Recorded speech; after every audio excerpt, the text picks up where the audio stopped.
של כולם.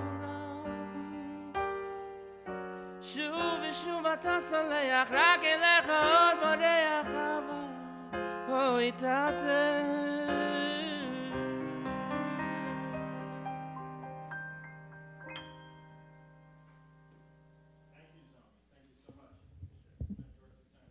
My teeth? You got to tell me, Shais, if I have something in my teeth. It's one of the worst things you can do. 10,000 people will tell us. All right. Zami, that was beautiful.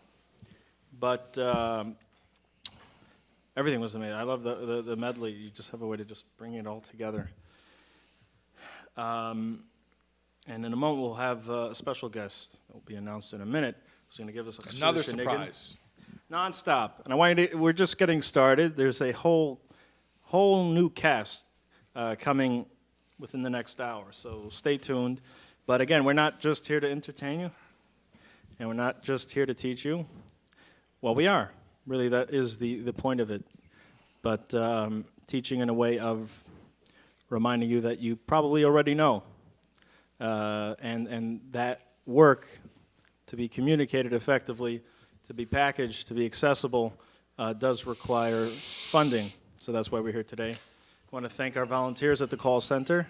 I want to thank everyone who's watching and participating. And a reminder that any donation is effective in communicating that the work is impactful, which goes a long way. Everything you give is obviously tripled. And the website to go to is soulwords.org/live. And in addition to every donation of any amount being tripled, any donation of any amount which is tripled will be entered into a raffle for all of the stuff you see in front of you, which includes the mapping of the Tanya CD set, the Ami letters, volume 1 and 2, as well as Rabbi Taub's first book, God of Our Understanding. And we have gifts. If you want to donate as a monthly recurring donation of $18, you'll get this Mapping the Tanya set free. That will be shipped to you. And if you donate at $36, you'll get that, plus the Ami letters 1 and 2. So we want to keep the momentum going. We still have a ways to go to get to our goal, and then we have well beyond that we're working towards. So the night is still young. We just lost an hour. How did we lose an? Oh, because of fallback. So it may seem dark, but there's actually quite a few hours that we have, and we may go far later than that. We have some special guests coming later. Because we were on daylight savings time, right, which implies that we're on daylight losing time now. Yeah. It gets trippy, right? It's a little Troxler effect. Yeah. Good we reference. spoke about parenting earlier. You had that call, the Zoom, with Rabbi Polter and Shimon Russell, and we actually collected a few clips about marriage and parenting, and they all kind of flow in with the theme that we've been talking about. So I want to play those soon, but first we promised Chassidus Nigunim. Yeah. Something special, something unique, The and a people unique love- voice. They love the Nigunim. Yeah. And this individual, who was a close friend of mine, a special person on many levels, as just a friend, as an individual, and he's also involved in the platform that we're using right now. We want to give a big thank you to the entire team at Charidy. Charidy with a D. Charidy with a D. And they've been instrumental in helping you organize and getting this whole thing off the ground, and along the way It would they be support. impossible without this platform. Yeah. Because Because it's not just, it's way more than just a platform. It's not just a website. Yeah. It's like all the coaching and the planning. What am and I the going to say? We have the strategizing. man here who's going to do the plug. Yeah. But what we primarily asked him to come, really, to give us a gefühl, a Chassidus niggin with gefühl. And but he's not just a chassid and a friend, and he's a chazan of the first order. And so we're going to get chazanas, but we're going to get a Chassidus chazan. The old Chassidus expression is chazanim zayin aranim. Right. But not in this case, Not not in with this the, case. who we've had Exception that earlier proves the today rule. with Yankee Lemmer, and not Yankee as Lemmer was also real. Oh wow. They brung it. This is a whole new generation. This is not real. the Richard Tucker. No, This is don't say negative. Don't say negative. Don't say it's oh, not. no, it's not that. It is. It is a new generation, and really. Just, I'm not one to dig in negativity. yeah, That's we're not my gonna go thing. Any negativity. No, Only giving all positivity. positive. Come on, man. All right, so that was Mordechai. He just pulled that out last night. Thank you, Mordechai Shapiro. Last night was amazing. Yeah, he was amazing. And we heard a Chassidish Niggin. We did a lot of Alter Rebbe stuff. We played Keliata so beautifully, very unique. So, Chassidish Nigunim, I want to introduce my friend Chazan Aryeh Leib Horowitz, accompanied by my friend Zalmi Schreiber. Take it away, guys.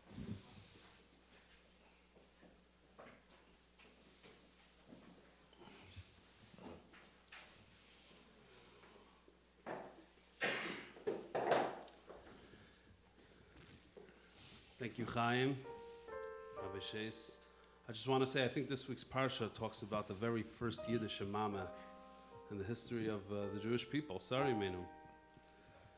So we're going to do a Yiddish Mama. Zalmi, take it away.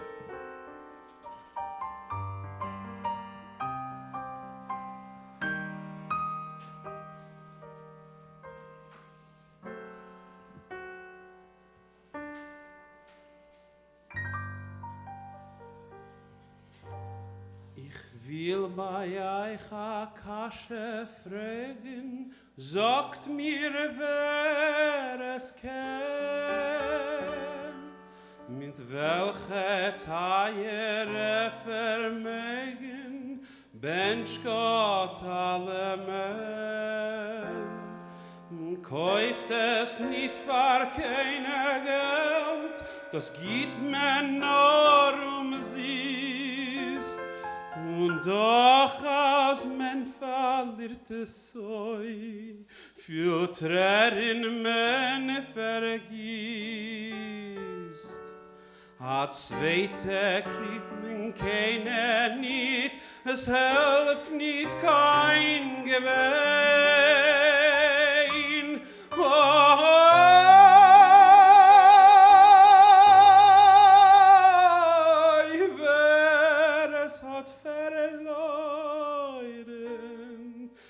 Der weiß schon, was ich mein. A jiddische Mame, es gibt nicht besser in der Welt. A jiddische Mame, oi wie bitter, wenn sie fällt. Wie schön und lichtig ist in Haus, wenn die Mami ist da. Wie treurig finster wird, wenn Gott nimmt ihr Räufel am Haba. In Wasser und Feuer wollt sie gelaufen vor ihr Kind. Nicht halten ihr teuer, ist doch gewiss der größte Sieg. Oh, wie glücklich und reich ist der Mensch, was hat, als a schöne Matone, geschenkt von Gott. Nur ein altitschke jiddische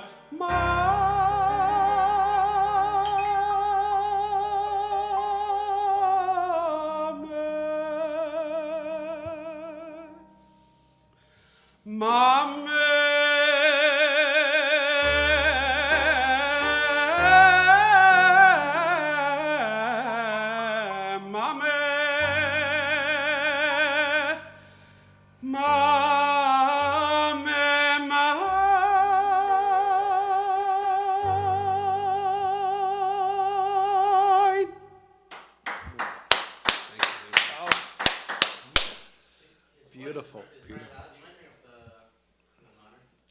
Thank you for that. So we said Chassidish and Nagunim. I think we should do Tzama L'Chonafshi, Zalmi.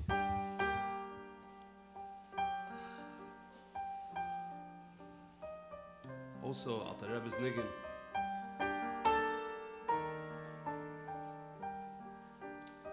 Taught to us by the Rebbe.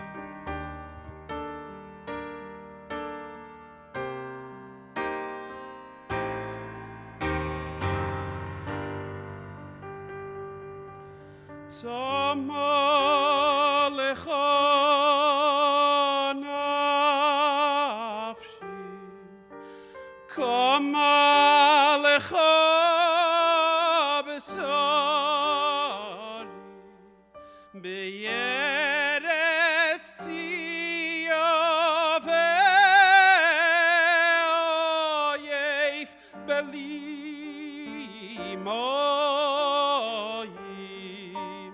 Everybody.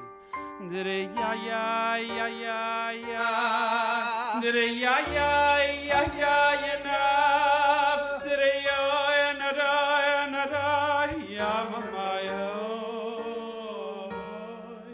Dere ya ya ya ya ya. Dere ya ya ya na ya ra. Dere ya na ra ya ra ya. Tzama lecha nafshi, kama lecha besari, beyeretz tiyah ve'oyev belimoyim.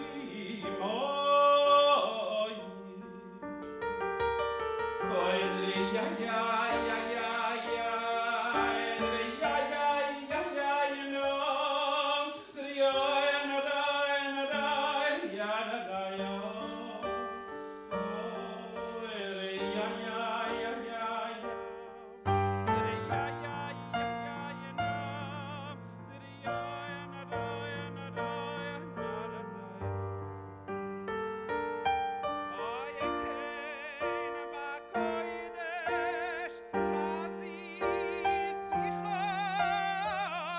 ya ya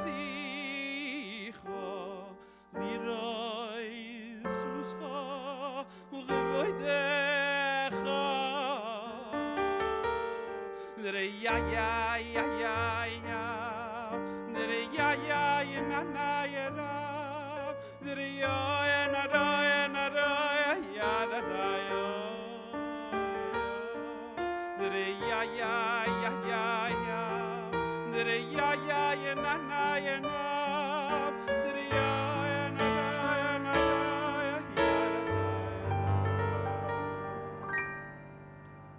Thank you, Yasha Koyach.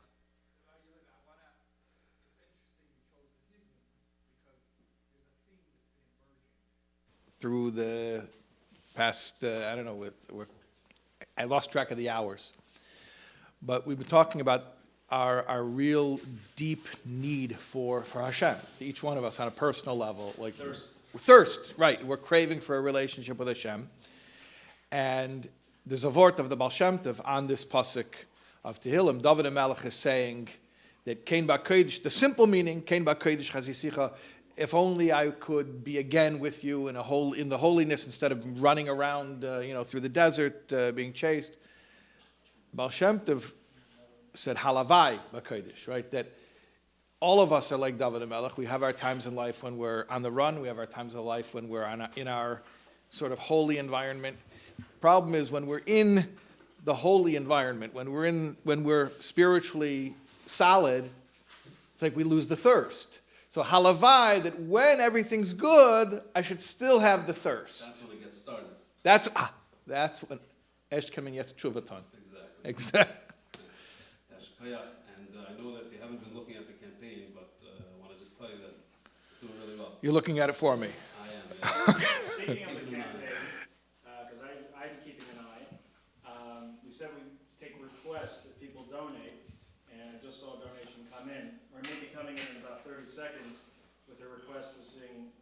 Chabad, Chabad, Niggin. Nice. Let's do it. I think that, yeah.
Zalmi Schreiber on the piano. Amazing.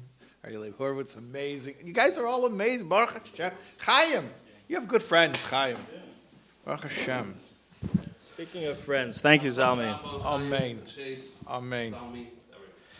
Remember the last time we were together on a live stream? Chavdala Tavis. Yeah. In Yeah. the Chilva, Yeah, Baruch Hashem. Speaking of Chav, You were amazing then too. speaking of Chavdala Tavis, that's a good reminder to donate. Yeah, Yeah, I think sure. it's only apropos that we mention the website, soulwords.org/live. You could donate there and watch at the same time, see how we're doing, hype it up. So you mentioned good friends, and we had a few COVID Fabrengens that were very, very happening. You know, time didn't matter. I don't know if you remember, but there was a great one going around, a meme.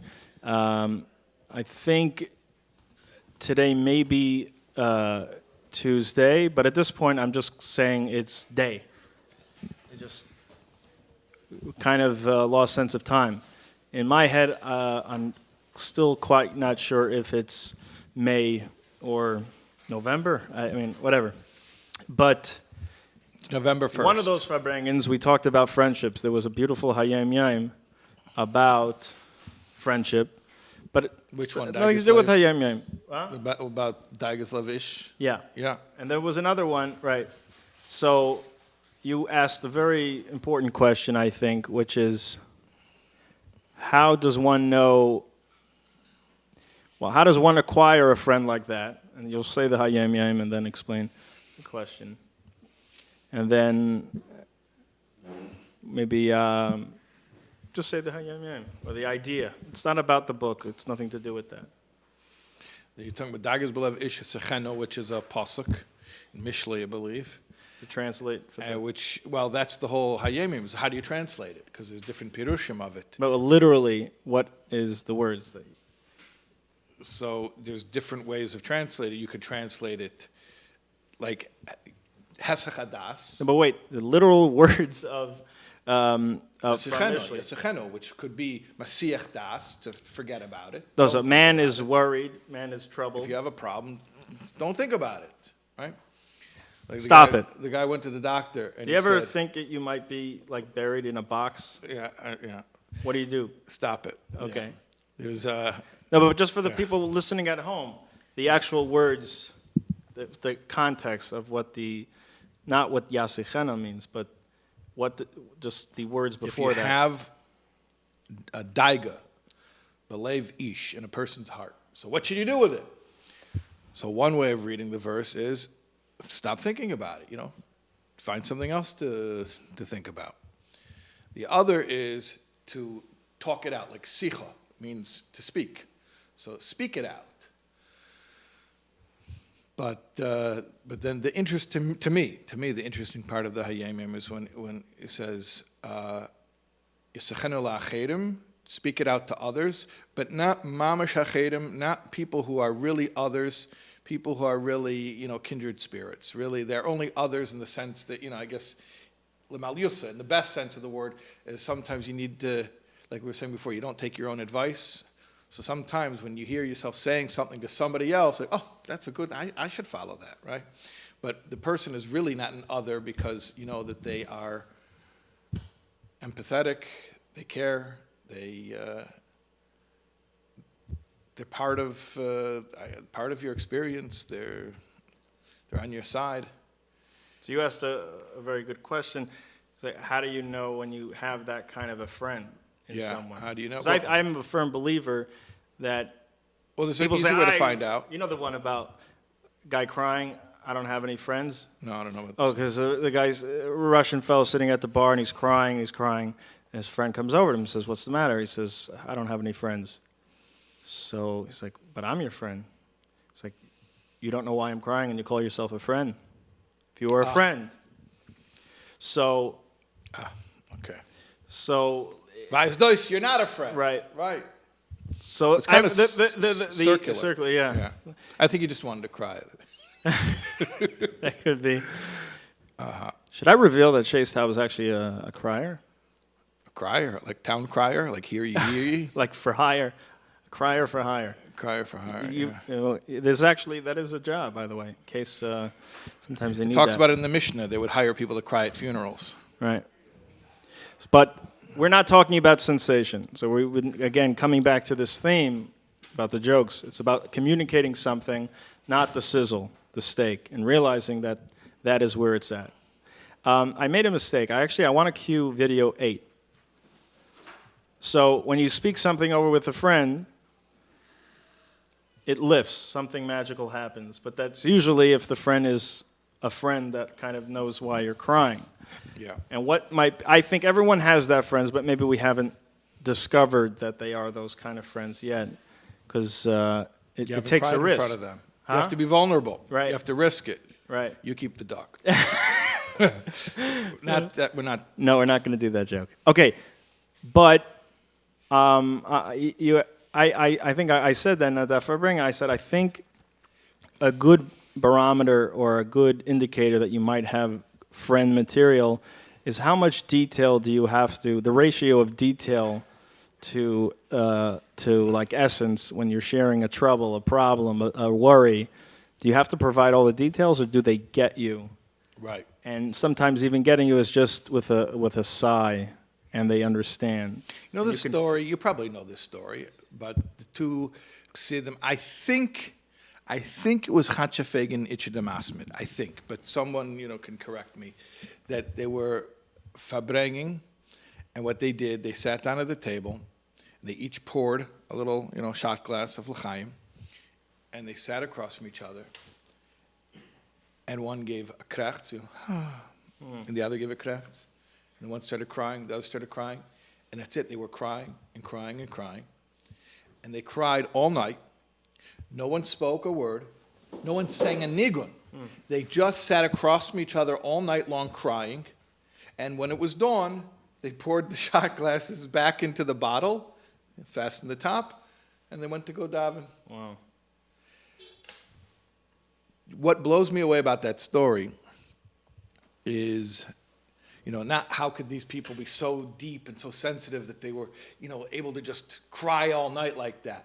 That's not what blows me away. What blows me away is how each one let the other do that and didn't have the need to interject. Yeah, to break it up, to frame it, to contextualize it. But back to me for a second. Right, exactly. Well, you know what that reminds me of? Speaking of crying. Right, but speaking of that story, I am reminded of something. There's a beautiful Yiddish song I'm not going to need music for this. You know what? I think I'll just do it. And it's called The Old Question, or like the Eternal Question. And you know who used to sing this at Farbrengens? Mendel Morozov, Olav Shalom. Remember? Yeah, Mendel Morozov? sure. And Yeah. there's some videos that are going around, and he used to sing this at Farbrengens. And I know his daughter's watching, because she messaged me. She's my big fan. Okay. The first thing that happened when this thing started last night, I got an email from, well, you know who you are.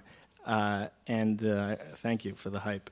And it goes like this, and it encompasses the whole thing.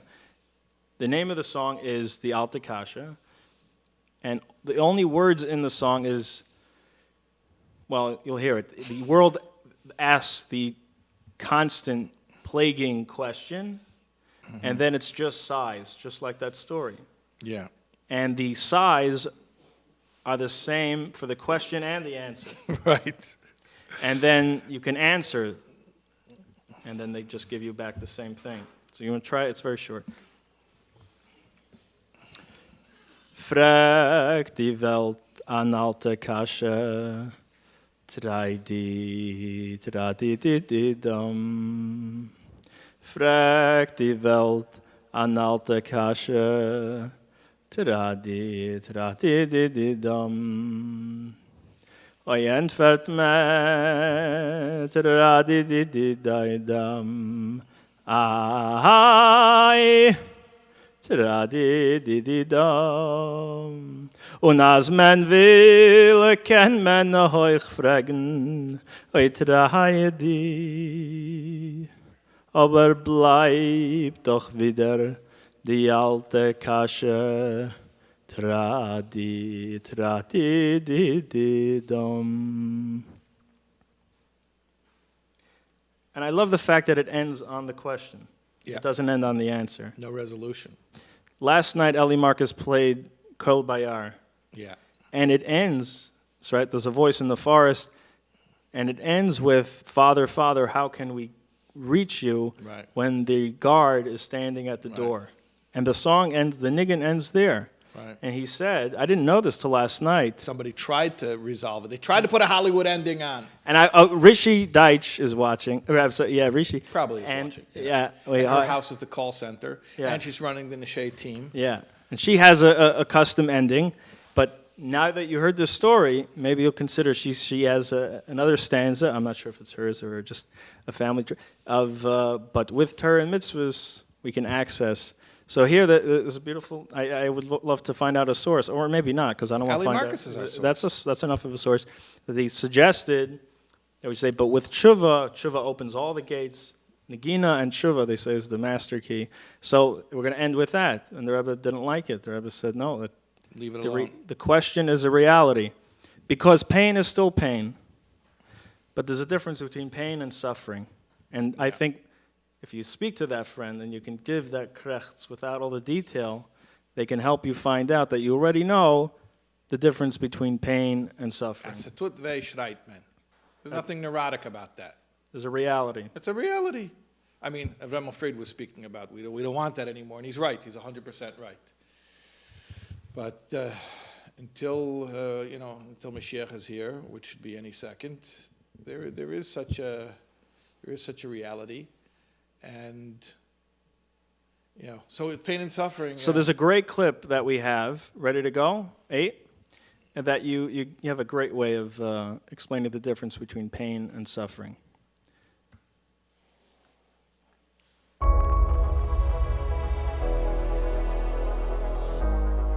Three in the morning, and I'm walking across the hallway upstairs where the bedrooms are, and we've got the big fluffy carpet. This is important later for the story, that it's a fluffy carpet. And I'm walking, and my kid was playing Legos earlier in the day. You know where I'm going. You're cringing already. You're wincing. You see, trigger warning. Okay. And I'm walking across the carpet, and there's that moment you just know you just stepped on a Lego, and there's nothing you could do. And it feels like an hour. It's a millisecond, but it feels like an hour. Time stops. And you know there's nothing either. You're going to feel that pain. And you feel it and you scream out, ow! That's pain. That's pain. That's an automatic stimulus response. That's a reflex. There's no judgment. You didn't think about it. You didn't interpret it. There's nothing going on intellectually. It's neurological. Bam, pain. Now, a second after that, I bury my face in my hands and I say, why does stuff like this always happen to me? That's the suffering. That's self-inflicted. That's the judgment. That's the story I tell myself about the pain. So I can't control the response when I feel the pain, which again is not a feeling like an emotion, it's a feeling like a sensation, like I feel hungry, I feel tired. But what I get to do is choose my interpretation. So I read a victim script about it. Why does stuff like this always happen to me? Now I'm sad. But I made myself sad. I chose to take the pain stimulus and tell myself a story about how I'm the nebuchal, how I'm the loser, I'm pathetic, I'm the main character in my own tragedy. So here's the news. Pain and pleasure are not the same as joy and sadness. To the extent, like we said before, you can be in pain and be happy. And I didn't mention this, but conversely, it's reasonable to say, and we actually know this, those of us who have experienced it. Have you ever ate the whole cheesecake at 3 in the morning because you thought it would make you feel better, right? You can be experiencing pleasure and be profoundly sad. So they don't go together. You can be in pain and be happy, and you can be feeling pleasure and be sad. Society told us they're interchangeable. They're the same thing. So what do when we're not feeling joy, when we're not happy? We fill ourselves with more and more and more pleasure with this cruel lie that we bought into, that there's some amount of pleasure that will someday will amount to joy. And it's a lie, because there's no critical mass. There's no tipping point. There is no amount of pleasure that will ever equal 1 iota of joy. And conversely, not that people like to hear this, but there's no amount of pain that has to equal sadness. I do not have to choose the emotion of sadness as a response to my pain.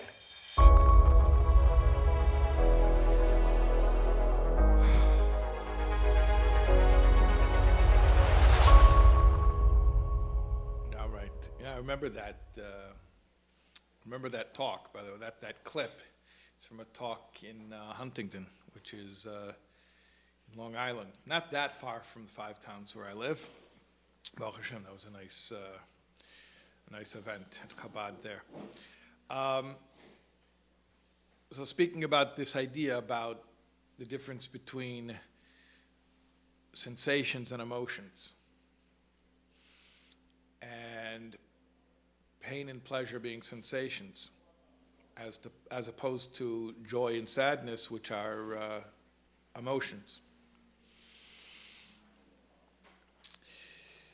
There's an expression, pain is unavoidable, suffering is optional. Or sometimes I've heard it said, maybe more aptly, pain is unavoidable, suffering is self-inflicted. Well, how can we say suffering is either, optional, or even say that it's self-inflicted? What kind of a thing is that to say?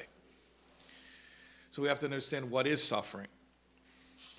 Suffering isn't something that happens on its own. Pain happens on its own. Pain is something that's automatic.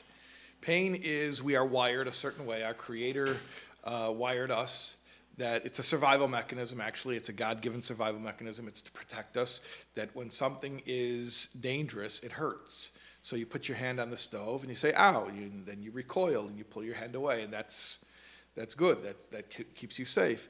And even emotional pain, not all pain is from physical stimuli.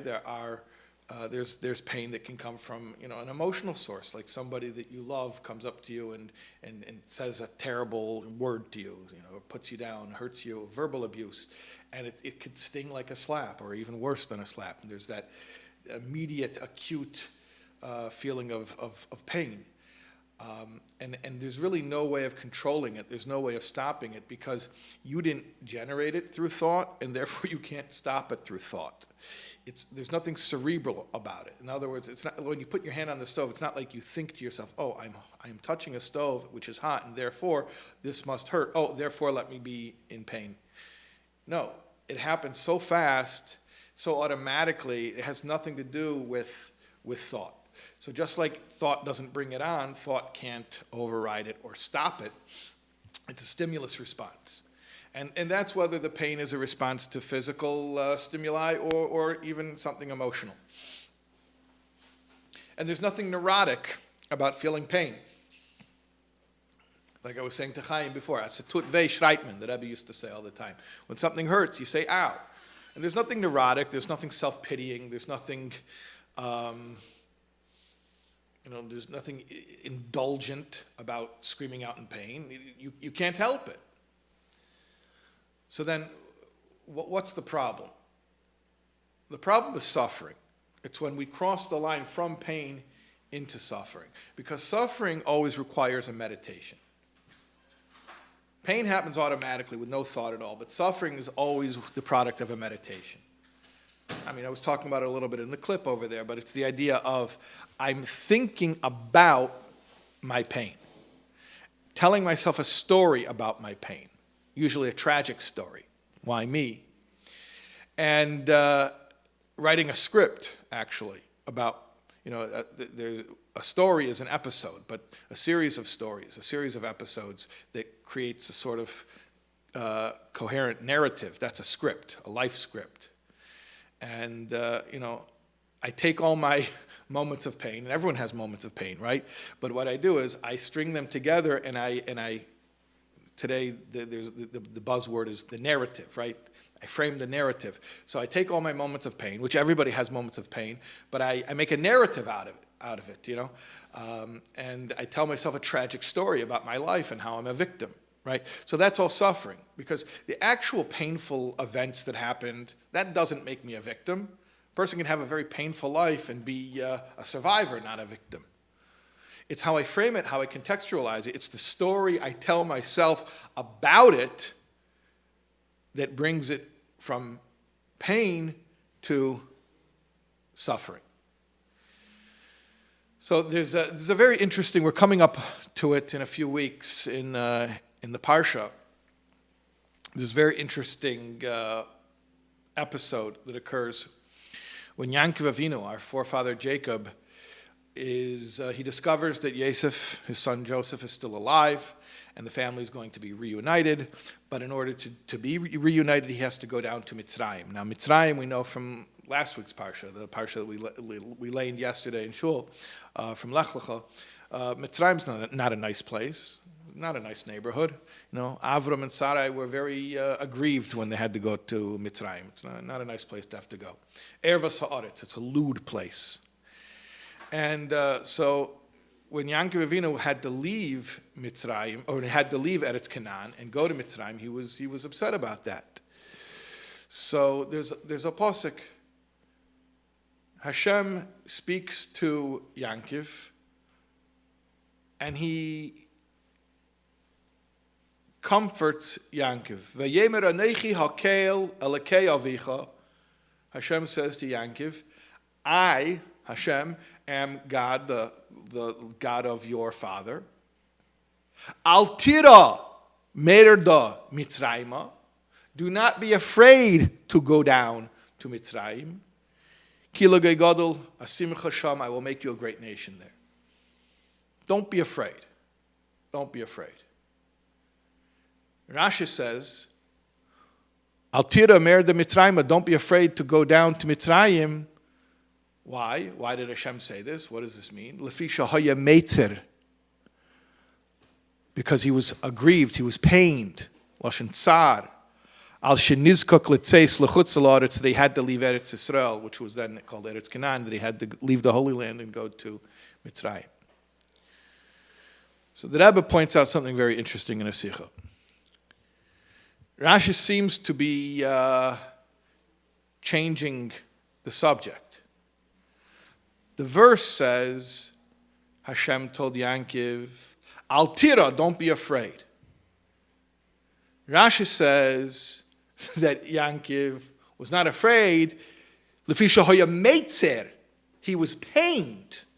So which one was it? Was he in pain or was he afraid? And which one was Hashem telling him not to be?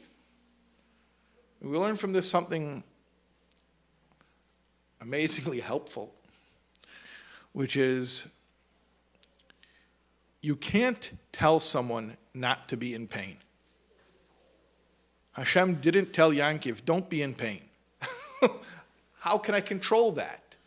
It's not a choice. Pain's not a choice. There are certain things that hurt, as situt veishreitmen, like we said. So you can't tell someone, don't be pained. But you can tell them not to be afraid. Al tiro, don't be afraid. Don't fear the pain. Don't allow the pain to drive you into desperation and fear. And why is one something that you can't command someone about and the other is something that you can command someone about?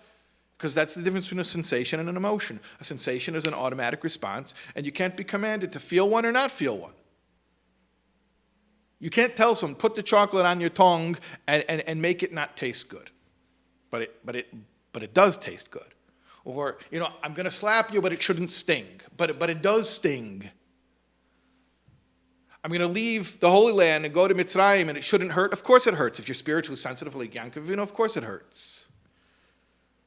And I have no control over that. But Hashem can tell me, don't be afraid.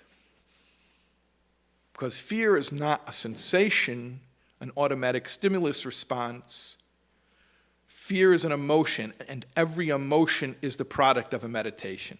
Hamidos hein toildos Chabad, like it says in Perek Gimel in chapter 3 of Tanya. Emotions are the children of intellect. You cannot have an emotion without having thought beforehand.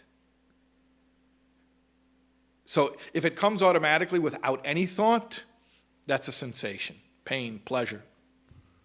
But if you have to reflect upon the pain or pleasure in order to bring you to a feeling, then that's a different kind of a feeling. That's an emotion. See, it's interesting because in English, we combine the two and we use the word feeling for both of them, and it's really a misnomer. We say, like, I feel hungry, I feel tired, I feel cold. Those aren't emotions. We use the word feeling for a sensation, and then we use the word feeling, the same word, to describe actual feelings, like emotion feelings. Midos, I feel love, I feel happy. But they're two totally different things. I can't control sensations. Certain things are painful, and that's a fact of life. But I can control the emotions, the feelings that I have about the pain.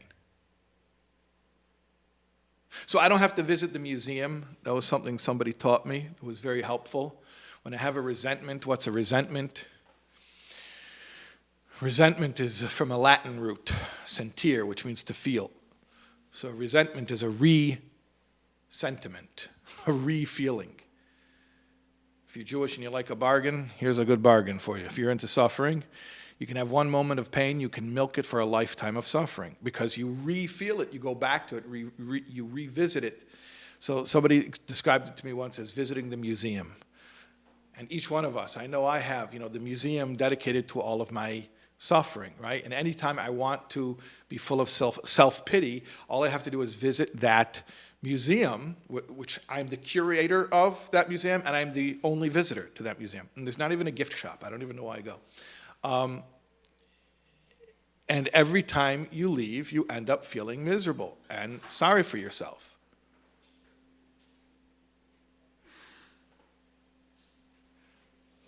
Hashem tells us, don't do that. He tells Yankov, don't do that. And by way of telling Yankov, he's telling us all. It's okay that you feel pain. It's okay that certain things hurt. And I would never tell you to pretend that they don't hurt. But what I am empowering you to do is to not allow those moments of pain to control your emotional life, to turn you into somebody who suffers. It's an amazing realization, an empowering realization when we can finally make that distinction. When we are free to fearlessly feel our own pain. You thought I was going to say when we're free from pain. I can't promise that. That's why we need Mashiach. We need Mashiach so we'll actually be free from pain. But until Mashiach comes, as long as there's pain, we're not going to be free from pain, but we can be free from the fear of pain. We can be free from the suffering that we turn pain into. We can be free from self-pity, from toxic emotions that we create through our own toxic meditations. We can be free from all of that. And how do we do it? How do we flip the switch? We were talking about it before. We started off last night. We spoke about bittul at length, selflessness, surrender. And I said, bittul is not thinking less of yourself. It's thinking of yourself less. It's freedom from self-obsession. Freedom from self-obsession is not just going away from something negative. It's going towards something positive. When we're no longer self-obsessed, when we're no longer consumed with, absorbed with ego, then what are we consumed with? Consumed with Hashem, with God. There's a pasuk in Tehillim, Shavisi Avayla Negdi Samid. I've placed Hashem before me at all times. What does that mean? Sometimes you see in a shul, they'll have that written up above the ark. It'll say, Shavisi Hashem Lenegdi Samid. But Shavisa Hashem Lenegdi Samid doesn't mean there's a sign that says those words. I've placed the Lord before me at all times means God consciousness. It means that I am aware of Hashem at all times. So the Baal Shem Tov said something very interesting on those words.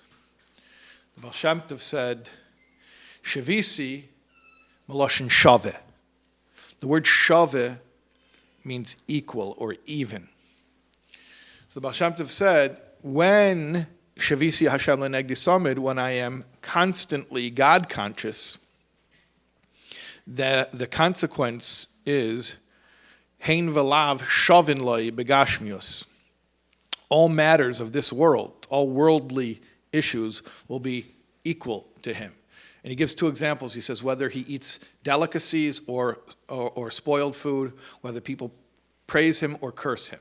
In other words, one example from a bodily pleasure or pain, and the other from a more emotional, affirmation, validation from other people. The point is that when we are Shavisi Hashem Lenegdi Samid, when we are God conscious, then also our mood becomes even keel. Because instead of equating sensation with emotion, so pain and pleasure, that's always going to fluctuate. The sensations fluctuate all the time. You walk outside and it's nice weather and it feels good, and then you walk outside the next day and it's not nice weather and it doesn't feel good, right? And some chairs are comfortable to sit on, some chairs are not comfortable to sit on, and some drinks are tasty and some drinks are not tasty, and some people are friendly and some people are not friendly. All that stimulus, or those stimuli, are constantly fluctuating, and pain and pleasure is always, going up and down. But joy, our actual emotional life, is supposed to be even keel. It's supposed to be, because we're not tying our emotional state to the sensations we're experiencing.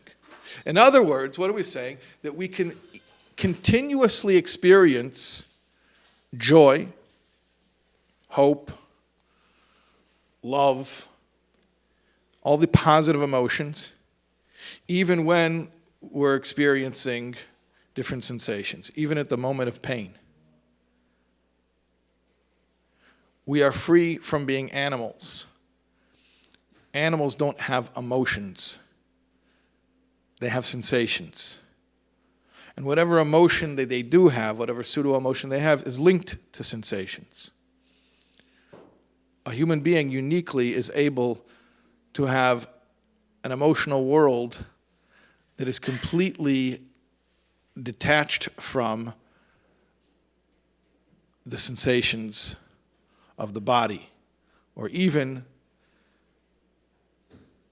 sensations that are related to social things like affirmation, validation. That's the big one. That's, somebody once told me, you become addicted to the drug called approval, and then you marry your dealer, and then that's where all the problems start.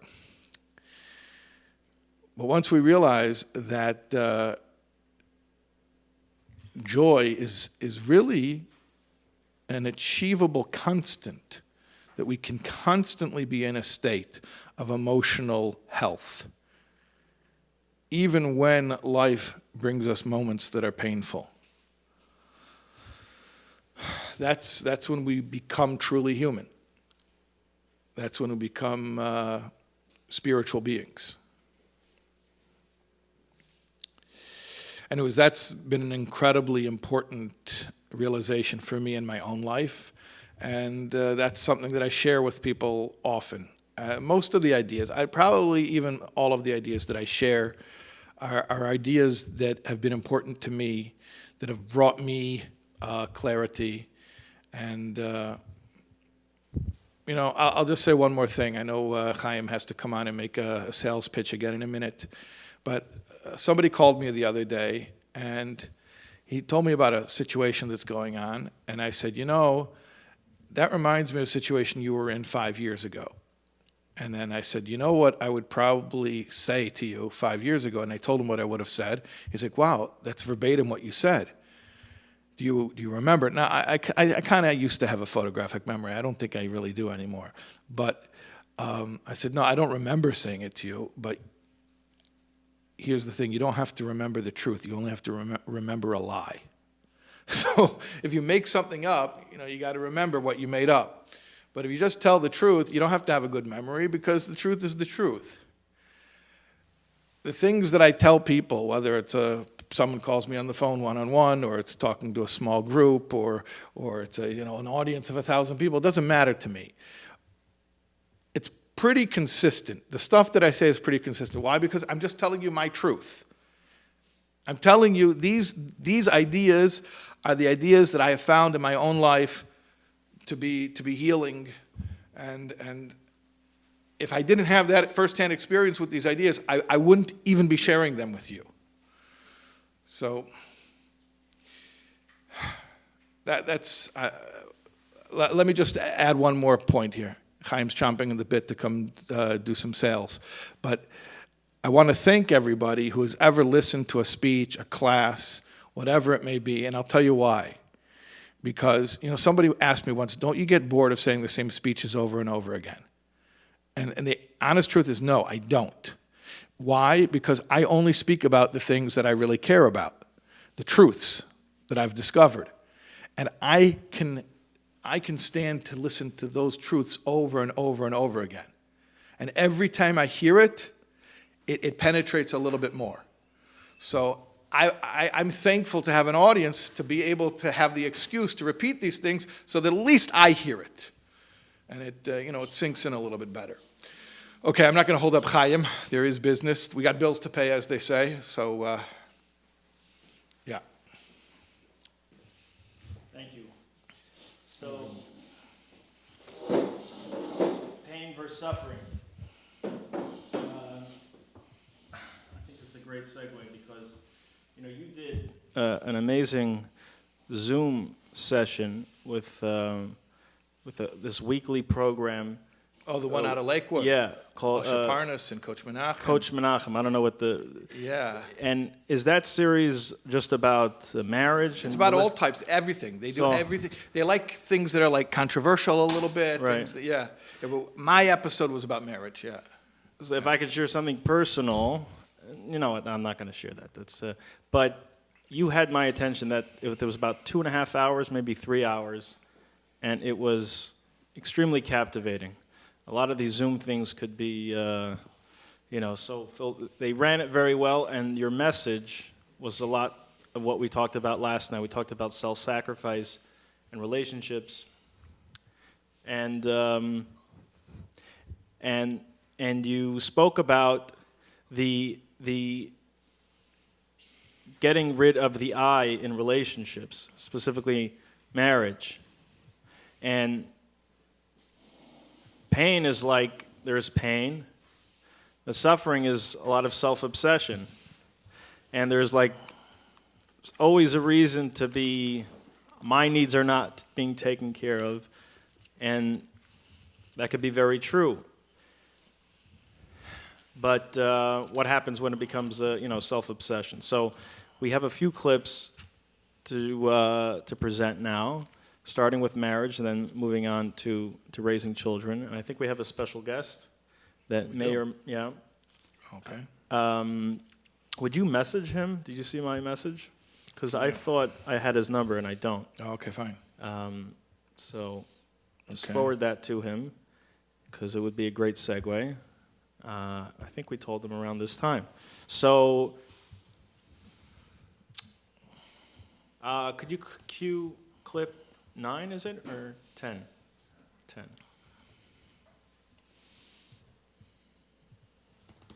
Wait a minute, you know what? Before you do the clip, I forgot to plug the money. The money. Yeah, it's all in about the Kemach Ein money. Torah. So Yeah. while we're waiting for our guest, we had a little glitch in the system, so we really need to bring that number back to 150 ASAP. So we want to get the word out. There's some beautiful, beautiful things coming in that I'm seeing, and I wanted to read them Comments. earlier. Beautiful comments. Someone just wrote, "Thank you, Rabbi Taub, for making the inaccessible accessible." All right, it's wordy, but the point is that really it is accessible. And it's not just accessible, but you already know it. It just seems inaccessible. Right? We talked about Kikarev, but that discovery is something that is very rare, helping us discover that. So, Michael Olive, in memory of our beloved son Avram Zev, $300. 80 Eunuch, 180, in memory of Yosef Tzvi ben Chaim. 540 for a refuah shlema to Ora Mital Bas Bella. Anonymous, l'schus refuah shlema for Rivka Esther Bas Mindel, Maishi Klein. Thank you for all that you add to this world. Wow, that's big. Judith Schlesinger, thank you for touching our soul with teichen that makes us dance. We've spoken before about Avremel dancing. said that, yeah, that's about dancing. A speech can't make you dance. So they're saying, like, The kind of material. it And did. isn't it ironic that material that on the face of it could seem intense, couldn't seem even, to the point, blunt. Blunt, yeah. Oh, stop it. But it's not stop it, but, get away from myself. How does that make someone dance? Well, because the way you talked about That's it. the real dancing. Once you're free from self, then Freedom. you dance. That's the real dance, Right. Like say, like dance like nobody's watching. Well, if you're not self-conscious, it doesn't matter if anyone's watching. That is the literal expression, the physical expression of freedom from self. Freedom from self is when you dance. That's right. Yeah, I had a beautiful insight when I saw these little children dancing at this concert. And no one told them to dance, and it just happened. It was like, is there anything more natural in the world than children just responding to music? And then I saw what was a little bit more relatable, but sad. This kid, probably 9 or something, kind of fidgeting in his seat. Wanted And a to sixth dance. girl. And clearly his body was telling him dance, but something else was but he was telling holding him himself I back. can't. He was And I was looking at, self-conscious. it's like, what What is the... What happened between 5 years old and 9 years old that the 5-year-old dances spontaneously and the 9-year-old knows you better not draw attention to yourself, yeah. And the video we're going to play is maybe a hint as to what... We have a special meditation. We're going to do the meditation. We're going to play that video. I think we'll do all three. Yeah. I think we should just... Blast it. Yeah, depending on when our guest is available, because the message goes straight up into the same theme. What happens? What's that schism about? Okay, so you know what we're going to do? We're going to play the clip, and in the meantime, our special guest is going to get on Zoom. I would love for him to see it. I think our special guest is going to show up right now. Oh, he's coming on right now. Okay, so we'll play the clip. Let's bring him on right now, and then we'll do the clips. Beautiful. Okay, this is so exciting. Wow. All right, getting ready here.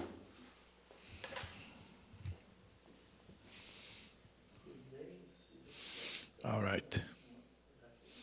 So I got to stall while we're waiting for our special guest. Oh, he's here. Should I announce him? Okay, we're announcing our special surprise guest, Reb Usher Parnas from Lakewood, New Jersey. Rabbi Taub. How are you? I thought I went on the wrong Zoom. I was getting confused. No, you're on the right Zoom. Baruch Hashem. First of all, I had a busy day today. I just want to know where we're holding. Where's the money holding? Bottom line, Tachlis Hamaisis. Chaim. How's the Lakewood team doing? 1 second. How's Team Lakewood? How much? We're at 140, I believe. Okay, I'll give you my credit card and we're done. Call it a night. I'm going to give you my credit card and we'll call it a night. Give your credit card number on the Zoom. Let Rabbi Taub have a relaxing night. What does he have to stay up so spät? Just before you came out, Reb Usher, we were speaking about that podcast we did a couple months ago. Yeah, Baruch Hashem, I got so much feedback about that. People loved that. I want to tell you from the crowd, and again, we do the Sunday night programs, in Lakewood over here, and we had a tremendous Coach Menachem and friends. What's the name of it? What's the name of the program? Called Let's Get Real with Coach Menachem. Yeah. And it's basically, every Sunday night we do a shiur, and somebody comes on, we ask questions. And Rabbi Taub came on, and we had one of the most powerful shiurim I think that we had. We're tonight doing shiur 26, and Olam Lakewood is still talking about it. Baruch Hashem. They want to know when the sequel is coming. The sequel. Oh, we got it. Yeah. We got to release the sequel at the right. And you're still winning in the YouTube the videos. You're still leading. Still leading. Yeah, Baruch Hashem. I got a lot of hits there on your YouTube channel. I think anybody who's watching here should just know Rabbi Taub was a big tzaddik, Great Chacham, and he really helps thousands of people in Klal Yisrael. And I personally was helped from his share. And whoever can be Mishtatev should please help give the Breitkeit. Rabbi Taub talks with the Breitkeit. Should give it a Breitkeit. I like that. By the way, what we were saying before you came on is that sometimes a lot of my messages, I guess I hadn't noticed, but Chaim pointed out some of my messages are kind of intense, kind of real, maybe even blunt. Like when we came on, I think we had like a meeting. Your Rebbetzin, your Eshes Chayil was part of like the plan. I think she's the brains behind. Honestly, that's what I got the impression. She's like the mastermind of the whole. Let's Get Real podcast. Yeah. Yes. Yes, dear. Yes, dear. Okay. No, but she really is. And I said, well, I want to talk about sacrifice in marriage, but that's way too intense. And she's like, no, let's go for it. Let's do it. Let's do it. Oh, I just realized she wanted you to hear that message, Usher. That's why. Okay. But now, Baruch Hashem, all these thousands of people heard it. But I was honestly thinking it's too intense of a message. Self-sacrifice, Mesiras Nefesh, who wants it? And you guys, we just went for it, and it resonated with people. I think people want emes. Honestly, that's the generation we're living in. It's even the new people. They want the emes. Emes is the only thing that talks today. Any falschkeit really has no kiyum. You say today, Daika, because I think there was a time when people did. Maybe it was a time when people had real tzoros and Klal Yisrael, and they just wanted to maybe be entertained and placated. They just wanted a release or an escape. I think today, people just want reality. They tell me what to do. I'm ready to do the work. I'm ready to do the work. And it's an incredible time we live in, I think. I agree with you. And I tell you from my oilum, I see people come on. They want to just have chizik. They want to know what's right, what's wrong. I don't think people live in the false health anymore. I think people, again, it could be, young people are immature, but as you get older, people are much more real today. So we're gonna play that clip and then we'll discuss it. We're gonna play a Tell me clip. what I missed today. Tell me how much action did I miss today? All the singers came on? No. We still have more. We still have more. Another segment coming. There's a few artists coming in about a half hour or less. But we wanted to discuss something with you because you've been doing these weekly events and you've seen a lot and heard a lot of questions. So we want to continue that conversation about marriage and bittul and self-nullification that is actually self-freedom. So we have a clip that kind of summarizes, and then maybe you can share your thoughts. And in order for you to watch it, because you're on Zoom, you have to open up the stream and watch it there. There'll be a little bit delay. But you'll come back on as soon as the clip is done. All right?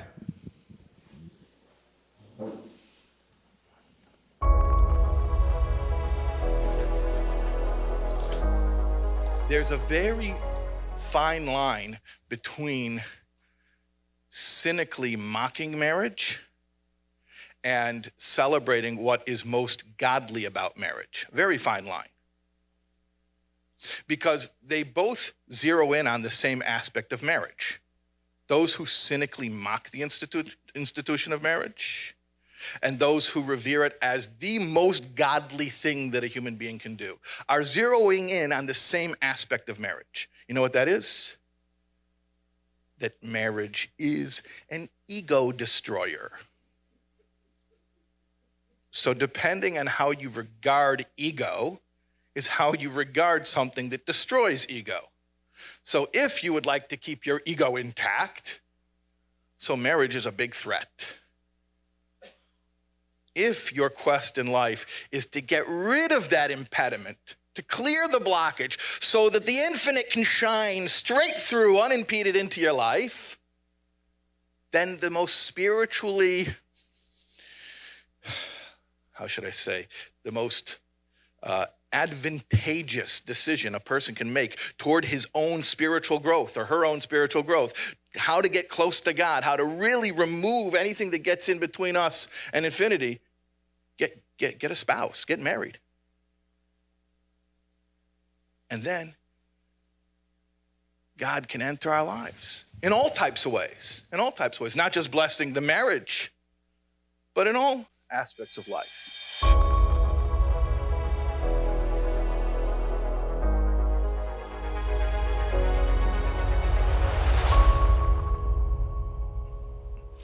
Yeah, I'm on again. So that's a clip from, actually that was at the Jewish National Retreat. I don't remember which year, Jewish National Retreat, but it was one of the years that I was there. And it was a talk about marriage. I think the name of the talk is The Three Gifts, a Marriage Parable, and it's on SoulWords.org. And I think marriage and relationships is one of the topics. SoulWords.org, I think there's a drop-down list that's organized by topics, and all the marriage and relationships talks are in the same place. Anyways, but yeah, Rabasha, that was a similar, you're back with us, yeah? That was a similar topic to what we spoke about marriage being an opportunity for spiritual growth. And yeah, it was, like I was saying, today, it's a new world, and people want spiritual growth. They want emes, and I don't know. What do you attribute it to? Do you ever have come up with any theories? I don't know. I don't understand the past people. Today, I understand why you want the truth. Why else? I don't understand. You asked me really a question on the previous. On us, I get it. Previous could be there was post-war. People just didn't want to deal with so much reality. Maybe they just were dealing with so much. Mm-hmm. Even children of people that were post-war didn't want to really deal with a lot of reality. They wanted to just make everything look good because I think they felt if everything looked good, it is good. I think as our generation grows up, we're not into that anymore. Yeah. Wow. That's a deep observation. I think there's a lot of truth to that. And because people want to actually do the work and they want to actually change, we need to give them tools. And the thing is, this is like my calling in life, is I want people to know that when they're ready to do that work and they're ready to, make that change happen, the tools to do that are found in our tradition. You can find it in Torah. Not you can, you must. That's, like they say, Torah is the best Torah, right?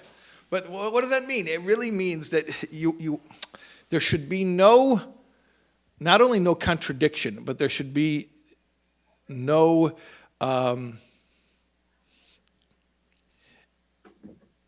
we should realize that emotional health and being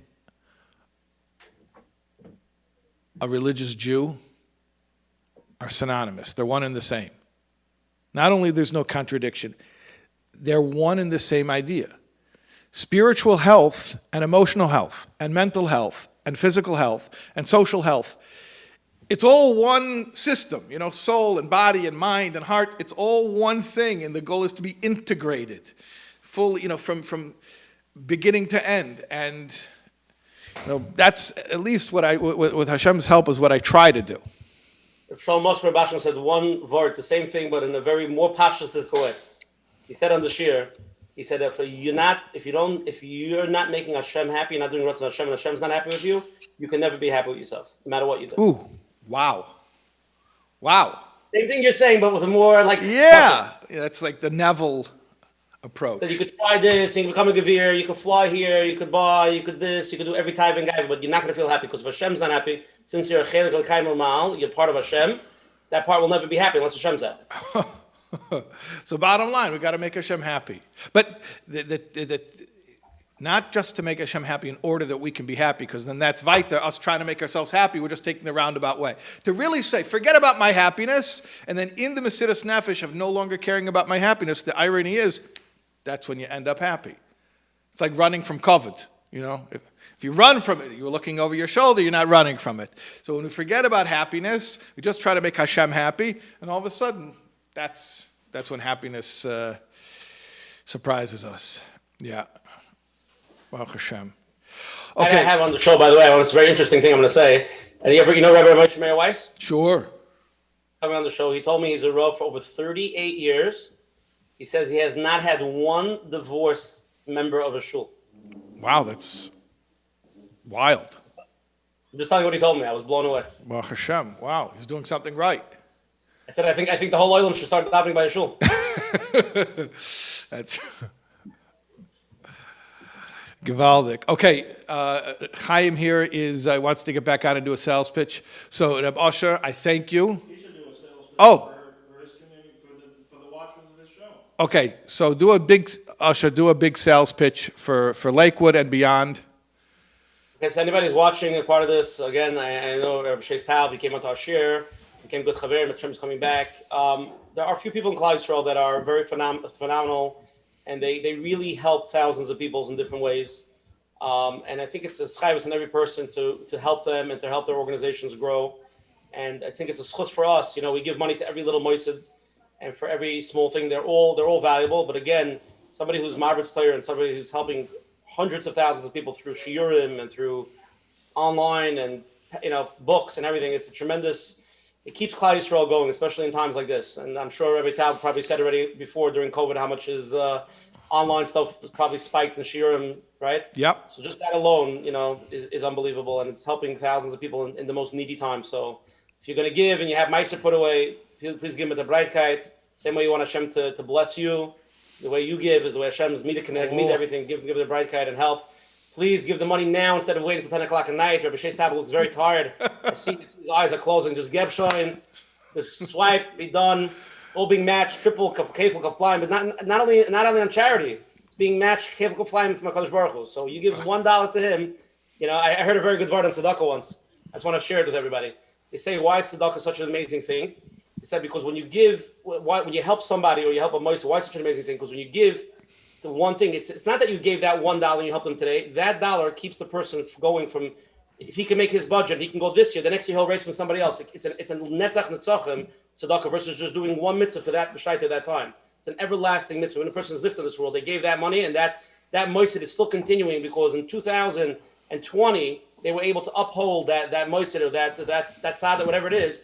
2021, even if you don't give, but you pushed into 2021, you keep it going. So it's always your money is always invested in that tzedakah. So I think it's a tremendous. The schus of tzedakah is a tremendous thing. Shakayach. Thank you, Reb Asher. Take care. Rabbi Taub will be in touch. Yeah, definitely. I'll come back on the podcast. So I want to announce some really nice donations I just see come through. Now I'm missing them. But we have, we're up to, well, we're getting back up there. We're pretty much at 144. And by the way, I won't forget, I made a few promises about certain donations that will get free gifts. But we just have a really nice donation came through from Aaron Pinson. I don't know if this is my friend Arla Pinson. It's Arla. No, From okay. Crown Thank Heights you. Shul. My former landlord. Thank you, Arla. Remember last night Binyamin Levin was here and he talked Yeah. about that group Oh, of that's guys? that group. Arla is part of that group. Oh, yeah. Yeah. Um, Taida Yingalite. Yeah. 5,400. Looking forward to our next Chassidus and brunch at the Oil. Sunday mornings we do Chassidus and then we go into the oil and we have a brunch. Oh, wow. And Fabrengen, yeah. Chaim Shapiro, thank you, Rabbi Shais. Hope it's okay that your classes and jokes help my shiur. Why wouldn't it be Yeah, that's what. Why wouldn't it be okay? That's what they're there for. Nutz gesund to hate. Yeah. The people said they want more jokes. I got two. More jokes? messages. Yeah. Could we dissect another joke? We could really do another joke. Yeah, why not? All right. So you know the famous Minsk Pence joke? So the two businessmen meet at a train station, and one asks the other one, "Where you headed?" So he said, "I'm going to Minsk." So the guy said, "Listen, I know that you don't want me to know that you're going to Minsk. So if you didn't want me to know that you're going to Minsk, you would have said Pinsk. So that way you would trip me up." So but if you are going to Minsk, then why would you lie and say Minsk instead of Pinsk? All right. Yeah, did I trip myself? I think that's the way it goes. See, that was a joke. That was a joke, actually. Yeah, these are all jokes. But it's all the delivery. Yeah. Yeah. You know, I have to know how to say the joke, right? Right, how to say the joke. Yeah, you got to know how to tell the joke, right? It's not the joke, it's how you tell it. Okay, one more time. I know that if you meant to go to Minsk, then you would have said Pinsk to throw me off. But I know for a fact, that's what I left. I happen to know for a fact. I know that if you would have said Minsk, I would know you're really going to Pinsk. So instead, you say Pinsk, so I think you're going to Minsk. Right. So why don't you just be honest and tell me you're going to Minsk? Right, because I happen to know you're going to Minsk. Right. So why would you But be the joke honest? is that that's what he said. Right. He said the truth. Right. And he's like, why? Right. It's like one of the Yesh Lemar, that this is one of the greatest Jewish jokes. Is all right. What Jew's walking down the street, meets another Jew. Guy says, "How are you?"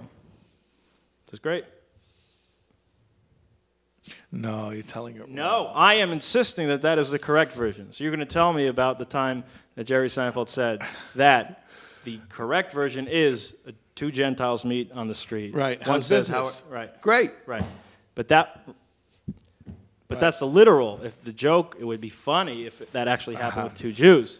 All right. Either way, I think it works. The point is, though, the twisted levels of trauma of thousands of years that messes with our heads, that we think that the only reason someone would say, okay, but there is a book called Jokes and the Unconscious by Freud, and he analyzes this joke at length and says, talking about accessibility. By the way, Jokes in the Unconscious is a joke book by Freud, and it's about as funny as you would expect it to be. Right. He not only dissects the frog and kills it, he burns it, he buries it, he all right, we'll end it there. But he There's really a joke makes sure that the frog is so dead. In Jokes in the Unconscious, one of the jokes is a shadchan. A guy calls up the shadchan and says, you were mashadich my daughter to this guy, and you said that her father passed away, but really he's in prison. So why didn't you tell me that he's alive and he's in prison? And the shadchan says, you call that living? Call that living? Right. You say the Rabinovich joke now. Rabinovich, right. Well, that's the punchline, right. So the KGB knocks the door. Is Rabinovich here? No. So, does Rabinovich live here? So there's this short little Jewish guy, and he says, no, he does not live here. Half an hour later, knock at the door, KGB is there. Does Rabinovich live here? The little short little Jewish guy says, no, Rabinovich doesn't live here. Half an hour later, he opens the door. This time the KGB is holding a picture. He says, this here's a picture of Rabinovich. It looks just like you. You're Rabinovich. Why do you say that Rabinovich doesn't live here? He says, no, you call this living? So Rabinovich is a specific genre in Jewish jokes about Russian Jewry under communism. So they're a mix of communist, Soviet-era humor and Jewish humor, which is great. Right. But I think we're KGB, living in if a parrot flies in your window, I do not agree with any of his political views. This one, there's so many Soviet humor. You see, you can't cancel humor, it turns out, right? Because the more you're trying to squash truth, the funnier the jokes get. Because you're just trying to control something that isn't controllable, so it has the reverse effect. So Soviet humor is some of the funniest jokes, and they have jokes about Soviet jokes. So like jokes KGB, about jokes. Yeah. Whoa. So the KGB Soviet judge walks into the chambers and he sees his colleague, and the judge is laughing hysterically. So his friend says, "Well, what's so funny?" Yeah, what's so funny is I just sent the guy to Siberia for 20 years. You just did it again. Oh, sorry. He's laughing hysterically. His friend said, "What's so funny?" He says, I can't. I heard the funniest joke, but I can't tell you. I just gave someone 20 years for it. Right. Oh, right. I just heard the funniest joke. So tell me. I can't. I just gave the guy 20 years for it. Yeah. Or how about the one two Soviets meet on the street and the guy says, "Let me ask you, do you think this utopian era of equality and communist utopia that we striving for, do you think we'll ever find it? Will we ever actually live it?" And his friend says, "I don't think us, but our children, our poor children." So, all right. So Freud's dissecting a joke, and he says, so this mince pins joke says, if the guy knew that this guy was thinking along those lines, right? If he had valid reason to think that... It's like the Migos in Gemara, Like you knew you could taina this, right. Okay. Yeah. Yeah. So you could learn Gemara, you could open up a Jewish joke book, and it's, Right. So if he had reason to assume that when I say Minsk, this guy will think Pinsk, is it incumbent on the speaker to take into account what the listener will hear when I speak? Or is it just my responsibility to say the facts as I know them to be and not consider how you may receive them or not? And he poses that as a question to ask ourselves. Well, that's a profound question. I think you talked about it earlier today. I don't remember speaking about it, but it's quite possible. What did I say that would be in line with this? You spoke about answering the questioner, not the question. That's right, yeah. Yeah, that's true. It's an educator once told me something very, very useful. He said, just as a klal gadol in education, when you're teaching, he told me, you know what you said. Do you know what they heard? And I realized, it dawned on me, it's so simple but profound. There may be a huge gulf between what I said and what they heard. And by the way, that's true in relationships too, all the time. People are hearing something completely different than what the speaker meant. And a lot of the words are loaded words. They're words that once you use that word, the listener is going to have an emotional reaction, and from that point on, he can't hear what you're really saying. And okay, let's look inside. Right? Yeah. And we spoke about marriage, and we also spoke about children. And I gave that example about dancing. Like an idea that was conveyed, even on the face of it, that it could be blunt. On the face of it, it could have been something that to some ears would be heard as if they are still in the old story as something blunt or harsh. But once we tap into the true meaning, we hear it for what it really is. So what can happen when someone is tripped up, when someone is raised by parents or an environment to no fault of anyone, but hurt people. I mean, if somebody grows up in an imperfect world? Kind of like that, yeah. Meaning grows around humans. Grows up around humans. Yeah. That's probably the most traumatizing thing. Yeah. To grow up around humans. Yeah, you're already, you know what humans are like? From the jump, you're in trouble. Humans are very flawed. If you grow up, especially if you're raised by humans. They should make like National Geographics about that. People raised by humans and all the issues they pick up from having been raised by humans. Yeah. Gefährlich. So what can happen, and they find it hard to dance. They find it hard to hear ideas that don't strike them as harsh, or they have a hard time hearing. Still think about that 9-year-old kid who couldn't dance. Yeah. Yeah.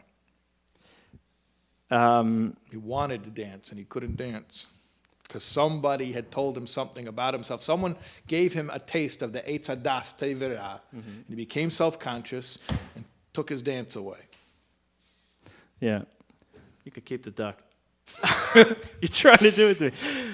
But there's a beautiful video that we selected about what might be the antidote to this painful self-consciousness that we helplessly... Is this the parenting meditation? Yeah, maybe you set it up. Well, I'll say this. If you're a human being and you're flawed, which we all are, and you want to raise your children the best you can, which we all do, we need to prepare ourselves for that, and we need to learn how to parent from the soul to the soul. Actually, I want to put in a pitch here because we had a very generous donation from Friendship Circle of Michigan, which actually is Levi Shem Tov, which is actually Levi and Basi Shem Tov, who are dear, dear, dear friends and people I admire and emulate in many, many ways. And so Friendship Circle of Michigan started this thing with me where we're doing a parenting course. It's closed. It's only by invitation, and a lot of people don't know about it yet, but Emir Hashem, Levi and I are planning to launch it wide. Hopefully within the year, make it accessible to a lot of people. So we have this parenting course, this 6-week parenting course. And one of the core ideas of the parenting course is teaching us parents, how to look at our children as souls, to see them as the soul. And that's it. So anyways, we have meditation. Every class from the 6 weeks has a meditation, a guided meditation that goes with it. So this was the meditation from that class. So we're going to cue the video, but so often you hear, I want to give my children what I never had. You know, a guy grows up in a tenement, and then he's going to get ambitious, and he's going to create a business, and he's going to give his children what he never had. He's going to give them a big house. He's going to give them all the things that he never had, a college education, and then sometimes it doesn't work. Or I'm going to love my children in a way that I never had. And there's a thought that, like, because I know what that pain is like, I'm going to just do the opposite. Right.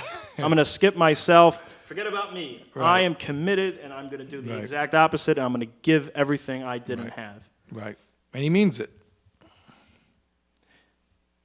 And how ironic, right, there's this thinking that we could skip ourselves in the process and then skip the work. By the way, that's why we realized with this parenting course, we used to call it a parenting course. After I ran it a few times, it was a pilot.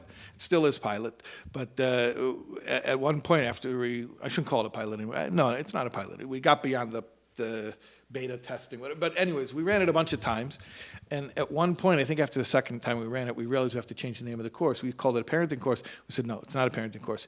It's a class in spiritual development for parents. In other words, this is not to teach you how to get your kid to be the kid you want him to be. This is to teach parents to be the parents that their children deserve them to be. And when you become the kind of parent your child deserves, then automatically parenting will be easier. So we framed it very, very, after a while, we said, look, this is about self-development. This is about your spiritual journey. And when you'll do this work, you'll be a better parent, and parenting will be easier or more fruitful. So again, this is an exercise, a meditation. So if you're at home, kind of go with us. Sit in a comfortable position, relax, maybe even dare to close your eyes if that's helpful, and just listen. We have the video ready? Shammai. The video, yeah? I think it's... Yeah, play them back to back, yeah. Okay.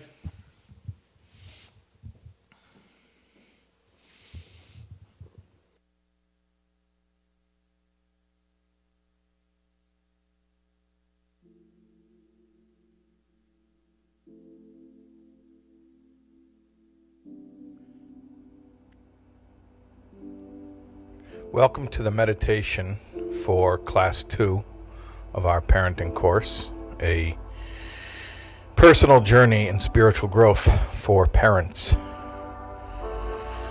We spoke about in Class 2 a new way of looking at our child. And we're going to try to internalize that view through a guided meditation over the next 9-10 minutes. We're trying to see our child as a soul. In Lesson 1, we tried to view ourselves as souls and to parent from the soul. Now we're trying to see our children as souls and to parent to the soul, parenting from the soul to the soul. But how do you see a soul?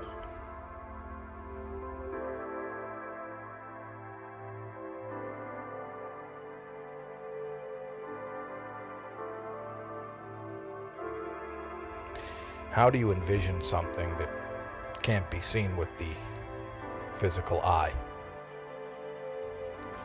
So that's what we're going to try to do in this meditation. Sometimes meditation is finding the right image or symbol that allows us to visualize the abstract.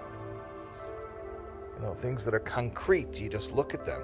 You look at the table, look at the chair. Then there are things that are abstract, ideas, you know, like love or freedom or truth. How do you envision, how do you visualize the abstract? So we spoke about in Class 2 how our children have intrinsic worth, infinite worth, unconditional worth. And that we had clarity about that when they were babies. Remember we spoke about that? So that's what we're going to try to do right now. Try to remember your child as a newborn. Remember what it was to behold this miracle, this gift from God, and to feel this child is absolutely perfect. They hadn't accomplished anything. They couldn't speak to you or tell you what kind of person they are, but they didn't need to. Picture your child, your baby, your infant, and try to tap into that feeling of pride. Not just love, but pride. I am proud of my child. Why? What did they do? They didn't need to do anything. What are you proud of? I am proud of who they are. Not what they do, but who they are. Who are they? Whoever they are.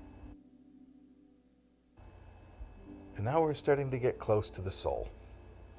What is a soul? A soul is whatever it is. All I know about it is that it's awesome. And that if I could see everyone in my life as a soul, I would be in awe of them too. So try to visualize your child. See them as that pure infant before we started judging them, before we started putting conditions on whether or not we were proud of them. Try to recapture those moments when we were still pure. We were still pure. We intuitively knew to be nothing but proud of our perfect child. Try to get back into that head space and heart space where your child didn't have to earn your approval or your validation, because them just being them was enough. Your child was enough. They didn't have to be anything any different than they are right now. They are enough right now as they are.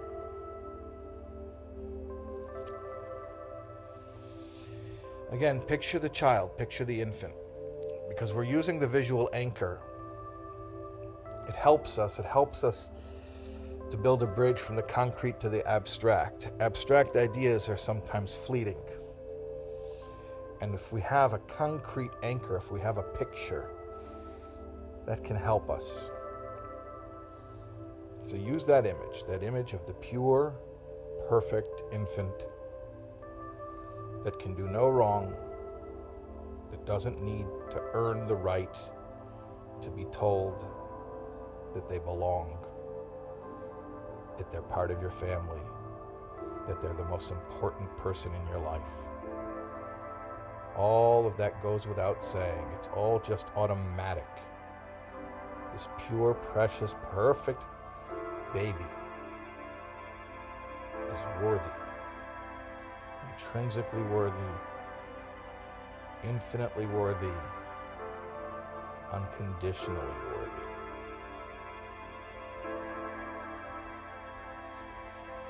Try to feel the feeling. You felt it before. It's not a new feeling. You had this feeling. This was your default setting. This was the go-to feeling that you had every time you saw your pure, perfect, precious child. Let's get back to that place. We were right. We were right. We had the right idea. And if we've lost touch with it, let's get back to it. Let's get back to it. Let's recalibrate the instruments. My child, today in the present, doesn't have to do anything to be intrinsically worthy, infinitely worthy, unconditionally worthy. They are essentially all of those things already. I can't add to that or take away from it. All I can do is be aligned with that truth. And that's what I'm trying to do right now through this meditation, is to be aligned with that truth. Now let's try to do a little side-by-side comparison. Picture your child today as they are today.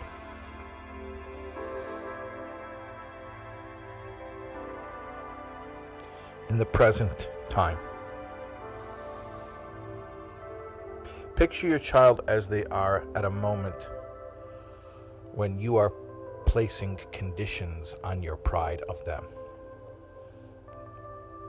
Don't worry, we won't get too deeply into this, but we're going to have to call it up for a moment. Picture yourself, picture your child in the present, in a situation where they are doing something that you are reacting to by placing conditions on your pride of them. I'll spell it out, I'll say it more bluntly. You are reacting to their behavior in the present and denying their intrinsic worthiness, their infinite worthiness, and their unconditional worthiness. Maybe you said it to them. Maybe you just said it to yourself. But in judging them, in being disappointed in them, you're placing conditions on that unconditional pride. So imagine yourself in that situation. Picture it The visual is very, very powerful. Try to picture it. And now, go back to the picture we started with at the beginning of the meditation. Your pure, perfect, pristine, precious child as an infant. As an infant. Compare the two side by side.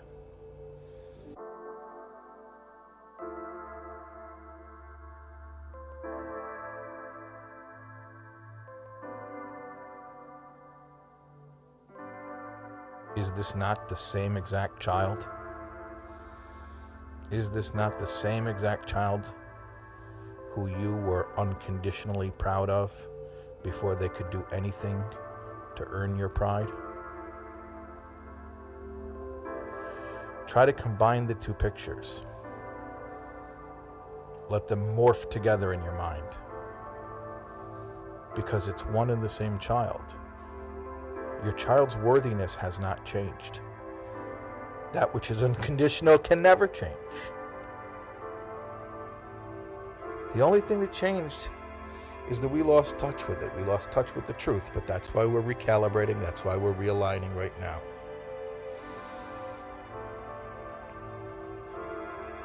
Your child may need help in how to make better choices, and we'll get to that. We'll get to that.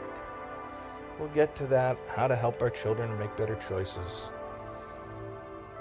But that's not the point right now. The point right now is we have to start from a position, from a premise, that even when we need to help them make better choices, that has nothing to do with their intrinsic worthiness,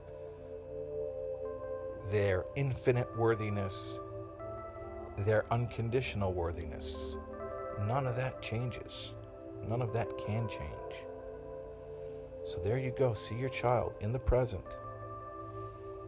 Even at the moment where we're reacting poorly, see that they're the same perfect infant. Now try to feel yourself getting back that feeling, the correct feeling, the feeling you had when they were a baby. And can you take the feeling from the baby image and put that feeling on the present image? Specifically the present image in a setting where in the past we've been reacting poorly, with judgment and disapproval.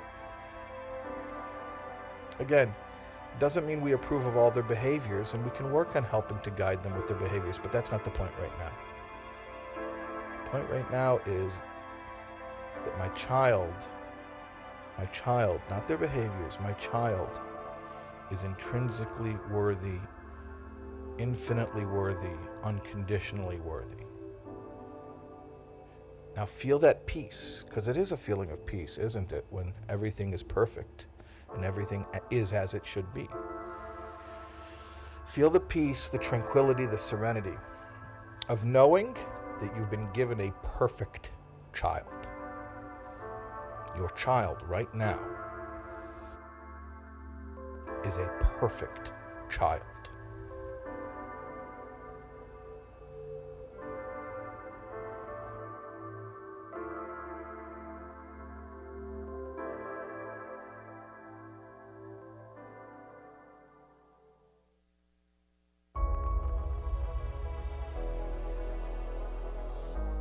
Babies only relate to that which they can touch, taste, smell, hear, see. They're only sensorial. I'm asking you, how big is your universe if your only way of knowing the universe is through senses? Very small. Your universe is only about as big as your senses. That's why for a little kid, even not a baby, even a toddler, mommy leaves to go to the store, she's never coming back. She's never coming back, because if it doesn't exist here in this room, it doesn't exist.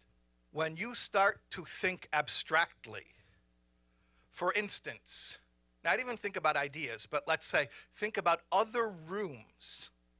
You know, there's a room down the hall. There's another class going on. There's another speaker. There's another bunch of ladies. That's an abstraction, right? You can't see it. Well, you see it in your mind's eye. You can imagine it. So what happens to your universe as you begin to think abstractly? It gets bigger, right? Okay, now imagine you start to think in terms of values. Wrong and right, holy, unholy, or potentially holy. All these gedorim, these categories that Chassidus teach us. And now how vast and how complex and how rich is your universe? So where does the selfishness come from? It comes from an inability to think abstractly. Let me just put it very, very simply. Even the notion that other human beings have feelings is an abstraction. Empathy is an abstraction. You stubbed your toe. I didn't stub mine.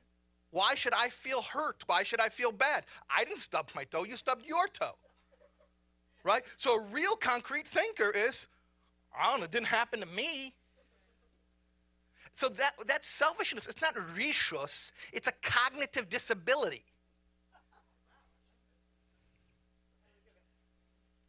So we slowly expand the capacity by building a short bridge to ever more abstract concepts until we can finally speak about Elokus, we can speak about Or Ein Sof, we can speak about Atzmus, but we build it slowly. Mibsari Echse Elaka. We start with Meshalem, we start with relatable phenomena, but we build to the abstract so that this child can have a universe that's bigger than her own body.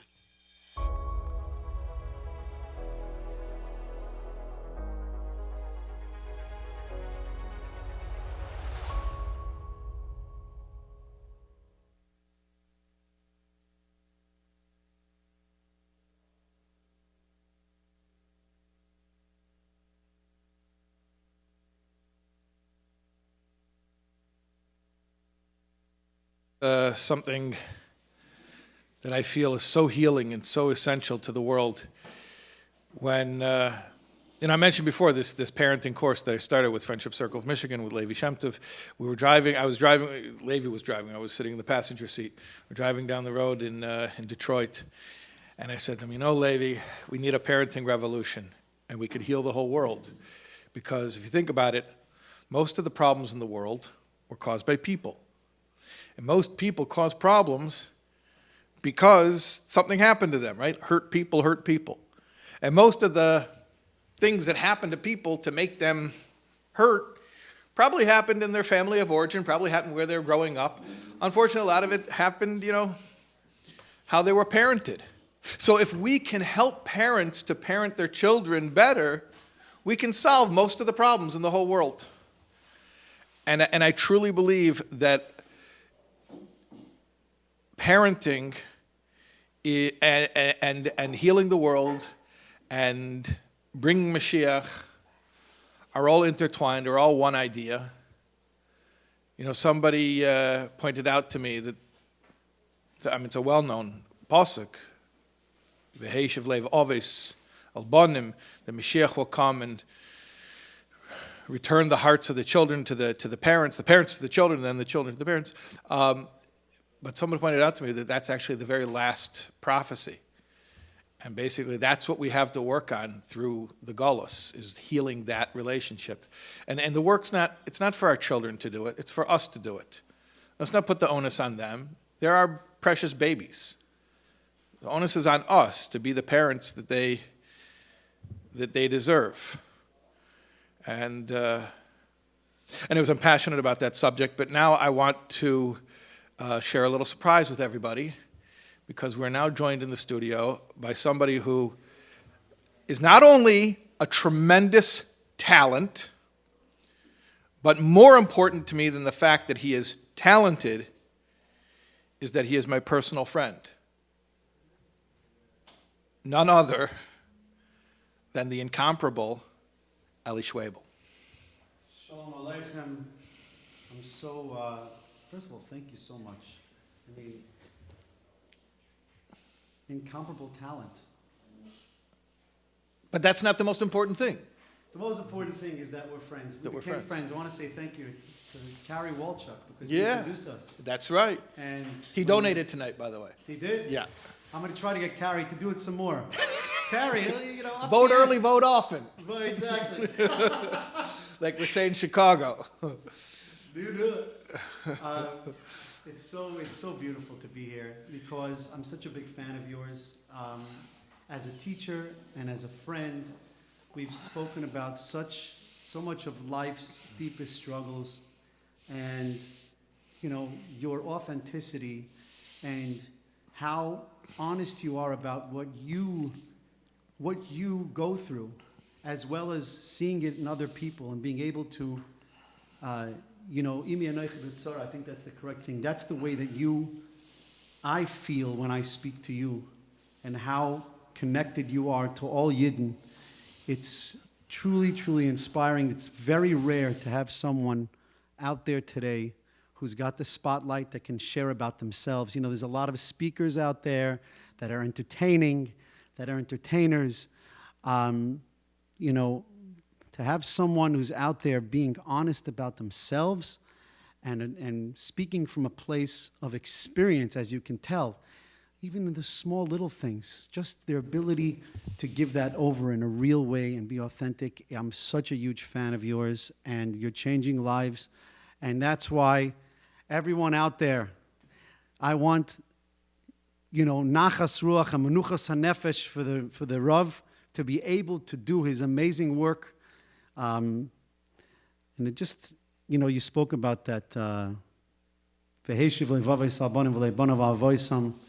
how it's all rooted in our family and how we were brought up and all these type of things. And it reminds me of a song, one of my favorite songs from my father. Interestingly enough, my father, doesn't it work out? But it's one of my favorite songs. And it goes like this.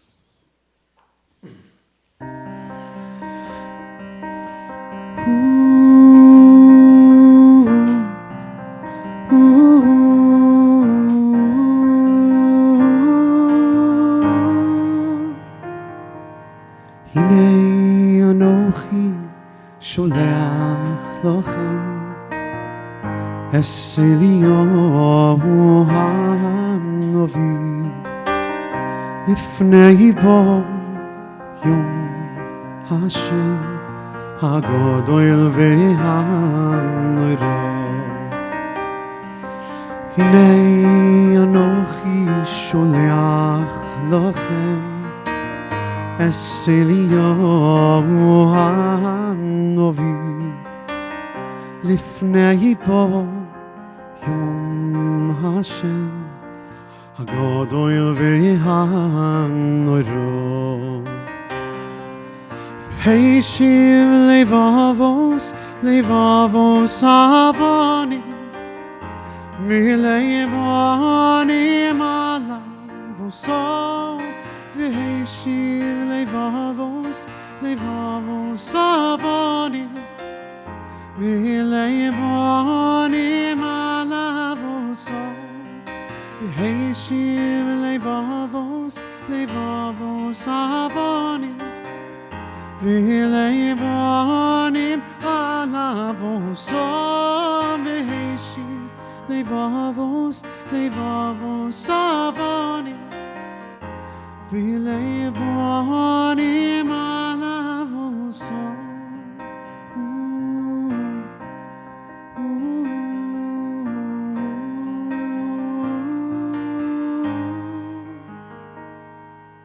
הנה אנוכי שולח לכם אליהו הנביא לפני בוא יום השם הגדול והנורא. והשיב לבבוס הבנים ולבנים עליו עושו. והשיב לבבוס הבנים ולבונים עליו עושו.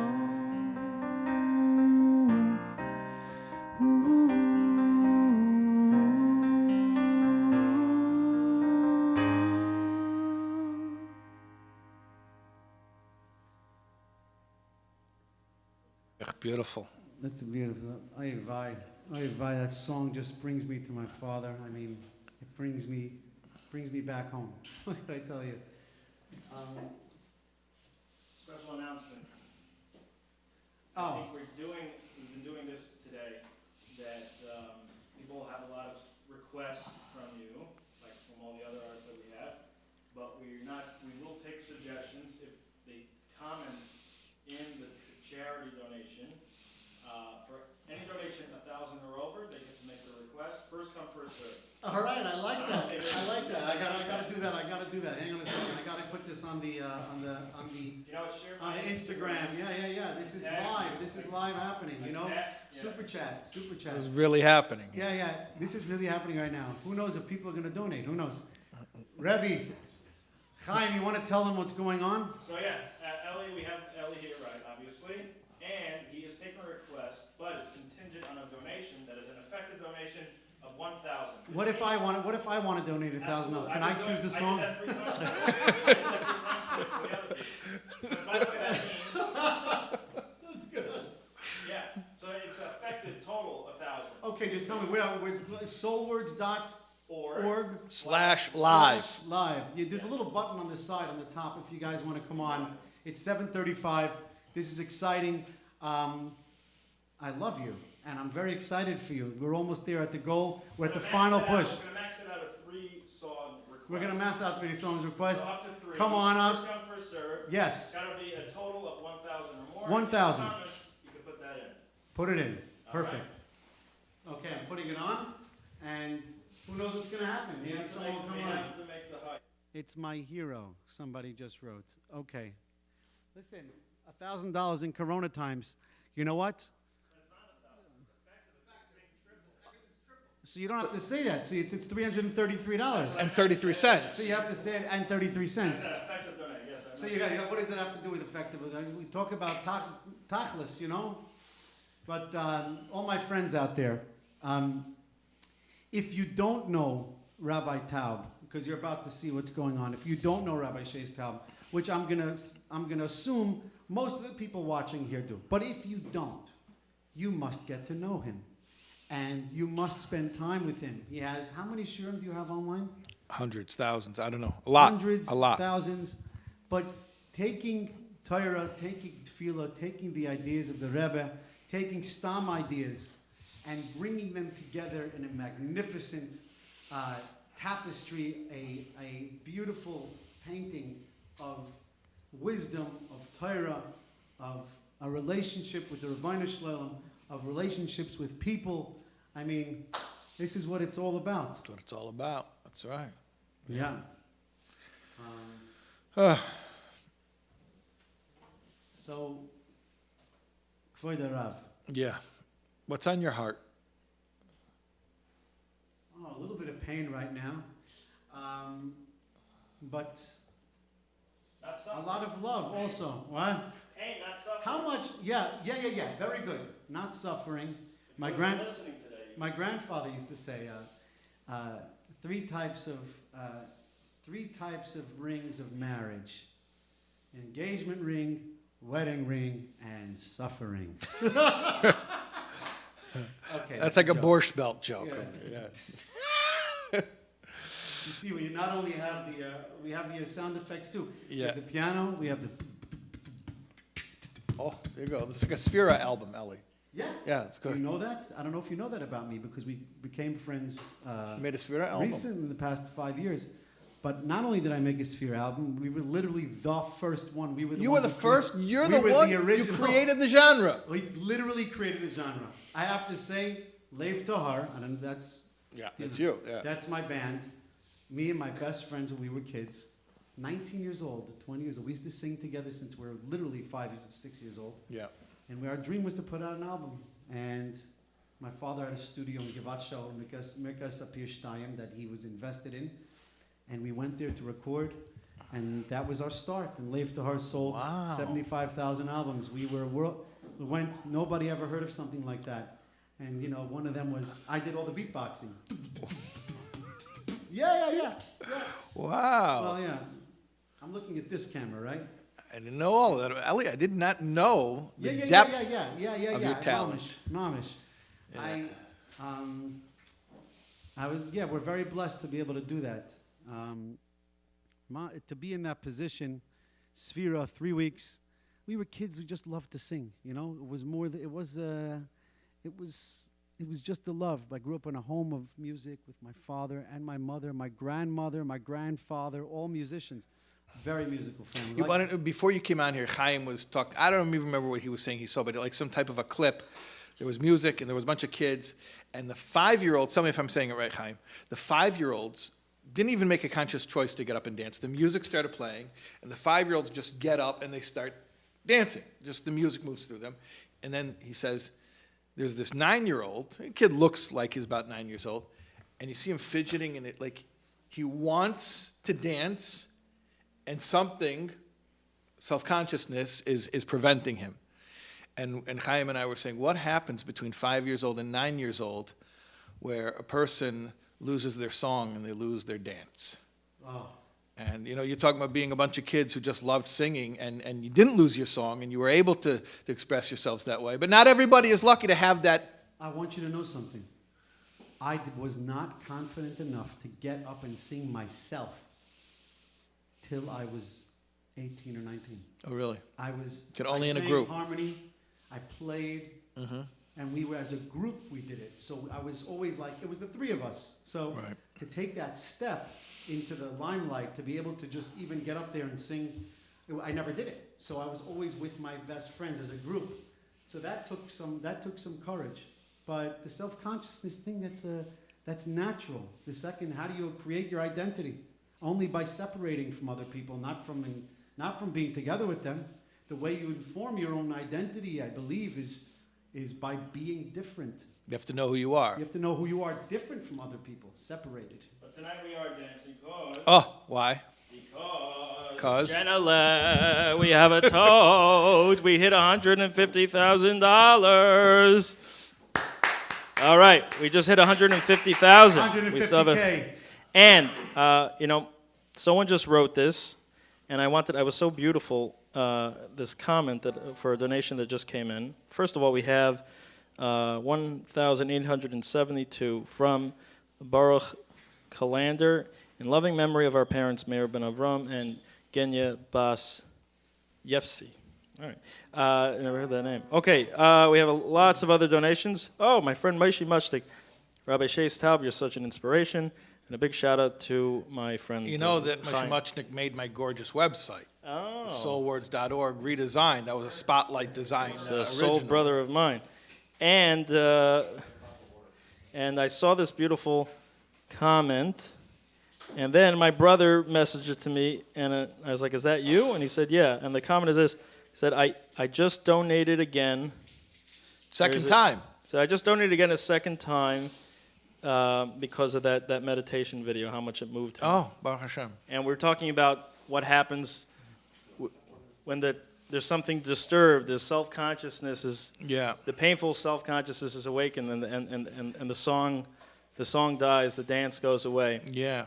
And to me, everything you shared in that meditation was the answer to it. To bring back the song and the dance, of course. And one thing that we know, and something that Ellie and I talk about. It's not, Snishta came for a foul. It's as cliche as it may sound. It's never always a second chance. It's never too late to have a happy childhood. Oh, I like that. Yeah. It's never too late to have a happy childhood because there's a kid in all of us at every time. I'm the 8-year-old who's in the audience now, and there's a part of me who feels that self-consciousness, and yet there's an adult who can say, it's okay. You can dance. You sang Matala with Yankee Lemmer. Right. That was does anyone remember? That was like years ago. It was like 6 hours ago. But which reminds me, speaking of Yankee Lemmer, it's a good reminder that we have a campaign running. Indian. Yeah, just because it just flowed so easily. Yeah. So we have a campaign running. all your donations are tripled. I wanted to clarify something. We said that we are taking suggestions, recommendations, song requests, up to 3, but they have to come with an effective donation of 1,000 or more. But that means, what do we say, 360? Because it's times 3. That's about 360, right? Give or take a few bucks. So put in your donation. In the comments, put in the request. 333. 333.40 cents. All right. 333, but obviously that's just a minimum. Anything above of 333, and you can include a request for Ellie. In the meantime, he's going to play something else for us. Do it, because otherwise I'm going to do it, and I already did it twice today. Chaim loves to sing. Chaim, I want you to know something. You have such a beautiful, you have a beautiful vibrato, and you have such an authentic Yiddish vibrato that I love listening to you sing these alt Yiddish Naginim. We played together in Florida last year. Yeah. Okay, so that's a good reminder, a good segue to remind you that if you do a monthly donation, which means for 12 months, $18 a month, so that gets you the Tanya, the mapping of the Tanya CD set. It's a beautiful set. So that's a $35 value that you're getting just because you donated on the monthly. So go ahead and do that. And then for 36, I think this is just a no-brainer. And by the way, we're limited to first 100 for each of these. So I don't know what number we're at, but we're going to cut it off at a certain point. But it is still running. So for 36 a month, you get yourself the mapping of the Tanya and the Ami letters, volume 1 and 2. So donations are going to keep coming in. We are taking your song request for Ellie, provided it comes with a donation of $333. Which makes an effective 1,000. Everything is being tripled. So, you're up, Ellie. Yeah. What's the greatest nation? I was walking by, I was 7 years old, walking out of the Javits Center, and I saw this beautiful man on the side of the street. And he was collecting money for himself. And he said, "What's the greatest nation in the world?" And I, donation. Is that good? Greatest nation in the world. Donation. Yeah.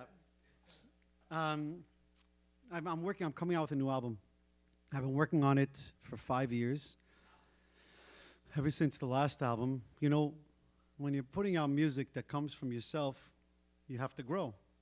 And that takes time. But then when you grow, the music changes also. So how are you supposed to? So originally I wrote this song. It's called Broken People. Ooh, I love that. Yeah. Wow. And I wrote it just from a place where I was, which was mamish. I was broken. And I went to go show the song to A.B. Rottenberg in Toronto, who's my Rebbe, who wrote all the Dveka stuff, every single thing I played, Journeys. And he said to me, "Ellie, you got to give people hope. You can't, don't leave them with that." I said, "But it's not authentic. It's where I was." And then, ever since I went to the hospital, and I was learning with a Rebbe of mine, Rabbi Daniel Cohen, Bat Ayin, and I was getting into the gratitude, into the Haidah for being alive when I came out. I started seeing the other side, the flip side of it. And I said, I gotta take the song to where it needs to be. So this is called Whole With You. Ah, you went from the broken to whole. Whole with you. With capital Y.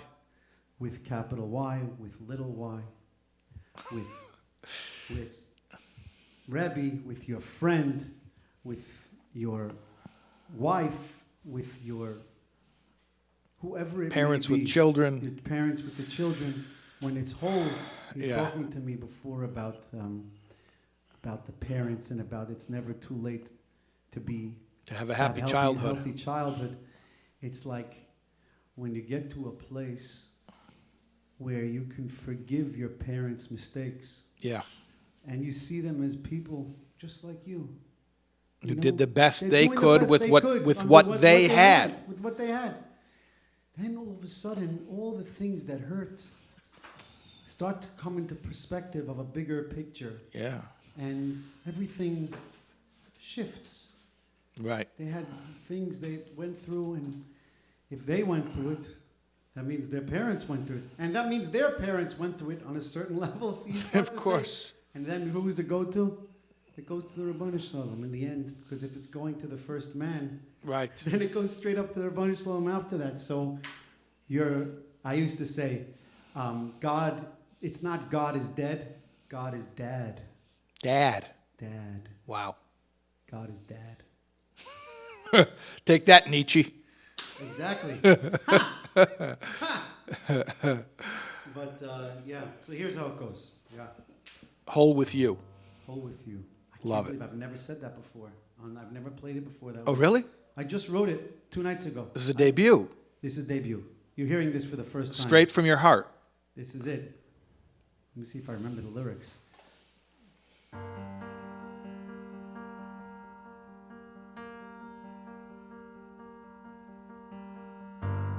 We are the broken people, living our lonely lives. All of the good and evil. We are the broken people. We are the broken people.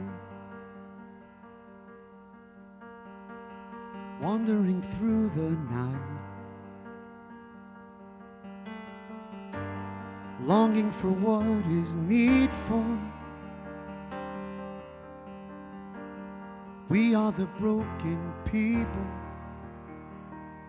but I am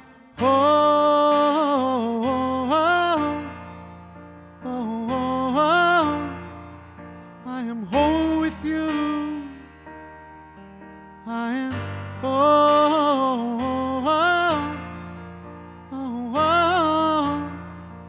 I am whole with you, 'cause we are beautifully broken people. We are beautifully broken people.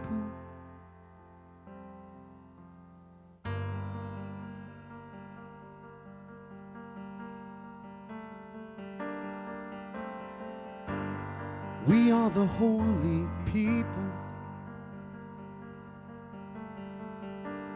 shattered to shine our light. Warriors of the peaceful. We are the broken people. We are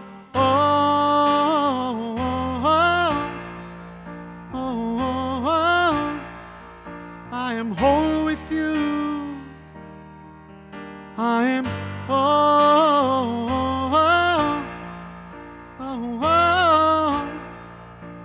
I am whole with you, 'cause we are beautifully broken people. We are beautifully broken people.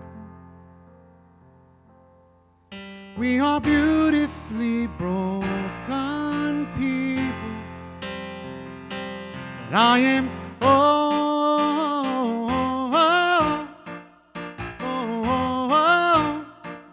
I am whole with you. I am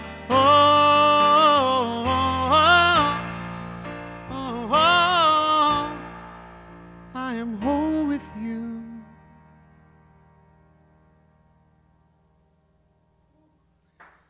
You know, man, you know, to share this type of stuff. like everyone said, "Oh, that's a really nice. That's not a song. That's my heart. That's so My wow." grandmother said to me, "Ellie, how do you say these things?" Yeah. And she goes, "How do you say these things? How do you share how do you share yourself like that with people?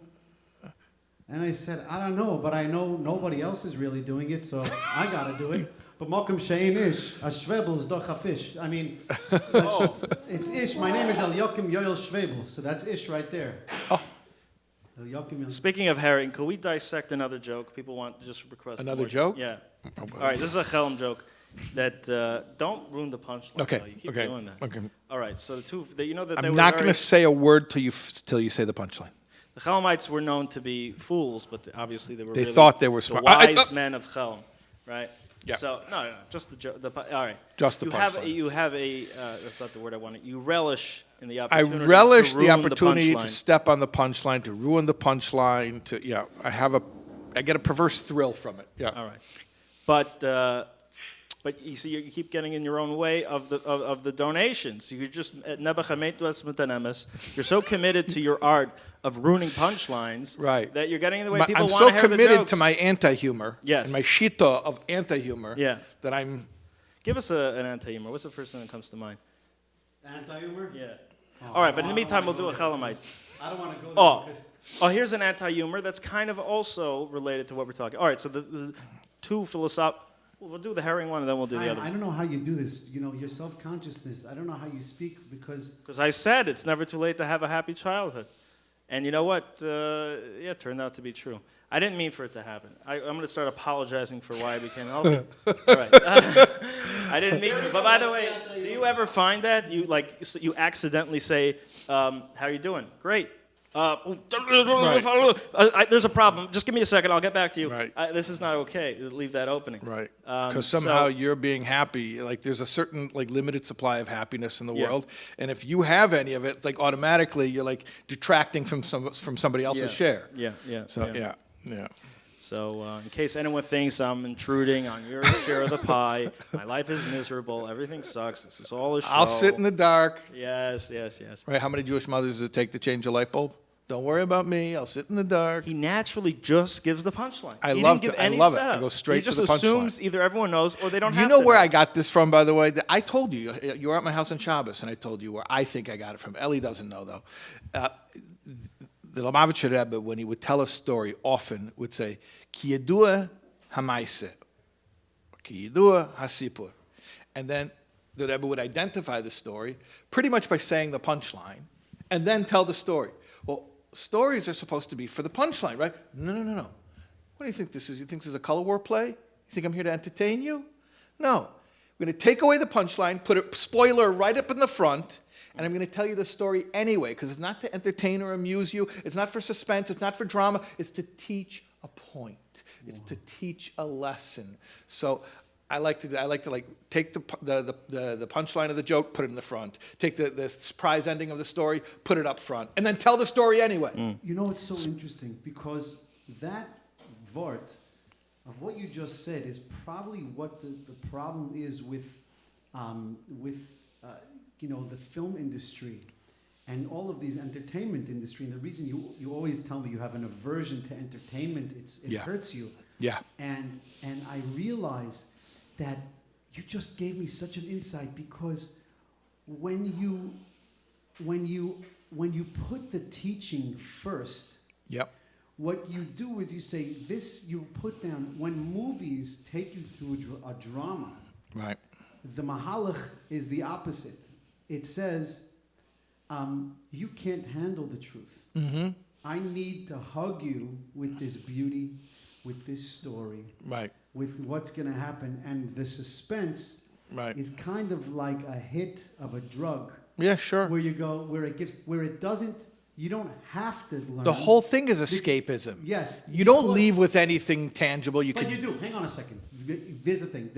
There's many films that do leave you with something, but when it's not attached to a teacher, to a person, right, that's saying, "Look at me." Right. You know, it's so funny. A guy I met on Shabbos, a Freie Yid. I'm speaking like you guys. Oh no, Freie. You've had somewhat of a spiritual awakening during your COVID experience. I did. I'm gonna play the song that I experienced. You caved. You caved is what happened. I caved to right now. God gives you a little COVID, and you come running on your hands and feet, and you started doing the He Sukkah gave me December. COVID. I want to tell you, I had the COVID really bad, and a week in, The COVID with the definite It's always article. the COVID. I got the COVID. Yes, Frank the Tank calls it the COVID, and that's maybe. Hey, let's play a Frank the Tank. That No, we okay. can't. It's very risky. But did you get a Frank the Tank yet? No, it's coming. Check is in the mail. But no, so you had somewhat of a awakening. I want to hear more about it. But I was very, very sick on my hands, just like I couldn't. Anyway, just to get some water from downstairs, I could barely walk. And then about a week and a half in, I walked into the bathroom and I saw. I had the COVID so bad I couldn't go downstairs to get water. Yes, and then I finally got it, and I'm like, oh, was I thirsty? Was I thirsty? Boy, was I thirsty? Okay. So, and then I realized my COVID This is beard. good. My the COVID I don't beard care was about the coming money. in. I just want to hit Chaim, Ellie, and saying punchlines and laughing. Punchlines with no setups. I love it. Yeah. It taught me a lot just now with this anti Yeah. thing. It's a big deal. We thwart the expectations, you know? Yeah, and then, no, I think, I'll tell you why, because it's a being. When you're being in life, that second, the Rebbe had what to say for him. That he was experiencing something. So he's not going to do a setup. No. It's not emes. It's not emes, that's right. It's not emes because if I'm going through something, I'm going to tell you what it is and I'm going to explain it. That's right. But you don't set up when you're in it, when you're feeling it. You don't set it up. No. You just do it. That's the vart. Wow. Just to be there with it. Be it. Be it. Yeah. I'm going to say a punchline. You have to do the setup. You ready? Let's do it. Oh, Jeopardy. Yeah. What's the answer? You have the answer to This start. is completely unplanned. All right, so no humor Jeopardy. That's the punchline. No. I lost $100 million. That's funny. That's very good. That's great. That's anti-humor right there. Good, right? What's the joke? Okay. Wait, hold on. Let's go. I got 100 million. No. Ding, ding, ding, ding, ding. I lost $100 million. No. Yes. That's right. Ding, ding. You won $100 for that one. Right? So what's that joke? But before that, you like puns. I have one friend who really loves puns. His name is Yankee Pearson. I think he's watching. And he loves terrible puns. If you watch the videos, like these puns are so terrible. Yeah. And it's a little picture with you could rip it off the page. But he just donated, and he great one. He says, I know the title for Shais's next book. Yeah. Cut to the Shais. You know, Barak Set had an album that went, don't bore us, get to the chorus. And you said, speaking of movies, you said this the other on one of your talks. Take. That's what Benny take. These jokes aren't free, folks. You hit up the donations while we get crazy. Now, you said, speaking of film, that true cinematography is the talkies, the silent films. The silence, not the talks. Not the talkies, the silent films. Yeah. True. Because I'll tell you if you want the theory behind it. So whenever you use a medium to express yourself, you should use that medium because that's the best medium for expressing yourself. In other words, don't paint the picture if that idea would be better expressed as a story. Don't tell as a story if it would be a better sculpture.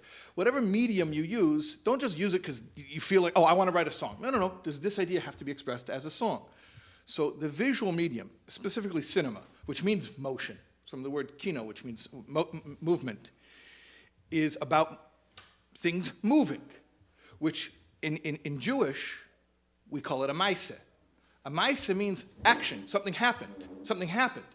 So I once heard someone say, a play is about what people say. A play is all about dialogue, right? A book is about what people think. Books are, ideas. But cinema should be about what people do, to the extent that you could understand it with the sound off. And really, and not to sound like a snob, but really a lot of that was lost when they introduced sound. You watch the old silent films, and they used the medium, the visual medium, to convey, without the crutch of dialogue, without the crutch of having to, fill it in with words. So where do we? He said, no, and this reminds me of something because the halacha, you're not allowed to eat while listening to music. And I believe that that's the answer because when you're eating, you have this medium of connection, and when you put the music in, what you're doing is you're ruining this medium of music, of eating. The same thing, I believe, with sight, with whatever sense you're using, whatever aesthetic sense, it has everything in it to engage with. You taste, you eat, you see. I believe you see that when you see, you should see. Although, not get distracted with the sensationalism and all the sizzles. Yeah, correct. So, but there's speaking a reason of cutting to the Shais. Shais. The reason you were saying that was, Chaim. Oh. No. We're going to do, exactly, it's great. Let's do a few of those. Okay. By the way, what's the rules? I mean, at this hour, kids have gone to bed at this point. It's 8 o'clock. Can we up the ante on the types of jokes?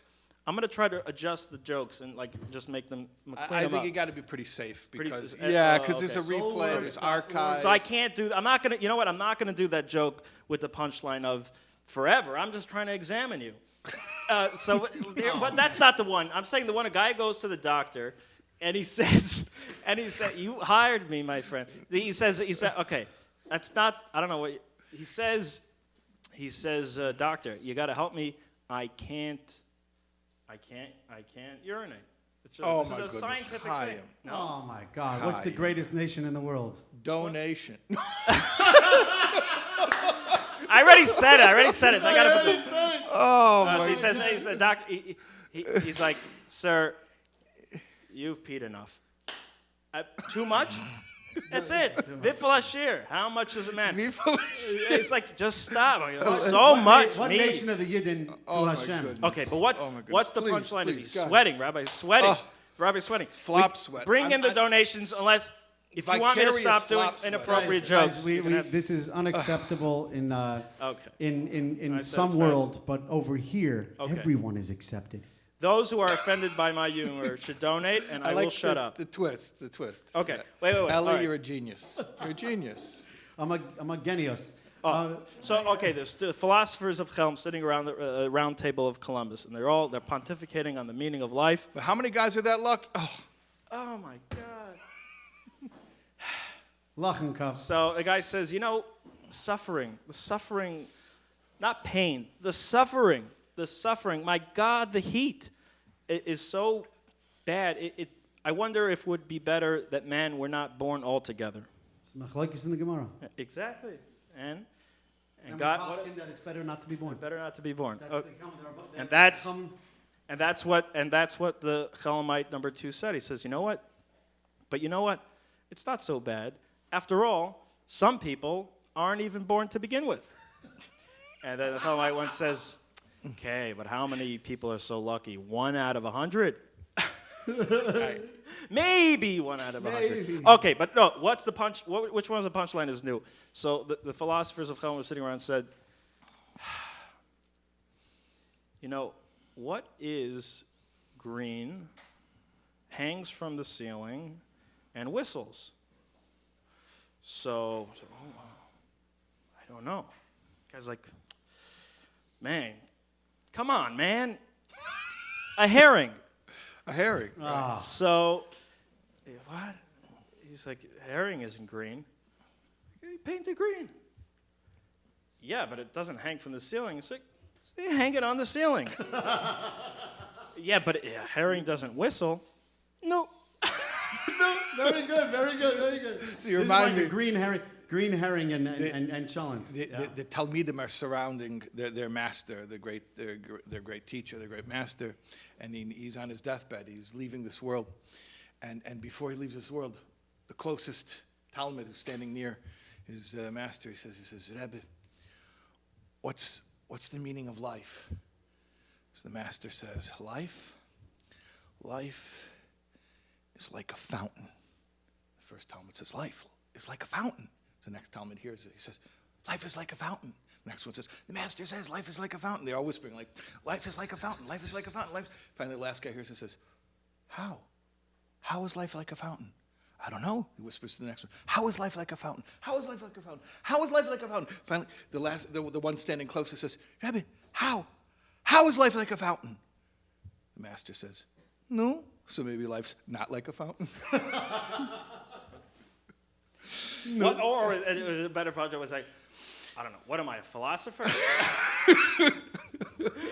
Either one of those jokes. Or the herring joke, you could just say, well, a herring. Well, herring isn't green, and it doesn't whistle, and it doesn't hang from the ceiling. It's like, what the hell do you want from me? Am I a scientist or something? Just go ahead. Okay, but cut to the chase. This is all about the giving. We got to provide the puns, the terrible, dry, anti-humor puns, if you want them from the chase. Then we have to cut to the chase and start giving the money, which is the cue for the next clip. I think that's number 14. Give it all away, right? Ladies and gentlemen. Clip 14. 14, yeah? And action. The person, but yeah, class 44, there was that line there I loved about the person who said, I never woke up in one situation and wished I were in another. Yeah. Yeah. That was, I told you I want to make a billboard, I want to make a sign. I never woke up in one situation and wished I were in another.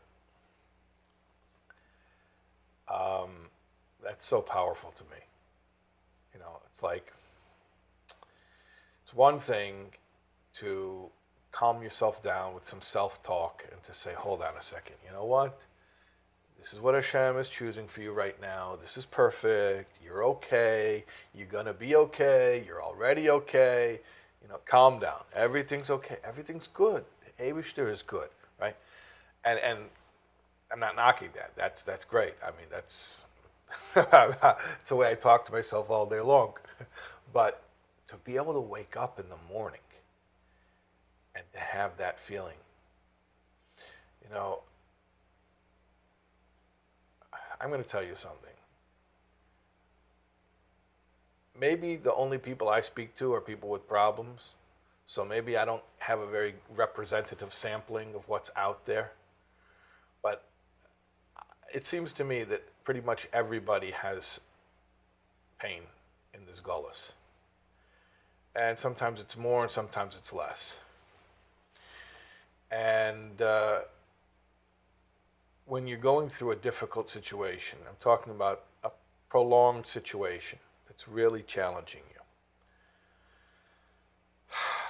You know that feeling of waking up and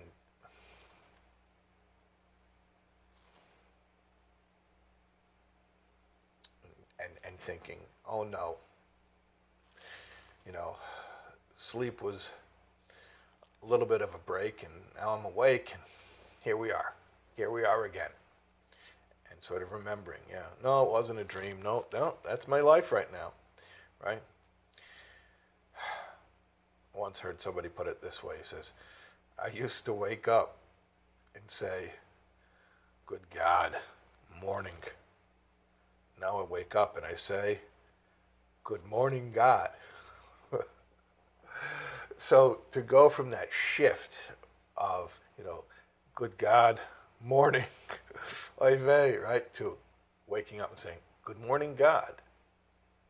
To me, that's just the most powerful thing. The bitochen is so strong that you wake up in the morning and you're okay. You know, your first thought, your first conscious thought is of okayness, that I'm okay.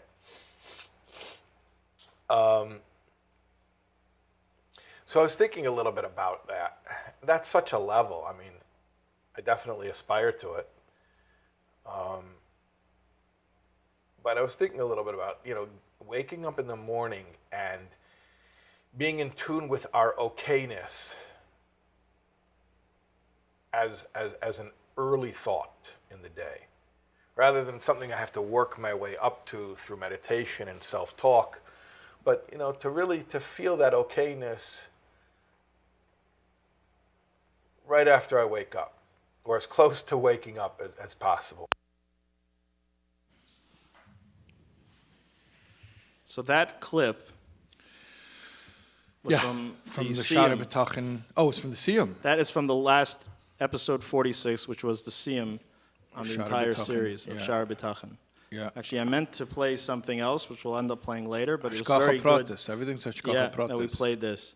So I many times I could be in the car and something's playing and I just can't leave, and that happened with this episode. Oh, really? And that You want to know piece there- something? This episode cut off early. This is, like you said, episode 46. For 45 episodes, Baruch Hashem, I didn't have any technical issues. And then the 46th episode, the Siyum, it cut off like 40 minutes into it, and there was like another 20 minutes that never got recorded. So you would have been in the car 20 minutes longer. So you see the Hashgacha pratis. Hashem made the camera cut off early so you could go inside. Yeah. Yeah, that happens quite often when things hit home for me. And that message right there, and that's why I selected those 4 minutes. I wake up pretty dark, just a cloud, and I usually wait for something to call me out. There's got to be some need outside of myself. So it really resonated what you said there. And if I counted even a small number of what has come in, the overwhelming majority of comments that have come with the donations have been, thank you for Sharidy B'tachan, thank you for Sharidy B'tachan. And that's on top of all the other feedback that we've been getting via email and privately. Clearly something has resonated. Clearly you've touched a part of us that has been Avram Fried was speaking about it. Avram Fried was saying, that they Yeah. listen in his house. Remember, he said, that your voice is in our house. Your voice is in our house. And he said they were playing what? The Sharidy B'tachan class. It's yeah. So I would love for you to set it up just very briefly and then share a little bit of your own experience of doing something so vast over that long a period. Yeah. Well, I'll say very, very bluntly, if it wouldn't have been for Corona, it would never have happened, because Corona grounded me. Like literally, I used to fly all the time. I'm in the 5 towns. I live next to JFK. I used to fly all the time for speaking engagements. So Corona shut all that down. So, which was also my main parnasa, which is part of hence the campaign. So I used to travel around speaking. That was all shut down because of Corona. But then this new opportunity opened in front of me, and I realized, hold on a second, I'm stuck at home. Stuck. I want to tell you about it, but just as a parenthesis, I was so, I know there was a lot of stress in the world and a lot of pain and a lot of loss. So this does not minimize any of that. But just on a personal level, having all the family home, having my big kids who usually are not home, having them all home, having the whole family under one roof, for me it was heaven. And I loved it. I loved the time. I didn't leave the house from basically like the 3 days after Purim. Oh, because you tried to get me to come to one of your barbecues. I think. No, I was merited to be one of the last people to see you. We were supposed to get together on Sunday, March 13th. That's right. Sorry, March 15th. I got the COVID Friday after. You got the COVID so bad you couldn't go downstairs and get water. We were supposed to get together to record something on Sunday, March 15th. Right? That was and I texted you Erev Shabbos saying, I'm coming down with a little something. A little something, and I'm not sure. I'll touch base with you Matzah Shabbos. Right. And then you said, I wonder if I'm coming down with something too. I don't know. But then again, I'm a hypochondriac, so who knows? And then I stayed in because I got the COVID. You stayed in for about 3 months because. 3 months. Right. Yeah, at least. But I merited you. No, the 4 first months. outing you made was to my backyard. That's correct. Yeah, it is. Yeah, that's true. And anyway, so because of not traveling, so I said, you know what? Let's take on something really ambitious. I always wanted to learn Shara B'Tachin in a setting like that. I mean, I'd learned Shara B'Tachin before on my own, but never, to learn it deeply and properly in order to give over.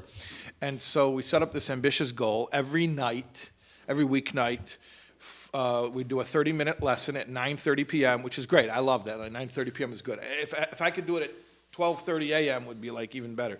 But I don't know if I would get an audience for it. But we had a nice following of people would come 9:30, learn a half an hour Shara B'Tachin. And we did this from about Lag BaOmer time until I think Elul. I think the beginning of Elul was when we finally finished. And Baruch Hashem, it just resonated with so many people. I'll just share one of my favorite B'Tachin thoughts with all of you, because, I don't know, it just really helps me, and hopefully it'll help you. I saw once in a letter, I mentioned before the Igros Kodesh, the Lubavitcher Rebbe's letters, which is basically like one of my, Likutei Sichos and Igros Kodesh, those are like my two, blueprints in life. But anyways, I saw a letter once that Rebbe's writing to somebody about having B'Tachin. And you don't see the letter the person wrote to the Rebbe, so you don't know exactly what their challenge was they were going through. But the person writes to the Rebbe clearly with a problem. And so the Rebbe writes, among other things, the Rebbe writes, you need to have more B'Tachin, which is, a common answer. But then in this one letter, the Rebbe says, and in case you don't know what B'Tachin is, I'm going to define it for you. And in this sentence is such gold. The Rebbe defines B'Tachin in such, like, once you hear this, you're like, well, that's what that means. So the Rebbe says like this. You know that feeling of total relief that you're going to have when this situation is finally behind you? B'Tachin just means having that feeling now. Why not have the feeling now? B'Tachin is having that feeling now. Anyways, to me that's gold. That's just, and it's just healing, and it's empowering, and it helps us to get on with the business of living life. And there's always for me a litmus test if something is authentic spirituality. If it puts me more into life, that's a good sign. If it puts me out there instead of in here, I like to go in here. I like to think, I'm cerebral, but if it puts me out there where other people can reach me, where I'm available to reality, to life, to the world, to people, that's usually a good sign. So, our fears keep us locked in, and then B'Tachin is like, here I am, I'm ready to show up for life. Yeah, anyway, so what's going on, Chaim? You want to do a campaign? Speaking of, I heard a great expression once. If it's spiritual, it's practical. And if it's practical, it's spiritual. And it's not about the lofty things. So speaking of practical, it's a great segue to remind people that we're running a campaign. So if you go to soulwords.org/live, then you will you'll see all the donations coming through, and then you could participate yourself. And we are taking song requests, but you have to donate. So put that in there. And if it's a monthly recurring donation of $18 or more, you will get the Tanya set of CDs. This guy, the producer behind the sound guy, just brought in a bucket full of Zaza candies. Oh my goodness, and it's so good. I don't know if you guys are hearing I can't the get enough crinkling of sound. I got like 6 in my mouth because that's how you Those do are like it. the candies that like they sizzle when you bite into them? No, it's a different one. You remember those purple ones? Yeah. Candy. Candies. Speaking of the COVID, that's all I had an appetite for. This is 2 an weeks. ufruf. These are the Shmari's ones. throwing candies like it's an ufruf over here. These are the ones you get at B&H. Shmari, when we reach 180, you throw as many candies as you want. By the way, we just cracked. We're about to crack 160. Yeah. All right, we're going to announce it as soon as we do. So bring it in. And any donation of any kind, which is being tripled, you go into a raffle to receive all these things that you see on the table in front of you. So yeah, these They sell these candies in like a sack full, and I could go through an entire bag. Speaking of bottoming out, I don't understand. You spoke Well, about we should get like a corporate sponsorship from Pashkas. yes, already. Oh, those taffy Oh, ones. he was nifted The during ones that COVID. are almost to cut your yeah. Mr. Boschkes. Right. Way to bring it back to death, Ellie. You Sorry. want to tell? Okay. Okay. All right. All right. I'm sorry. No. Speaking, I wonder if it would be better if we weren't even born. Oh my goodness. Death. Okay. Oh. What am I going to do next Sunday? That's the question. I was feeling deathly ill. Let's just get together and do this for free. Right? What? Why not? Right. I am. Well, By the way, I have an announcement to make, everybody. Everybody announcement. I want to request a song, and I know it's $1,000 to request a song. Yeah. Well, 333. No, yeah, but I like to say it's make me look better when I do this right now. I donate $1,000 right now. Oh, Schwebel. Hey, buddy. $1,000. Yes. Let me do it on the thing. We're gonna do. All right. $1,000. I'll distract them while you're putting in your credit card Yeah, information. hang on a second. I gotta put it in SoulWords.org. I am doing this because /live. /live. This is, to be able to give over these messages. People need the messages. As a songwriter, it's what you give over what you experience. So soulwords.org/live, and I'm gonna sing a song after this because I'm requesting. You're requesting your I'm own requesting song. my own song. What I'm fascinated, I'm going to stall while you're entering that. That's great. But what I'm fascinated to find out is what song would Eli Schwebel request of himself? And I think that's a poignant metaphor. There are the songs that people ask us to sing for them. And then there are the songs that we sing to ourselves. Sort of like when you're by yourself, what do you think? What do you think when no one, you mentioned, your name is Rosh Hashanah Ish. I'll tell you a word. B'makom she'ein ish. In the place where there's no person. So, Pirkei Avos, the Chazal tell us, try to be the man. Step up. So simple meaning is when no one else is stepping up, you step up. But I heard a beautiful word. B'makom she'ein ish. Place where there is no one. What does it mean, a place where there is no one? Where is a place where there is no one? On the moon? Mars? No. B'makom she'ein ish means in your own heart. Ooh. There's no one else there. So in your own heart, where no one else knows what's in your heart of hearts, that's where you need to be a mensch. Be an ish, the place where no man can see you. No, b'makom she'ein ish is when you're not lost in yourself, when you're there for other people. B'makom she'ein ish, where I'm out of this. The ego's gone. The ego's gone. That's even better. Oh my goodness. You just gave it to me. It's not about sometimes, it's not about the wisdom itself. It's what the wisdom brings you to the next wisdom, because not always, everybody, it's like the words ring differently for different people. Yeah. Let me take out my credit card. Hang on a second. Asher Parnas was on before from Lakewood, and he was talking about how tzedakah has a certain mila. It's not about that you're giving $1 now. It's that you give a certain amount right now, and it helps the person, the organization, to get to the next day. So really, it's not just what you do now. It's the fact that you're making possible everything that's going to happen in the future. So it's like sometimes the vort is not about the vort. It's the vort brings you to another realization, which brings to a realization, which comes to an insight, which comes to a moment of clarity. And it's all like a journey and a process and yeah. I don't want to give away the famous four, and American Express. Yeah. The 4 numbers are on the front. So hang on a second. Let me make sure the camera That's can't right. see. Hang on. And some hacker is going to freeze frame and enhance, and he's going to. Keep going, because I think your donation is going to take us to 160. Get out, really? Yeah. Oh my goodness. Hang on a second. Let me do that. I want to be 160. But no. Take your time, because Yeah. you have to bring us to. Draw it out a little bit. Add another 500. No. Put in whatever will equal 1,500. Huh? He's trying to get the more money out of me over He's there. saying 1,000. You said 1,000. He's giving 1,000. He's giving 1,000. right.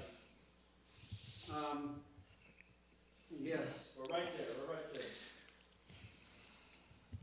So we're all waiting to find out what song will Eli Schwebel request from himself. I'm all documented, this is it. Yeah, that's right. Yeah. If your clone requested a song from you, It depends what he would be feeling. And right now, I'm feeling so much love and so much Haidah that I have to sing a song of Haidah. Okay. And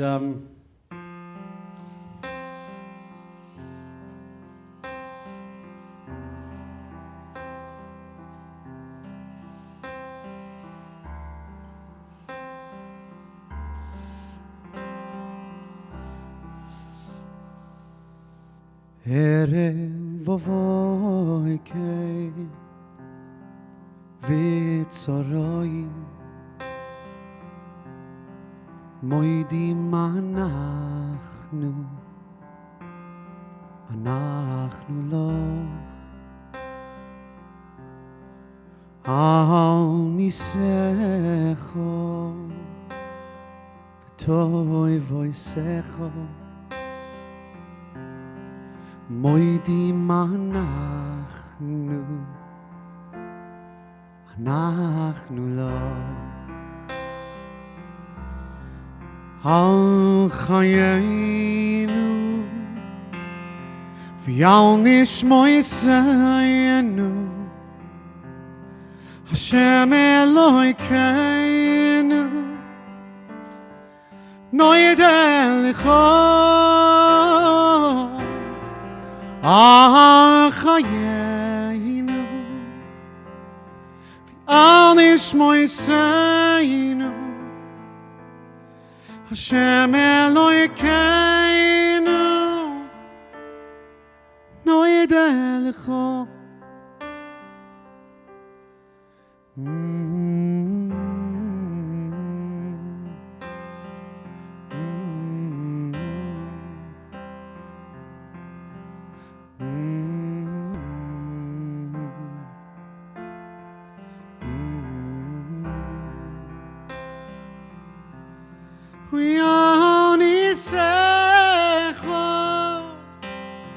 V'toi voisecho v'moedim אנחנו lo al chayenu v'yal nishmoisenu Hashem Elokeinu noyedel lecho chayenu v'yal nishmoisenu Hashem Elokeinu noyedel lecho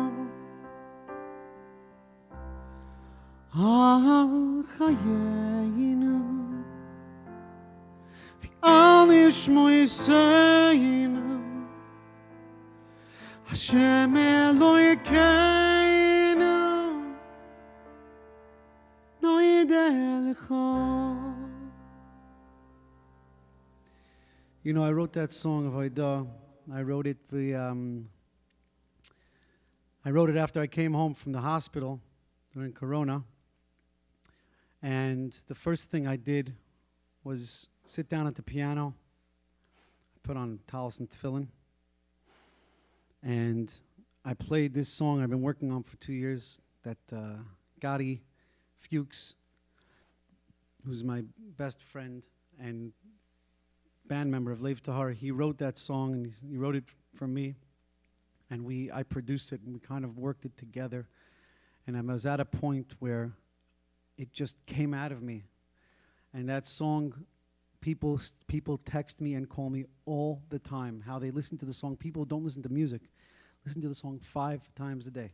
It's not, but I'm talking about hundreds and hundreds of emails, texts. It's just, and I'm mamish, it's a bracha to be able to be in that position. to be that for people. And I know that feeling as a musician, and I can imagine what it means to be a Rav and to be there for people in that capacity, to have their entire life as a life picture and the way to see the world on such a grand level. All of these things that you say are different songs and different categories. When you talk about Shari B'Tachan, when you talk about this, you talk about that. This is your album. These right here, your shiurim. That's 100 albums that you have out there. You have this That's book. a nice way to put it. I like that. That's what it is. That's what it is. You know? I like that. Yeah. Thank you, Ellie, for the song. And there's a beautiful music video that you put out. I don't know how you put together a production like that crazy. during COVID. I came back from, when I saw there was 25,000 views on LinkedIn, and there was 20,000 views on my Instagram, somehow all together, and I said, I got to do something with the song. I just did it. I just played at the piano like this. And so I called all of my musician friends. I'm blessed to work with some of the top people in the world. Everybody, I invested a lot of my time and money in hiring the best musicians in the world to get to learn from them, to understand their mahalach, how they approach music. One of the musicians is Lady Gaga's keyboardist. He's on the video. I called him up and said, guys, this is a song of gratitude, pure gratitude. Would you guys join? And I had them all during Corona play all of the parts of the songs, beautiful strings. There's 20 musicians on there. And I created an orchestra live. So if you want to go see it, check it out on my YouTube channel. I think it's youtube.com/Eli Schwebel. If you go to YouTube and search my name, Eli Schwebel, I think you'll find it there. So, Speaking of Lady Gaga, it's a great segue to our campaign, which we are running. This is a campaign which is accompanying the show, and we have more musical talent coming momentarily, and we're going to get more songs out of Ellie. But so the show is just beginning, but we just did 100. We just hit 160,000. Oh, so that means that we are 89%, but we're really going to go much further than 180,000. We are. Yeah. I don't know if you heard about it, but we're going to shoot past you know what it's like? It's like the Rebbe said. You know that feeling when it's all done? Oh. Why not have that feeling right now? Can I tell you something? You mentioned... Yeah. Schwebel brings it home. I love it. You spoke about the Rebbe's Igris had a magical way of giving the answer in the question, pointing out the answer that was in the question. Yeah. And then you spoke about Shari B'Tachan. Yeah. And that message in that video was, well, I should say, I listened to part one when I was right in the midst of a dark place, followed my own experience with the COVID. And I want to publicly thank Ellie. It was a very bad night, and I got an antibiotic for my pneumonia that gave me a bad reaction, and I was shaking in bed, and I got hives, and I didn't know what the hell or what was going on, what day it was, night, day. And I know Ellie put on Instagram that he was, so I didn't want to make public, I don't know what, I said, I just called Ellie, and I said, it's 3:30 in the morning, should I go to the hospital? I have no idea what's going on. I don't want to burden the system. I don't know if this is a real emergency. And you gave me you pumped me up to call Hatzalah, and I did have to go in because I had a bad allergy to this antibiotic. Wow. On top of the COVID. Yeah. And then I told Hatzalah, leave me alone. Let me die. I'll wait in the dark. And I said, no. And they left. I call said, you "You're back. I said, you're not in your right mind. Go right now. And your friend Ellie didn't let you. I didn't let him. He said, go now. Yeah, you Get helped to me. the hospital. You helped me kick my codependent martyrdom, which is nothing more self-obsessive than a martyr. I said, you want to meet someone self-obsessed, meet a martyr. Do you want to know what happened? All right, since I'm gonna I went after I got the COVID on the 13th. I went to an urgent care on Monday, and they didn't know in Nassau County about that. Everyone was in Brooklyn had COVID with Purim. So he said, oh, it's the flu and it's passing. If you want, you take Tamiflu. Here's a prescription. It'll help it knock it out. I go there. They want, he's like, oh, insurance doesn't cover. It's $300. $300. I'll kick the flu. Now, it turns out it wasn't. But even so. Okay, we're going to go through your whole... All right. Drop. Okay. We're trying to sell the rabbi. Come on, let's move on. Okay. You made the point. Okay, I threw you a bone there, and that's what I get. We're at 162,000. I want to mention of the fact. Wait, aren't you a therapist, Rabbi? No. Rabbi is not a therapist. He made it Contrary very, to very common clear. wisdom. Here's what happens. I try to honor that, and then every once in a while I slip up and I just start telling you my problems. Just a natural effect you have. Because we're friends. Yeah, yeah. And if there's worries on a man's heart, he speaks it over with others who are not others, but really true friends. And you don't respond, and the silence is all I need. That's it. Because it's That's sometimes when you dive into Rebbeinu Shalom, he doesn't respond. That's all you need. That's all you need. We have teams. There are teams on this campaign. Let me see. And the function of these teams is they hype up It's a their little communities. tar b'chochma is what it is. A little competition, friendly competition. And yeah. Friendly competition. Yeah. So we know it's part of the who's hype. bringing it. It's part of the hype. Yeah. We thank every single one of our donors and our matchers and our teams, but there's a few teams I want to make. We want to thank Footagers, currently holding at 23 donors, totaling $4,695. Nice. Footagers, thank you, Menachem Ben Shimon. Want to The thank leader of the Footagers leader in chief. Yeah, what do we call it? The fearless leader. Yeah, no, he has another term for it. We're at 90% right now. Yeah, let's keep it coming, Yeah, guys. yeah. Okay, let's. Yeshiv Rush. All right, fresh start. Fresh start. You met Rabbi Polter today with Shimon Russell of Fresh Start, and that is 13 donors, totaling 5,600. But that's actually more because a few people sent in by check, and a few people donated on a different We'll one. take care of so, that. all right, We'll adjust yes. that. We will adjust that. And Are we going to adjust? And what number are we going to see? and this number is really from the beginning taking the lead. Thank you very Someone much. just texted me. They thought you were Rabbi Shais Taub, who never saw him. So I think we got to give the mic to Rabbi Taub. Could you pan it back? We're just going to finish off with these teams. From Inside Out, that's the podcast with Rivka Krinsky and Ida Schottenstein. And they have been bringing it in. Thank you so much. And we are at 34 donors, $13,980.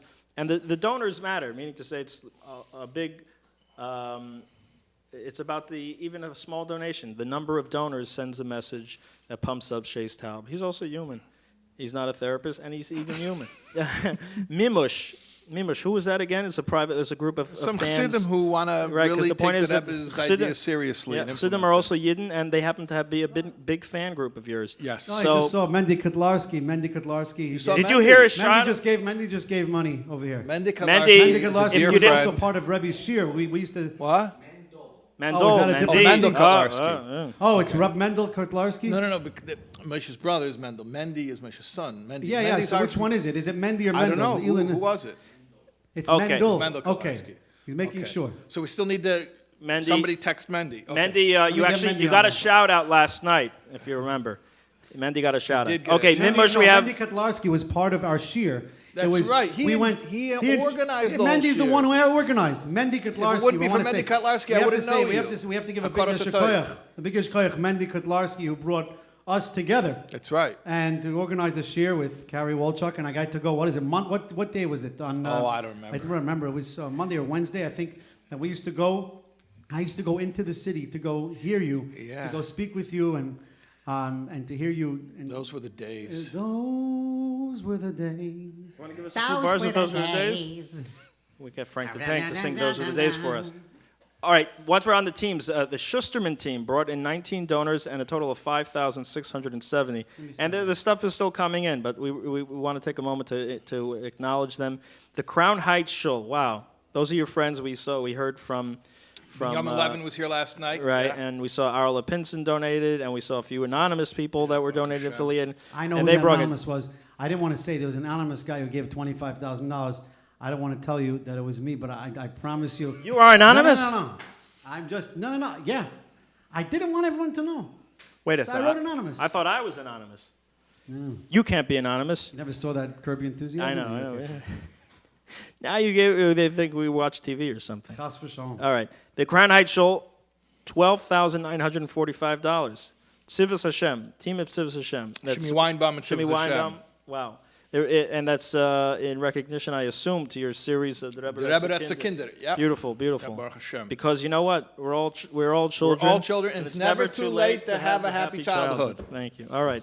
Now I know what I'm getting you for Hanukkah. I was about to say something else. I'm going to get you one of those Hallmark little rugs that says that, you know. All right. And the Sheikh Chabad newsletter. I know Rishi Deitch just told me she went to sleep. She was up till 4 in the morning working hard, getting donors. She's hosting the girls who are making the calls. We want to thank them all again. And your daughter's taking care of that. We know we're watching. over there at the call center, yeah. Yeah. And the Sheikh Chabad team is at $6,105. We have Beis Shmuel of Chabad. Well, get your act together, guys. Come on, bring it. All right. I'm not going to even say what that number. All right. Do your job, Maisha Pinson. Okay, we want to thank our matchers again. Should we run through them? We have David and Ida Schottenstein and family, a matcher.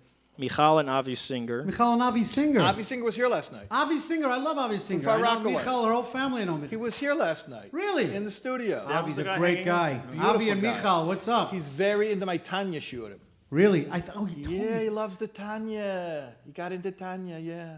Wow. Hashem. I'm telling you, you're getting through to all of the snaps. Oh no, Ellie! Just kidding. Ellie. It happens to be he's a Chassidish Yid. He can say it. He can say it. I'm allowed to say it. You guys can't say it. It's I can't say it. You can't say it. I can say it. Even though I'm You're Ben Achaben from the Baal Shem Tov. Ich bin ein Baal Shem Tov. That's right. And your grandfather was a close friend of My grandfather was Chabad. very close to the Lubavitcher Rebbe, so I can say it. Yeah.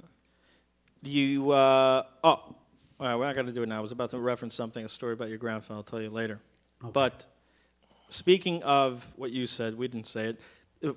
These guys are bringing it. Lakewood Friends of Rabbi Taub. Lakewood Friends Did of I Rabbi tell Taub. you? Did I tell you that I have this book at home? Speaking of snags, you mean? And I bought this in Lakewood at the Judaica store. Yeah, next you have to the go to pizza Lakewood store. to find it. That's right. It's By the way, proudly on. Baruch Hashem, I want to tell you something. Lakewood has been, for me, such a supportive community to the Torah that I put out. And it's beautiful. It's absolutely beautiful, and it's Mashiach Zeiten. And what else can I say other than the Jewish people are beautiful people. That's it. That's all I have to say. And we're coming together for a change. You know, people love people who love people.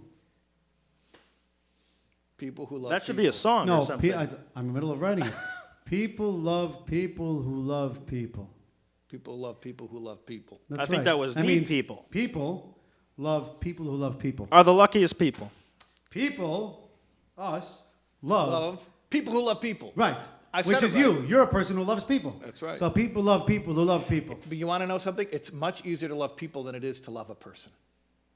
I love everybody. You know why? I love everybody. You know right. why? Because when you love everyone, right? Right. You don't have to deal with them. It's like a grandfather with a grandson can love, and then he doesn't have to deal with him. He goes home. Right. So you can say, "I love everyone." I love everybody. You love It's easy. everyone. You don't have to deal with them in person. I love the world. Yeah. But live with one person and really, that's much harder. I don't love everybody. I only love I love the donors. Who am I kidding? You love all the donors. But I love everyone. Some more so. Some are more equal than others. Okay. Take. Yeah, we've been doing George Orwell references all day yesterday. It's almost like we're living in some kind What of about Jordan crazy. Peterson? Have you been doing that one? Can we go there? Oh. All right, we'll go there. All right, because I... Oh, my okay. goodness. Ellie, once you start with your impressions, I just don't know where it's going to end up. That's the only, once we So open I'm that- going to keep it. I'm going to. Let's suffice to say, Ellie, you have a gift with your voice. We all know that, and it's not limited to singing. It's also, by the way, there's you know, Hakil Yankiv. When Yankiv gets the brachas, he pretends to be Esav. So there's an Ibn Ezra there that says there are people who know how to imitate other people's voices, and that's what Yitzchak Avinu thought. Though like a Rich Little type situation, like an impressionist. Yeah. Really? Yeah. Wow, I never heard that before. Yeah, I'll show you later. Yeah. I'd love to see that. Oh, Yeah. wow. Yeah. That makes sense because, and I was just talking about this. Who was I talking about? This Mishpacha magazine. They did a piece on parents and children in the music industry and how it affects you. And it's very interesting that everybody, that I sound like my father. I grew up, there's the physical tone, and there's the way that I sing that I learned from my father. I copied my father. That's what we all do. And if you listen to Jewish music, people have a problem that they say everybody sounds the same. Right. Why?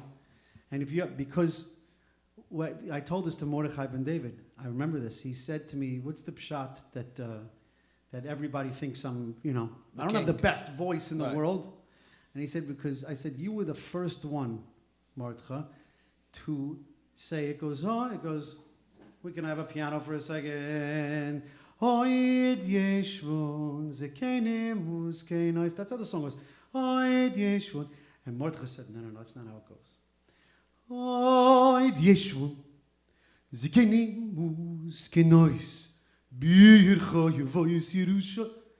And he said, this is the way I do it. Right. And nobody had the courage to do it their own way. Right. So what they do? They all copied him. And that's what happened. Nobody learned how to be themselves. That's why Benny Friedman sounds a lot like Avremel. Because that's where he learned. Isn't he supposed to perform here tonight at some point? Who knows? Could be. Benny, I hope you come, I'd love to hang out with you. I'd love singing with Benny Friedman. We did a couple of shows together. And what a voice, what a vocal, I think he might be coming any minute. He has more than presence. He's so easy to love. A tighter yid. He's he's easy to love, and he has his voice, the way he grew vocally, and where he is right now, he mamish turned into this huge, real vocal, and I saw the progression, and to see it, it's so amazing to see when the amount of work he put into it to grow and to be this superstar vocal, really. It's a good thing you're getting it out now, because you don't want to do it in front of him or go to his head. Exactly. So you get it out now. He's all right. Yeah. No, all right, whatever. I've seen better. But I want to talk about the rest of our matches. We only spoke about some of them. Ellie and Freda Nash. Ellie was on last night. If you haven't seen it, you can see the replay after you watch this one and after you donate, obviously. Maishi and Yafa Popak. These are big friends of yours. Yeah. Oh. And they were a matcher last year as well. Yeah. Wow. And we mentioned Michal and Avi Singer, Getzi and Eliza Felig. Yeah. We have Getzi and Eliza Felig who are our matchers. So we want to thank all of our matchers. We spoke about our teams. We want to give a special shout out to COL Live. Mika Sofer of COL Live, incredibly supportive. Yeah. Oh, I love that. I love those people. I was with them. We were together at KMR. What great Warner people. Brothers, KMR. The Warner Brothers. They got us a big shout out to the Warner Brothers too that brought us together. I even have my mask where I don't know where it went. It's over there. It's by the sound. It's over there. You have some. I have a KMR mask. You have some explaining to do with that chain, though. Look at What's this. going on? I got a chain. So my aunt Lois. Did you rob a grandmother? No, because when you have to sing, you have to run outside, so you wear a chain, and then. Avrami, Baruch, Shimi, and 1 second. This is a big shout out to the KMR. The KMR mask. Which side is it on over here? Yeah, that's so do a pull in. Do a focus. Yeah. Do a focus over here. You see that? KMR. Comment close. One of the most beautiful. Yeah, somewhere in Brooklyn. Program around. No question. No question. Somewhere. Sukkos, Pesach, Shavuos, wherever you want to go.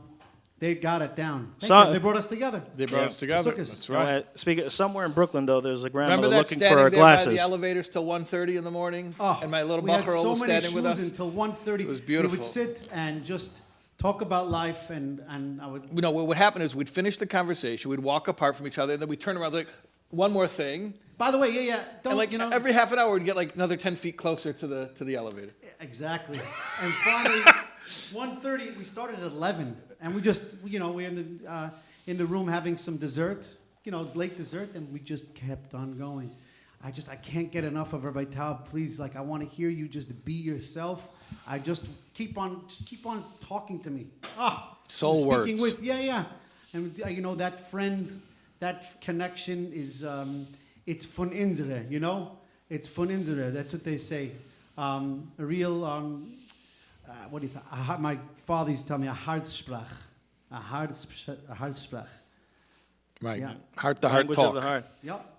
Can we mention a few special dedications? We also, besides for COL Live, Mika Sofer, we want to thank Dan's Deals. Yeah. By the way, you know that I have to do a Fabrengen in Cleveland for this. You see, there's nothing, there's no such thing as a free lunch. No free lunch. Including this show, which is a great segue to remind you that we have a campaign. What's the greatest nation in the world? Donation. That's right. What did the little boy say when they were playing a game of association? What?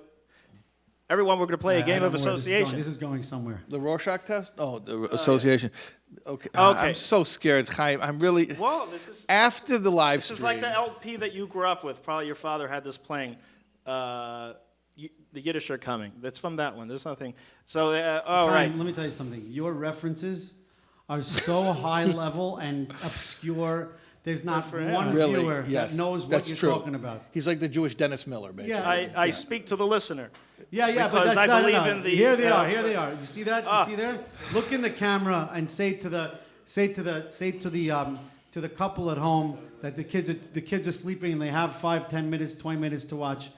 Tell them something. All right, we're going to do a few. We're going to throw it back to the 70s. If you remember, there was a nice little record called "The Yiddish Are Coming." The Yiddish Are Coming. And they had a sequel with George Foster. Wow, Rabbi Lubbock. By the way, we have about 13,000 to go. So if you and we're going right into bonus round. I so just got a text from my mother. What's the greatest city in the world? Generosity. Guys, you know what? Guys, okay. For the next hour, That's better than donation. we will read any pun you put into the comments. For any donation, obviously, any donation over $120.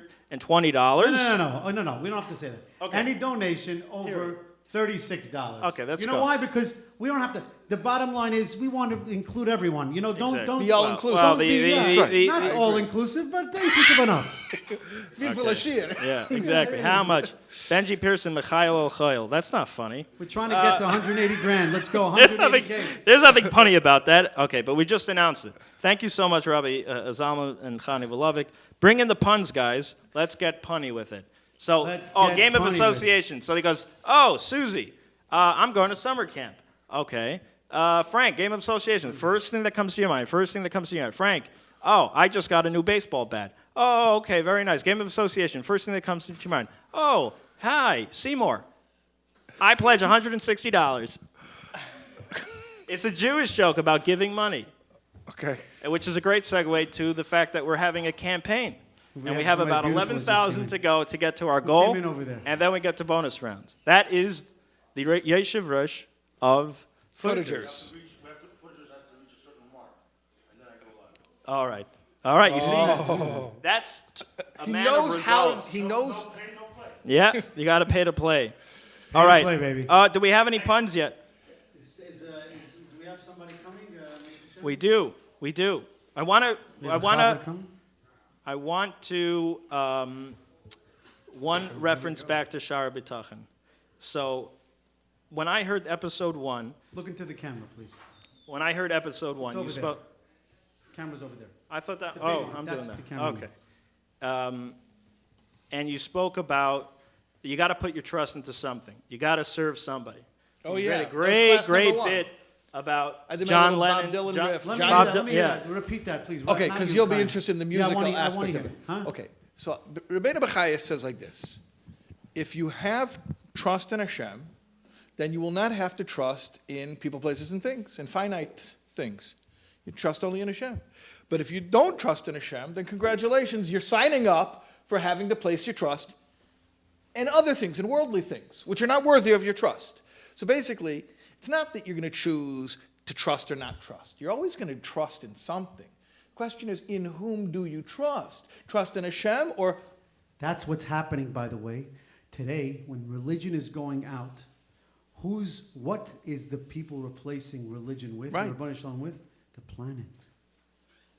The planet. We have to take care of the planet. The planet. Well, we do have to take care of the planet. We have to take care of it, but because being Hashem says to do it. They're being farkoifed with something. Right. When it becomes a god. When it becomes a religion. God. It becomes it becomes a religion. Anyways, so I said that John Lennon he was not a good person. Clear, okay, we know. Okay, we know he that. was- Okay. yeah. He was very upset at Bob Dylan. Lahavdil, John Lennon to Bob Dylan. Bob Chas Dylan v'shalom. is a Yid. Lahavdil. And he was mad at Bob Dylan. Why? Because Bob Dylan has a song, you have to serve somebody. You have to, it may be the devil, it may be the Lord, but you have to serve somebody. So John Lennon got so mad about that. He didn't like that. You don't have to serve. So he came up with a parody. It's very, you can Google it later. He came up with a parody song to mock Bob Dylan. You have to serve yourself. That's not klippa. You have to serve yourself. Serve yourself. Ani v'afsiyaid. So, anyways, yeah, that was, I mentioned that in class one of Charidy. Almost like the purpose of life is pleasure. Yeah, almost as bad. Right. There's a very, and that's why you need a Rebbe, and I'll tell you why. Because these ideas, one little twist changes the whole thing, and also the focus needs to always be refocused, because you could say, well, the pleasure, we go to pleasure, whatever.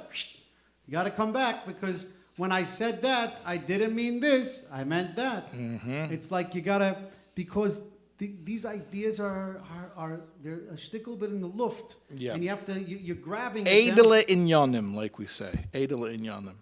Yeah, And that's why it's so vital that we have someone who's able to bring those Exactly. down. And into that's a segue into the fact that what's we're the running a greatest nation campaign. in the world? It is donation, and we're here. And what's the greatest city in the world? Generosity. Thanks, Ma. And Oh, we're here to donate, ladies and gentlemen, children of all ages. I hope you're sleeping at this time. But if you're up and you go to your mommy and tati and you say, Mommy and Tati, I love Shais Taub. That was the imitation. And I want to give him $6,000. And you say, okay, you're going to give away your dowry. Your dowry's out the door. Then, Wow. and then- yeah. That's rough. I know, but you know what? They love Rabbi Shais Taub. The and they kids, should yeah. donate. Yeah. They should donate. This reminds me that we're running a campaign, and we're actually right on the verge of 107. hurts, it I know hurts, the words, right? It's campaign. almost like, oh, we're gonna look inside the This safer. hurts, the campaign. Okay. Dedicated shliach. Oh, right. Your dedication to the Eibish's Kinderlach in any situation that they may be. Wow. Lots. Another one for Sha'ar B'tachon. Another one for Sha'ar B'tachon. So similar to what we've been talking about, when I was listening to it, it was at night. It was in between like 4 or 5 in the morning. I was trying to fall asleep, and I was kind of just playing in the background on the YouTube. And you're talking about you're going to have to put your trust, if you're going to want to put your trust in God, then He's got you. Then you're with Him. If you want to put your trust in something else, right? Then in yourself, in the universe, right? In then your little skinny cow, scrawny cow. Scrawny cow. That was last night's story, Yeah. Malava Malka. Yeah. Then that's the world in which you're living. Yeah. And you'll live and die by that. And Your choice. At first I was like hearing that again in the old way. There's like a punishing narrative, like if you want the goodies, you're going to have to surrender to Him, because that's the only way He gives you goodies. And it But sounds then like, you know what that reminds me of is Har Kagigis. That's the Har Kagigis. You have no choice, so you might as well go right here.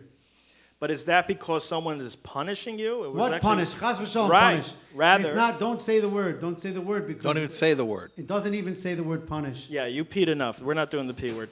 Yeah. Oh So, my goodness. What's the greatest nation in the world? Hashem says, what's the great, no, what we say to Hashem, what's the greatest, I'm not going to do it. Okay, it's not richtig to do. What's the greatest nation in the world, Hashem? Right. Hashem.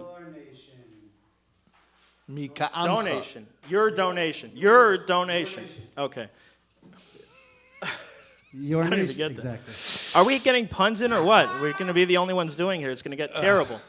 Terrible. A photon walks into a hotel and tells the desk clerk, I would like a room. He says, do you have any luggage? She says, no, sir, I'm traveling light. Okay.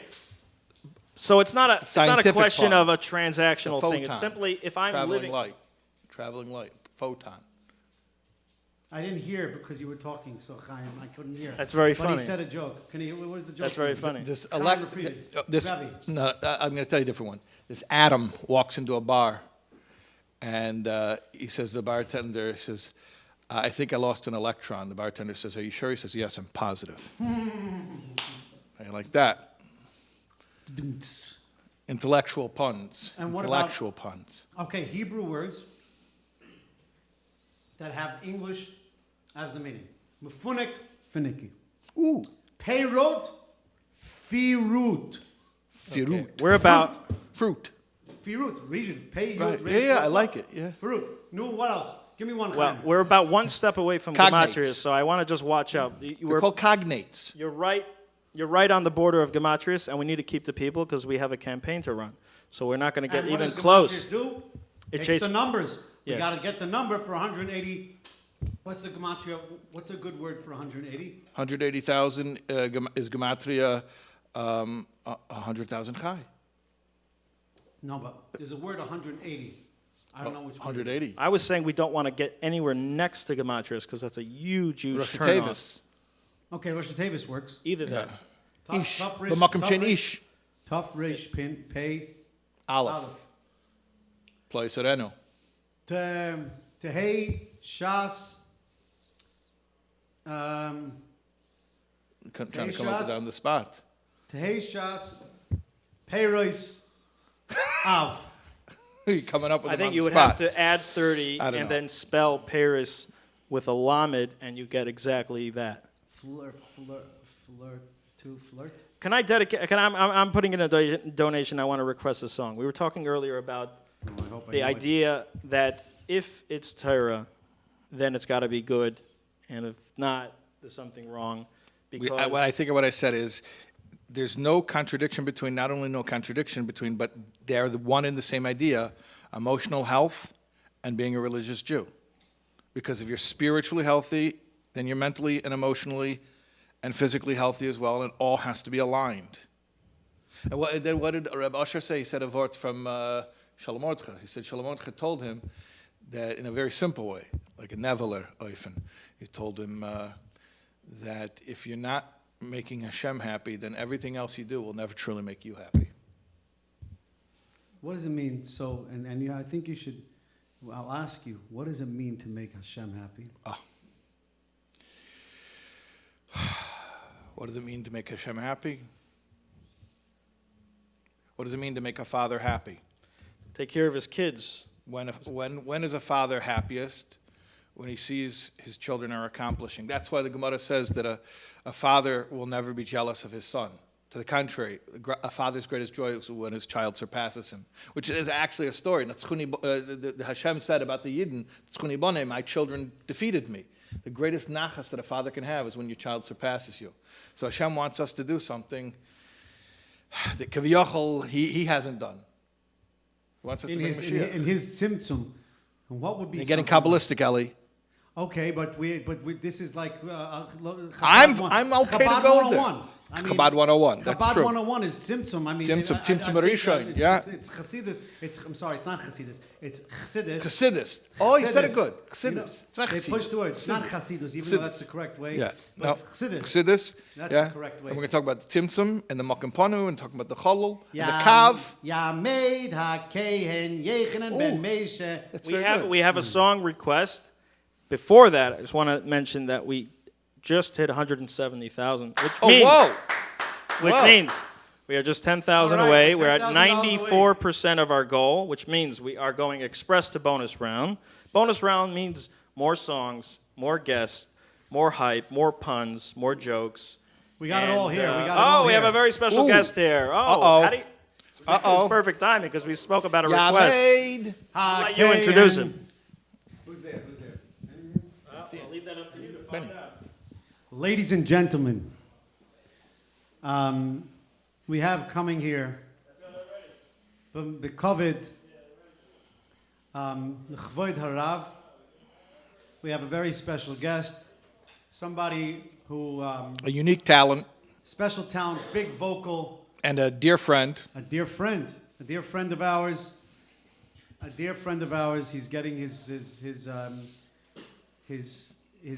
what he He's needs. gargling an egg, a raw egg. Right, he's drinking the eggs. He's getting Is ready. that a real thing? No. I should have asked Yankee Lemon. It's not a real thing. No.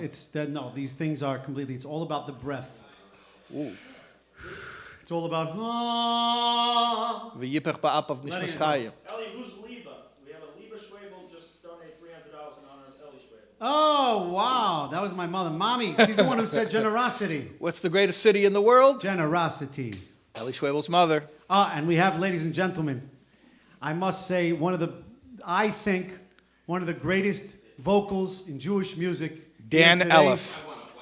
Because I can't, because if I said the greatest, they wouldn't believe One it. of the greatest. I don't want, they wouldn't One believe of me. the greatest. If I said the greatest, If I said the greatest, it's not what if someone doesn't think you're the greatest. You spoke earlier. Yeah. No. It's so then right. What is it called?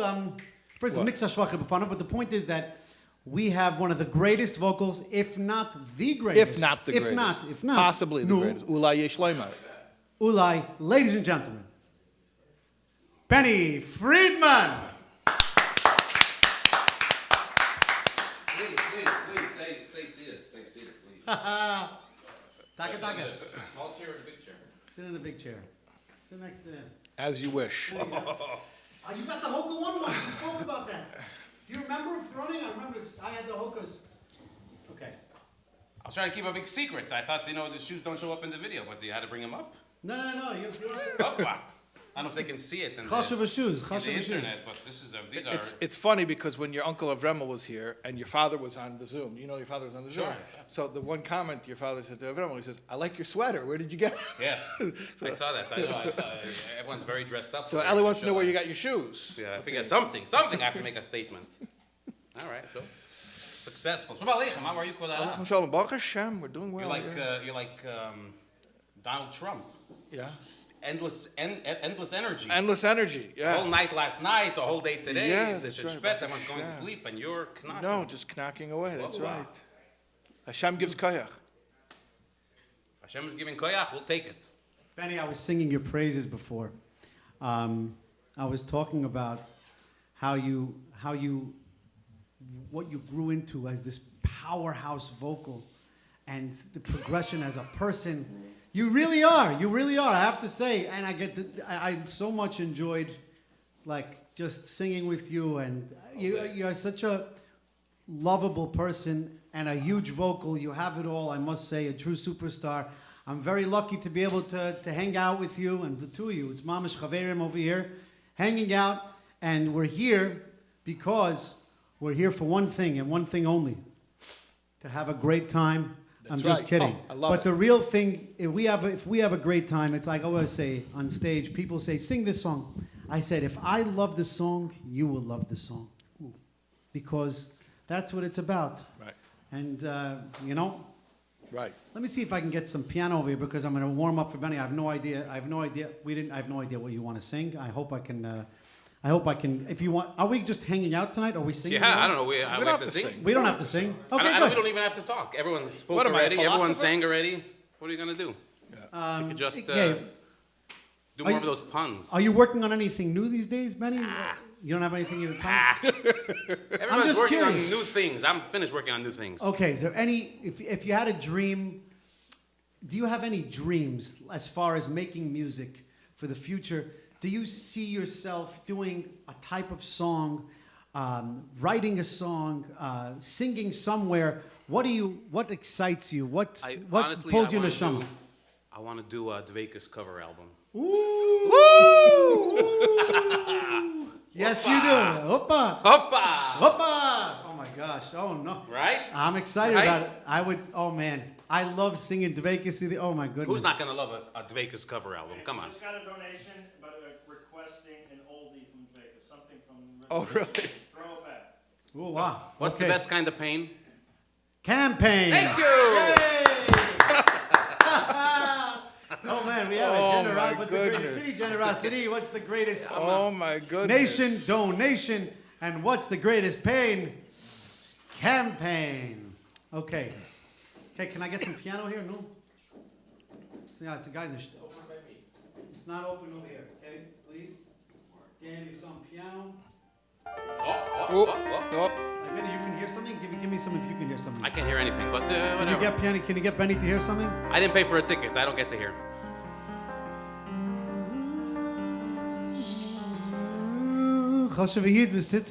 How are you? Wow.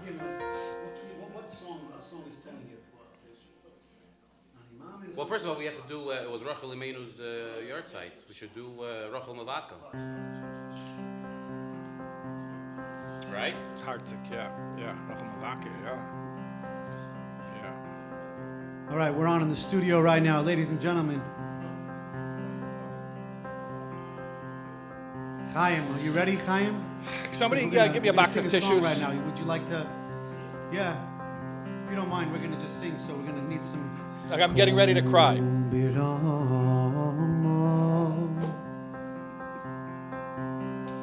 برحمان نشما رخیل رخیل میواکو میواکو آبانه ها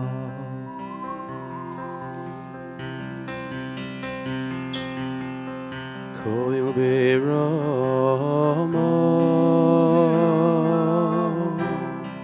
بیراما نشما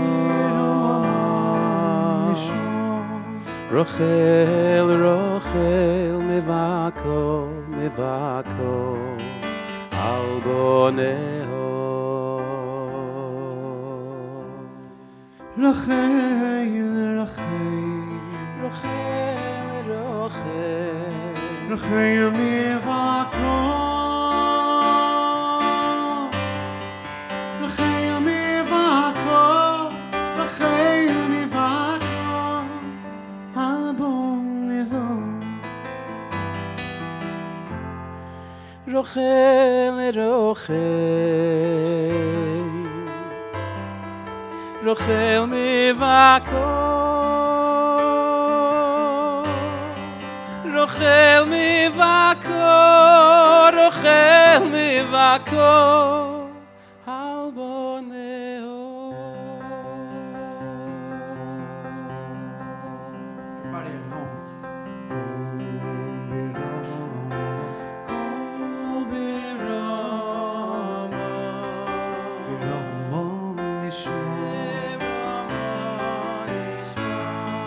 رخيل رخيل ميواكو ميواكو آبانه رخيل رخيل رخيل رخيل رخيل ميواكو رخيل ميواكو رخيل ميواكو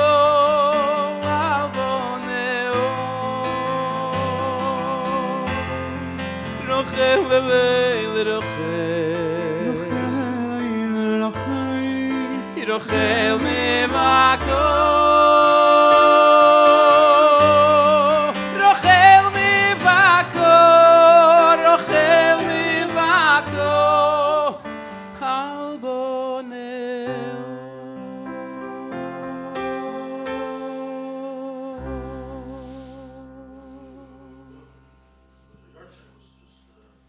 Rachel Imenu, the outside. Yeah.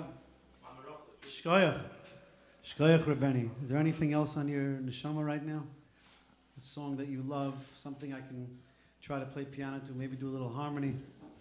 Something you love. I don't know. Is there anything that let's something that Did anyone give like $1,000 request? Yeah, can we get some $1,000 requests for Where's Rebeni? Chaim? Let's give something that Chaim Cohen does that. Those are high That's number requests. I know, it's big numbers to guys. I don't know if we got. I don't think I got. Oh yeah. 1 second. Let me see if we have the requests over here. What a vocal! When you hit that, just oh, tears me apart. Kenai Nahara. Kenai Nahara. What do you say at home? I want to. You know what? If you're sitting in bed right now, half chrappening like this, but you listen to the song, I wonder what you're feeling, because I'm feeling it. And sometimes these songs, they can give you a little bit of nechama before you go to sleep, to just to listen to a song like this, and you know that you're not alone in whatever you're going through. And Racham Avaka Albanel, you know you're with that energy, and you can connect to the Rebbeinu Shalom that way. It's a beautiful song. Thank you, baby. And when we know that Rachel is Mavak al Bonel, like we mentioned earlier, you can rest assured, you can already know now, you can be as happy now and as stress-free now as when all the problems will go away, because we know that when Rachel Imenu is crying for us, we're in good hands. Yeah. You know what that song that I love from your album? We did it in the house. Can you sing it? Would you sing it with me I have one to time? remember- I have to through? remember Do the words. songs one time through. Yeah. See if you remember the lyrics. You remember the lyrics? What key is that? I think it was C minor. Yeah? Tenley. Yeah, Tenley. How do I find the lyrics? I want you to know, A.B. Rottenberg, I did a show with A.B. in Toronto. Okay, he never does shows in Toronto. I said, A.B., please, come, let's do the show. I'm here for somebody's birthday. They flew me out. And, you know, A.B. wants to be a regular Yid in Toronto. If he would do a show in Toronto, it would be crazy. But A.B., he's like, I'm his Talmud Muvok.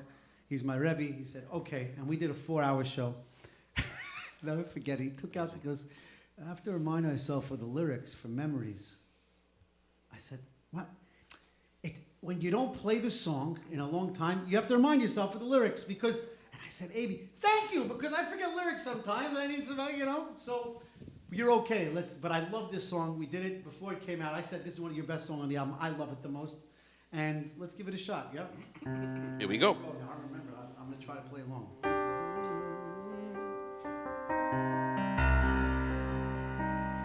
I'll just start when I'm ready. הוא מביט ושומר, הוא מקשיב גם אם אף אחד לא שומע, תמיד הוא מסתתר,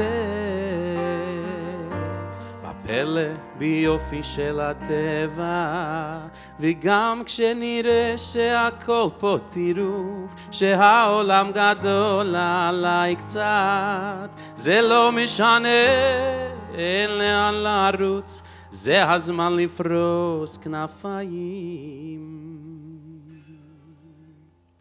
תן לי לשמוח בחלקי כי יש לי את כל מה שרציתי, תן פשטות ואהבה, לחיות באמונה, לשיר ביום ובלילה יחד, הגענו עד לפה בלי פחד, נשאיר לך בקור, רק תן פשטות ואהבה, לחיות באמונה, לחיות באמת.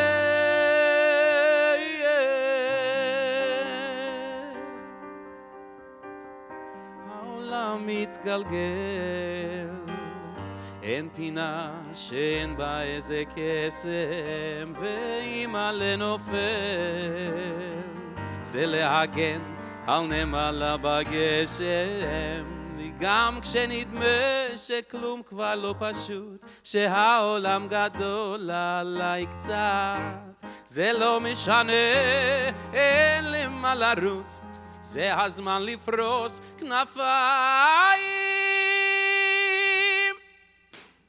תן לי לשמוח בחלקי כי יש לי את כל מה שרציתי, תן פשטות ואהבה, לחיות באמונה, לשיר ביום ובלילה יחד, הגענו עד לפה בלי פחד, נשאיר לך בקור, רק תן פשטות ואהבה, לחיות באמונה, לחיות באמת.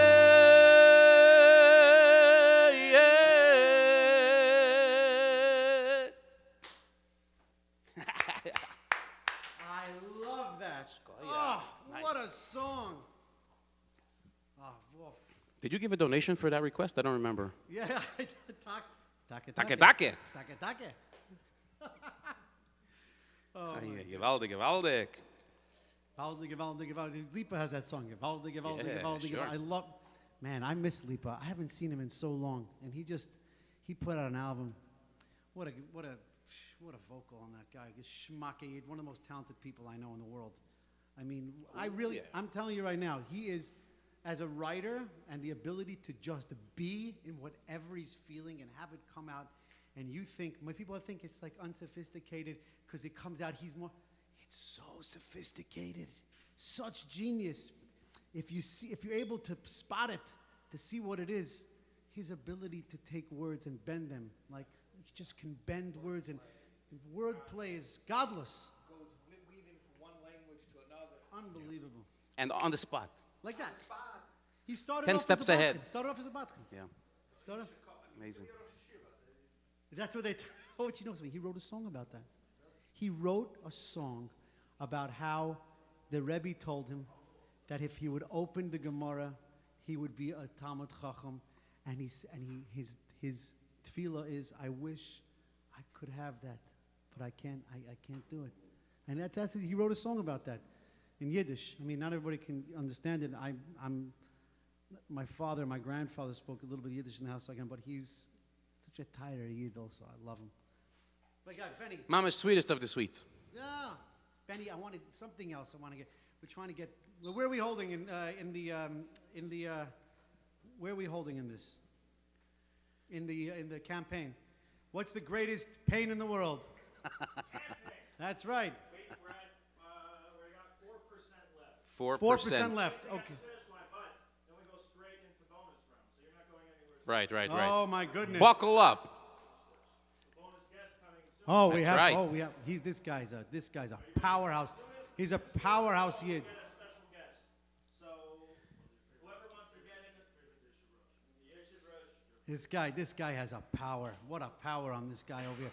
Ladies and gentlemen, yeah, we'll bring him soon. But first, I'm trying to find out what we love together, so we can really like that song. I love it so much, and the piano and the way it hits.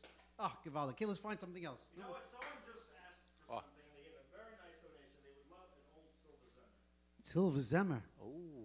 Silva Zemer sang a Dveka song.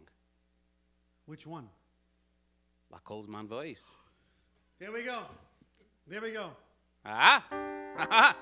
La Kolzman voice Tachas HaShamoyim La Kolzman voice Tachas HaShamoyim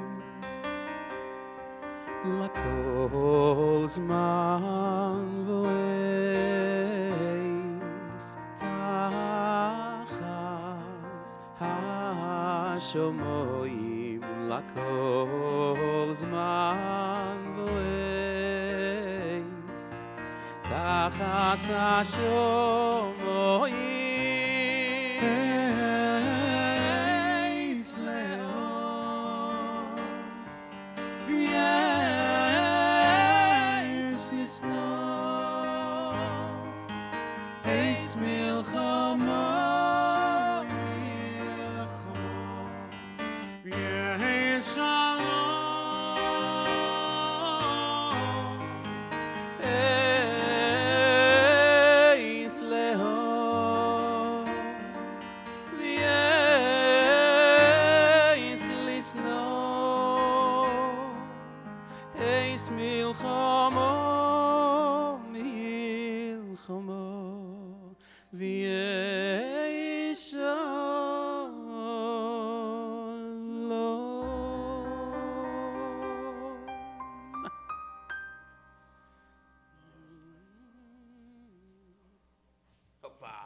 Whose mic wasn't on? Okay. Anyway, do me a favor. Can I have a little more? I want to hear some Benny over here also, because I don't have Benny in my thingy. We got to hear everything over here because it's all about hearing and listening. It's all about listening. Reb Shais, what can you talk about when it comes to, I think one of the greatest things about you is your ability to listen. And can you talk about, my bar mitzvah parasha was Hazinu, Hashemayim V'Adam. Hazinu means to listen. Huh? It's about listening, the high level Hazinu. So can you talk to us a little bit about what it means to listen and what it means to be there as a listener and how that translates into what it means to be a Rebbe, a Rav? I'll tell you a word. This is a word from Peretz Mochkin. In Parshas Shmini, there's a whole discussion about the Rosh Chodesh, that the Bnei Aaron, the NOV just died. Your Zayde, Aaron Akoin. So there's a whole discussion, goes back and forth, and Moshe wants an explanation from Aaron. So the pasuk says, "V'yishma Moshe, v'yitav be'einav." Moshe heard, and it was good in his eyes. Meaning, simple explanation is Aaron gave a good answer. Uzeda gave a good answer. Maybe he's saying his answer. Of course. And, but Peretzmachkin said, Moshe Rabbeinu is allemal gewend der Redner. Moshe was always talking. Finally, one time, V'yishma Moshe. He said, V'yita be'enav. This is good. This is good. Just sit and listen. Well, just we have a very special donation just came through from your friend, everyone's friend here, Chaim and Dahlia Marcus. Wow. Chaim Marcus, L'chaim, L'chaim, Chaim. Chaim, yes. Chaim Marcus, what a talent also. You know Avram from 8th Day? Avram. The song Avram. Yeah, sure. I love that song. Let's try. Let's do that song. That's right. Oh, That's yeah. for Chaim Marcus. Dedicated to Chaim Chaim Marcus and Dahlia. And for, one second, for Benzi, for Benzi and Shmuley Marcus, you know, who we all met on KMR. I have to say, just give another shout out because that's Warner Brothers and KMR bring so much talent together. Really, and they brought us together. Yeah. And this song from 8th Day, for me, we did it together. This is a Shmuley Benzi song. They wrote this. Yeah. Shmuley and Benzi wrote this song. I think it was actually, both of them, I think they wrote it together. And when Benzi sings that chorus, man, I told him he's got that vocal that's just got some grit and power in the chorus. And when he does that, Avram, we did it acoustic together. We did it, and we loved it. Oh, did we love it? We did it at a show together. I did it on acoustic guitar. Oh, you have a guitar? No, you want to do it with the guitar? Or you want to do no, the Avram. Yeah, I think. G.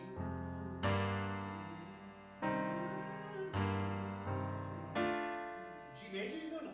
No.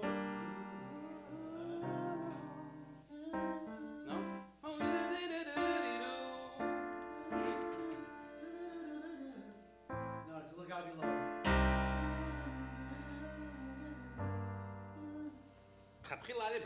One higher? I don't know. Are we going to go lower? I think. You want to do it? We're going to try it out, ladies and gentlemen. What's the worst thing that will happen? How many people are watching right now? A couple people. It's okay. A couple people. Worst thing. I a little bit embarrassed. I heard Benny one time. I heard you say, you said it b'shem somebody.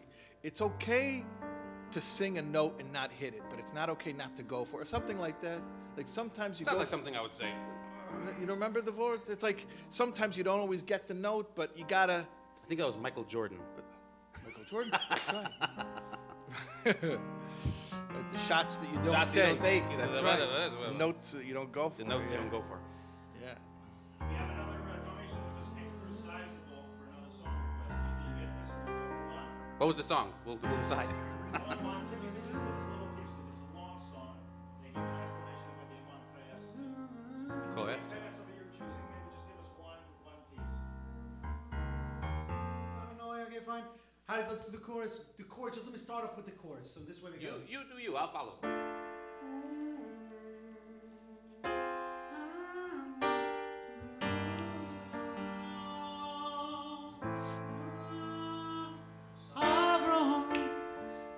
Oh. We're the children that you dreamed of. We had something you saw at night. I don't know how to do it. You know it's true. Just to call you Avinu. You know it. Father O'Brien, we got your soul inside. Take us home. Father O'Brien, we got your soul inside. Take us home. Take us home.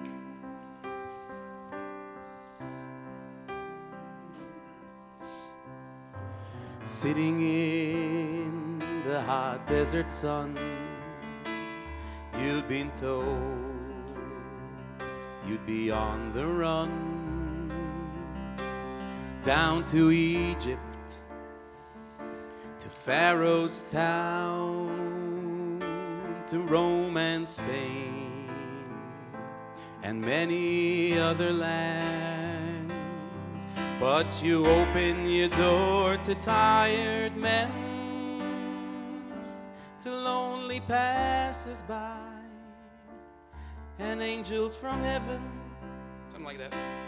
Your kindness and your care were known far and wide.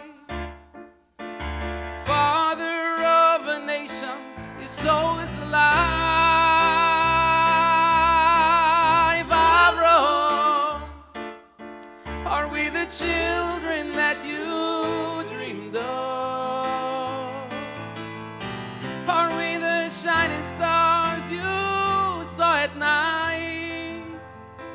You know it's true, we still call you Avinu. Our Father, our pride, we got your soul inside. Take us home, Avro. Are we the children that you dreamed of? Are we that shining star you saw at night? You know it's true, we still call you Avinu. Father, our pride, we got your soul inside. Take us home. Our Father, our pride, we got your soul inside. Take us home. Take us home.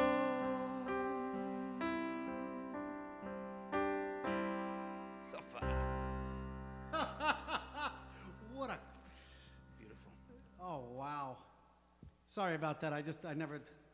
Okay, I'll do better next time. All right. What other song? Ya mama, mama, mama, mama, ya ya ya yo. Mama, mama, mama, mama, mama, mama, yo yo yo yo. Ya mama, mama, oh, mo yo yo yo. Ya my, ya mama, mama, my, ah, ya yo yo yo. Mama, mama, ya mama, mama, ya da ya da da ya da ya da ya da da da da. Oh, ya da da da da, ma ma ma ma ma ma. Oh, ya da ya ya ma ma ma ma ma ma ma ma ma ma. Oh, ya ya ma ma ma. Oh, ya ya ya ya ya ya ya ya.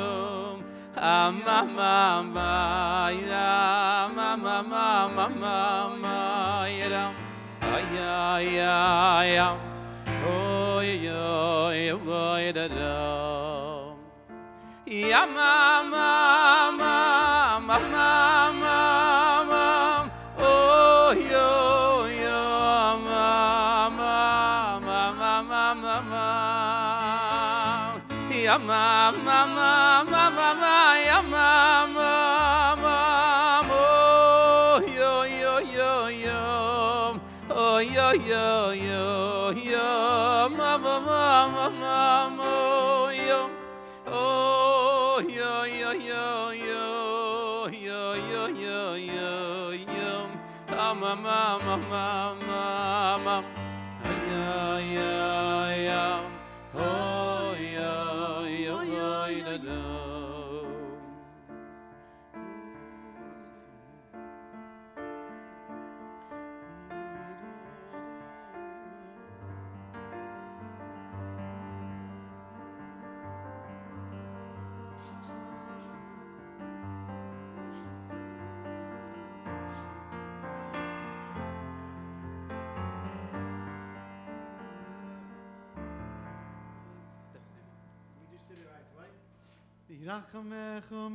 That's the same song, I think. No.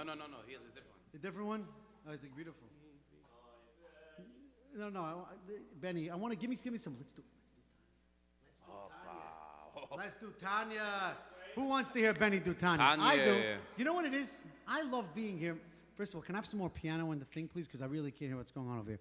But okay, Oilam, we're at the last 2%.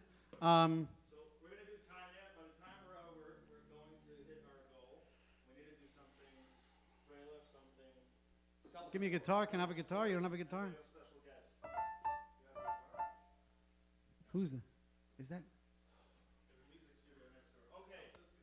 Yeah, give me a guitar. I don't know. I busted my finger playing football, but I think I could do it still.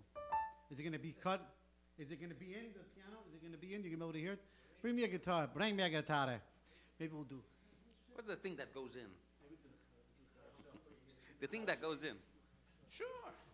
I could do it on piano too if you want. What key is it? A minor? Yeah. What better key than A minor? You know, we could talk about the difference playing with pain and joy. The keys of A minor versus A major and how major and minor works together. Just a quick music lesson. If anybody talks, we hear people talk about music theory. It's not music theory, it's pashut, but you don't have to be theorized. It's a, you know, there's minor is when there's a sad song. So basically, whenever a song, I hope you can hear this guitar somehow. We have a guitar that goes. Unplug it from the keyboard. Okay, we'll talk about it. Like this. One second. Is it tuned? It's not tuned. Someone tune up. But it's a minor key. Minor key. Like, give me some piano, no?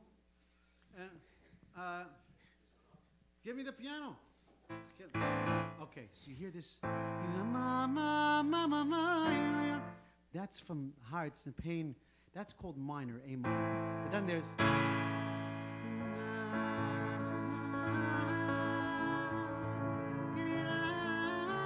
That's more major, but we got.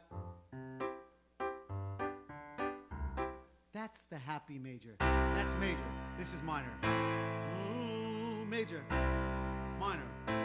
Shais? Okay, that's just a quick. So major or minor, all depends on the face you make? But no, I'm trying to give you the face. Minor. If I do, what if I do? Major. What if I do? Minor. Major. What do I do? What do I do? Major. That's how you know. Someone tune the guitar, please, because we can't play with this on. Thank you very much. We've got a great cast over here. I have to tell you, there's a great production team over here. Well, let's give them a shout out. Studio 321, is that what it is? 321. Motion. Or on the sound. 321 here in Crown Heights, everybody. We're here in Crown Heights in the Shchune. Crown Heights in the Shchune. I'm speaking as Oivi Aril Lubavitcher. You know, Lubavitchers, they put it out over there. They put out the lyric, they put out the words, they put out the. But I made the 321 motion in the Shchune. They throw out the lyrics. They throw it out. You know, a lot of fans are not only, we have fans from all types. Yeah. We have people giving from all types of Yidden. That's what you are able to bring, Baruch all Hashem. types of people together. Alle Kreisen. Yeah, alle Kretschmers. Came to the Kretschmer. Huh? 99%. Yeah, let's do that.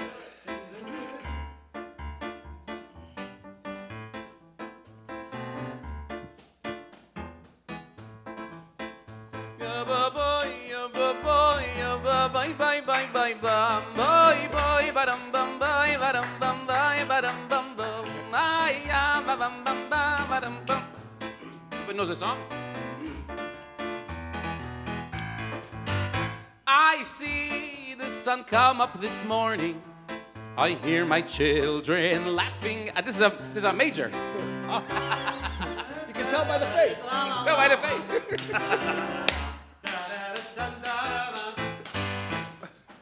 Forgot the words.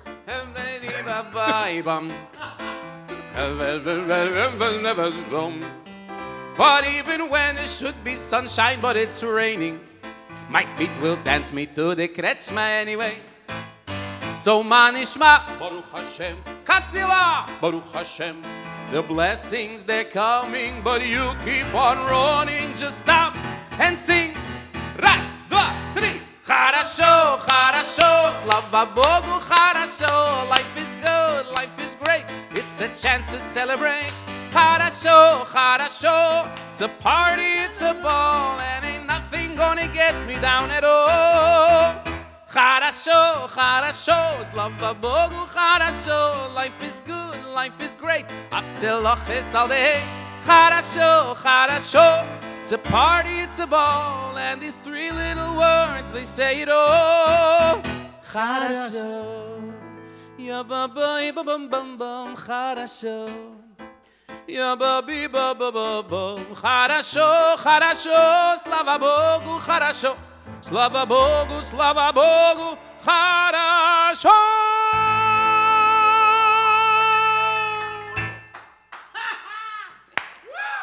That was great, bro. I played it once on guitar. I did play with you on guitar once. At KMR, shout out to At KMR. Guitar on KMR. Gewaldig. Gewaldig. Okay. We make a few we are. What's the best cation? Oh. Stay right there. Stay right there. Okay, we said we would announce a few dedications. So, Refuah Shlema for Zev Ben Fega and Alabas Beba. That's what it says. Okay, and Rabbi Taub, you have enriched our lives forever, young and old alike. Bless. From my friend Devorah Bukid, a nice donation. From Chabad, so many Chabad houses. Like I said, a comic's comic, a rabbi's rabbi. Okay. Thank you for making Hasidus so easy to understand. By the way, the Silva Zemmer request was from Schneier Friedman. I'm assuming that's a relative. Oh. Okay. You would say that. I would know what song you want. I already donated, but a shout out again to Rabbi Taub. Oh, look, I'm getting balloons all over the screen. So refresh. Ah!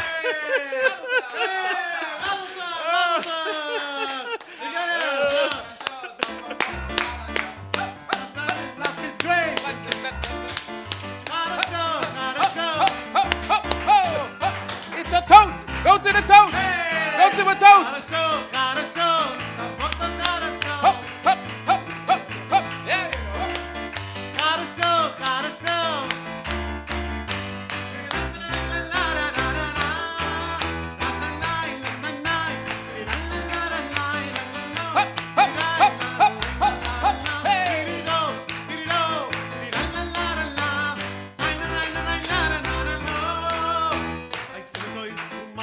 I see me time. Hop, hop, hop.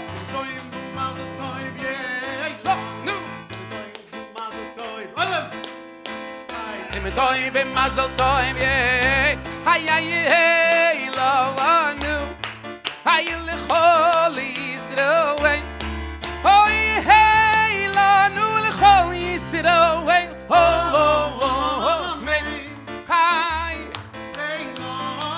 raba ba ba ba Israel hey lo anu le khol Israel oh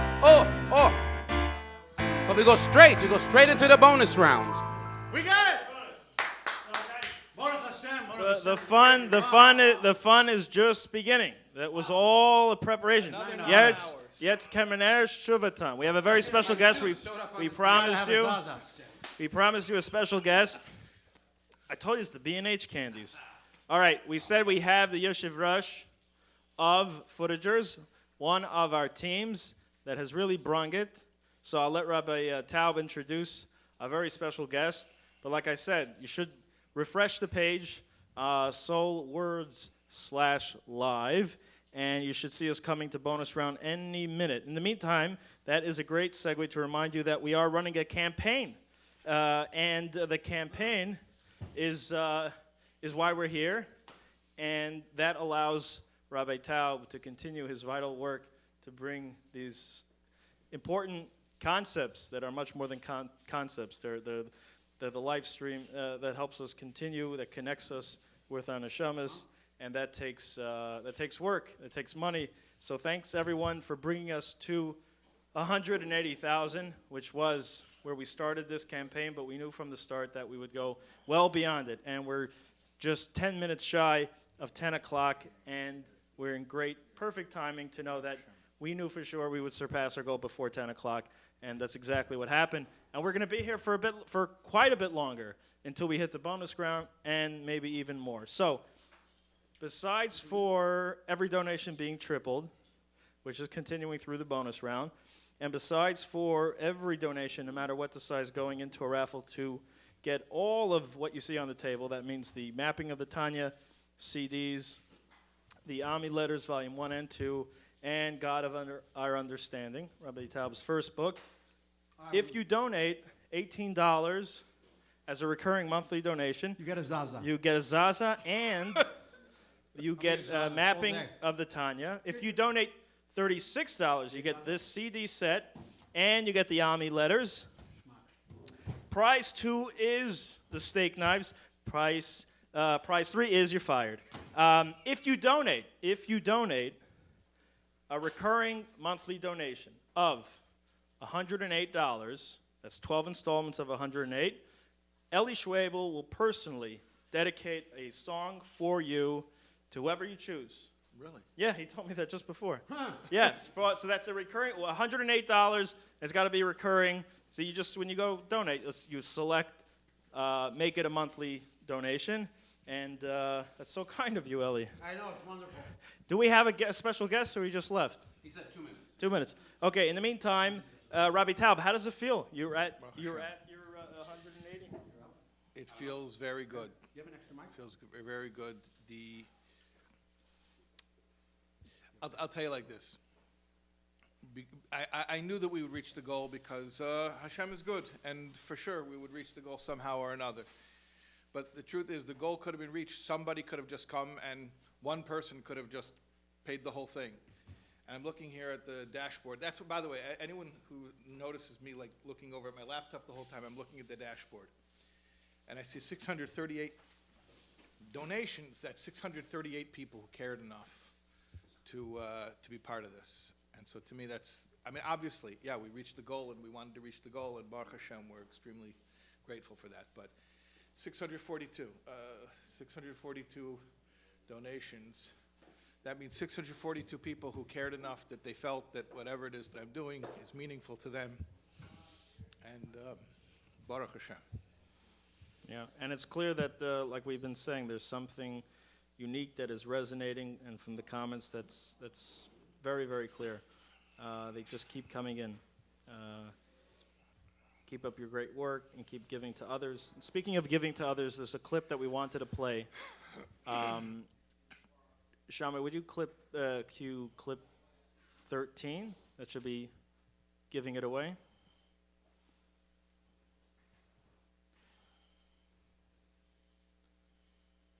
And you spoke earlier today about how this seeming spiritual paradox that isn't exactly a paradox at all, that we can't give what we haven't got. We spoke a lot today about healing trauma, old wounds. Yeah, we did. Things that were lacking. That wasn't the plan, but that's, yeah. Yeah, but I would just, me, I hate to talk about negative or anything like that. But like Eli Schwebel was saying, it's not broken people. Can I tell you a quick Siddur Shamaisa? Because, he said that it was broken people, then Abi told him, no, whole with you, right? The broken people become whole. So just a quick Siddur Shamaisa. I heard this story from my brother Rabbi Taub, who was on last night, but he told me one time somebody was harassing Hillel Paritcher. You and I mentioned Pesach Sheni, because you learned the Maimer with me, Pesach Sheni, Lavinin Pesach Sheni, which Menachem helped me out with. Remember Pesach Sheni, the Maimer Pesach Sheni. So somebody was harassing Hillel Paritcher, the great Mashpia, the great Chassid, and saying, it's ironic that you Chassidim, you took Pesach Sheni, which was like there's no way to observe Pesach Sheni. Pesach Sheni, you bring a sacrifice in the temple. So when the Beis HaMikdash, when the temple's not standing, there's really nothing to do on Pesach Sheni. It's just like a historical fun fact that in the time of the Beis HaMikdash, if there would be a temple, this was the date on the 14th of Iyar when they would bring the Pesach Sheni, the second, the makeup Passover. But it's not. There's nothing you can do on that day. There's no observance. There's no mitzvahs or anything to do on that day. So this person was harassing Hillel Paritcher and said he's saying like it's a shtach. It's interesting that you Chassidim decided to celebrate a Yom Tiv for Tameim. Tameim means impure people, because the origins of Pesach Sheni, Parshas Ba'aleischa, which sometimes my birthday is Parshas Ba'aleischa, usually it's Shlach, but sometimes Ba'aleischa. So I have a special connection to that Parsha. The story is that the people were Tameim, they were ritually impure, so they couldn't bring the first Pesach on the regular date, so they had to do the whole long story, but Moshe Rabbeinu worked it out for them. He went to Hashem and asked, what can you do for them? And they got a new makeup Passover. Anyways, they were impure people, and they didn't have enough time to become pure quickly enough, so a whole month later they would have enough time to become tahor, to become pure. So this guy was harassing Hillel Paritcher, says it's ironic you Chassidim decided to celebrate a Yom Tiv for Tameim. So Hillel Paritcher says, well, what Yom Tiv for Tameim? Pesach Sheni isn't a Yom Tov for Tmeim. It's a Yom Tov for Tmeim who became Tahirim. It's a Yom Tov for those who were impure and became pure. And there is no greater Yom Tov than that. So it's not like we're reveling in the brokenness. It's that we are grateful to Hashem that people can come from brokenness to wholeness. And we're grateful to Hashem who heals and who loves, and Hashem's kindness that Hashem has brought us through so much, collectively as a people and also individually, and there's no greater Yom Tov than that. So. And there's a difference between, we have a very special guest, but I wanted to cue this video because it's so apropos of going into bonus round. There's one thing, you know, you fall and you scratch your elbow and you patch it up, and you have the same elbow, but when we're talking in the realm of spiritual healing, it's not that you kind of fix something that you get it back to where it was. There's a whole new experience. A whole new experience that, like you talked about, the only way to keep that new experience, because it's just a gift, is somehow to give it away. You have to give it away. You can play clip 13. Is that giving it away? All right.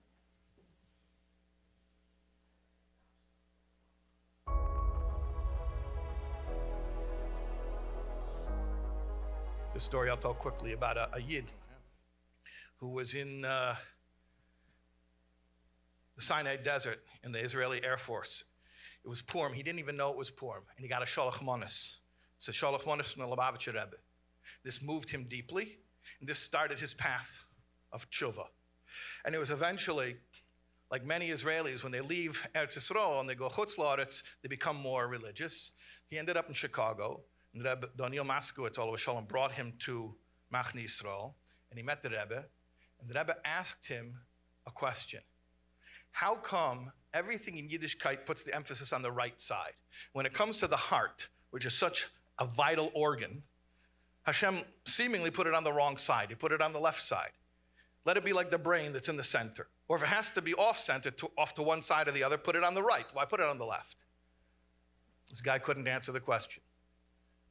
So the Rebbe said, but the whole purpose of the heart is emotions, and emotions aren't for yourself, they're for others. So when you face another Jew in Avas Yisrael, your heart is on the right, on the other Jew's right. So his whole awakening to Yiddishkeit was when he was a receiver, he got a gift. The Rebbe flipped it, now you got to become a giver. Now you have to give the gift.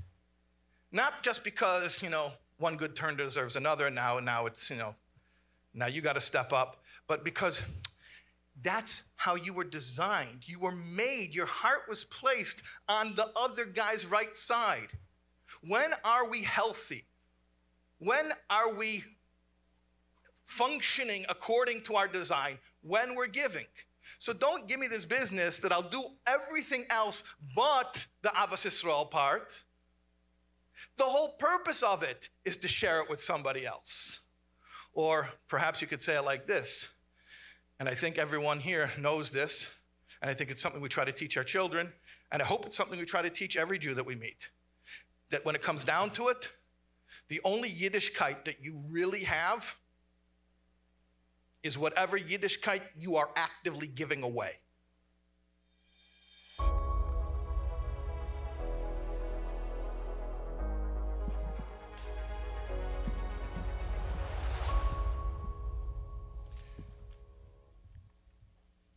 We're back on? Okay, now I'm joined by a good friend of mine, dear friend, partner in so many projects, Menachem Ben Shimon, who is the Yeshiv Rosh of Footagers. And yes, Menachem, thank you. Who anointed that? Who decided that? Who called you that? I actually know who innovated that title for you. We decided it's the VAD. Oh, the VAD. At this That's point, correct. it's the VAD, yeah. Because as you know, in any good organization, nothing happens without a VAD to fall back on. So these are the VAD's decisions. Anyways, it's a great honor and pleasure to be here. So this campaign is essentially for SoulWords, but I'd like to take a moment to let everyone know, and I think it's very apropos being that we're in the bonus round, that really Rabbi Taub is here not only for SoulWords, but really a real bonus for many other organizations, shluchim, and individuals that I personally have witnessed.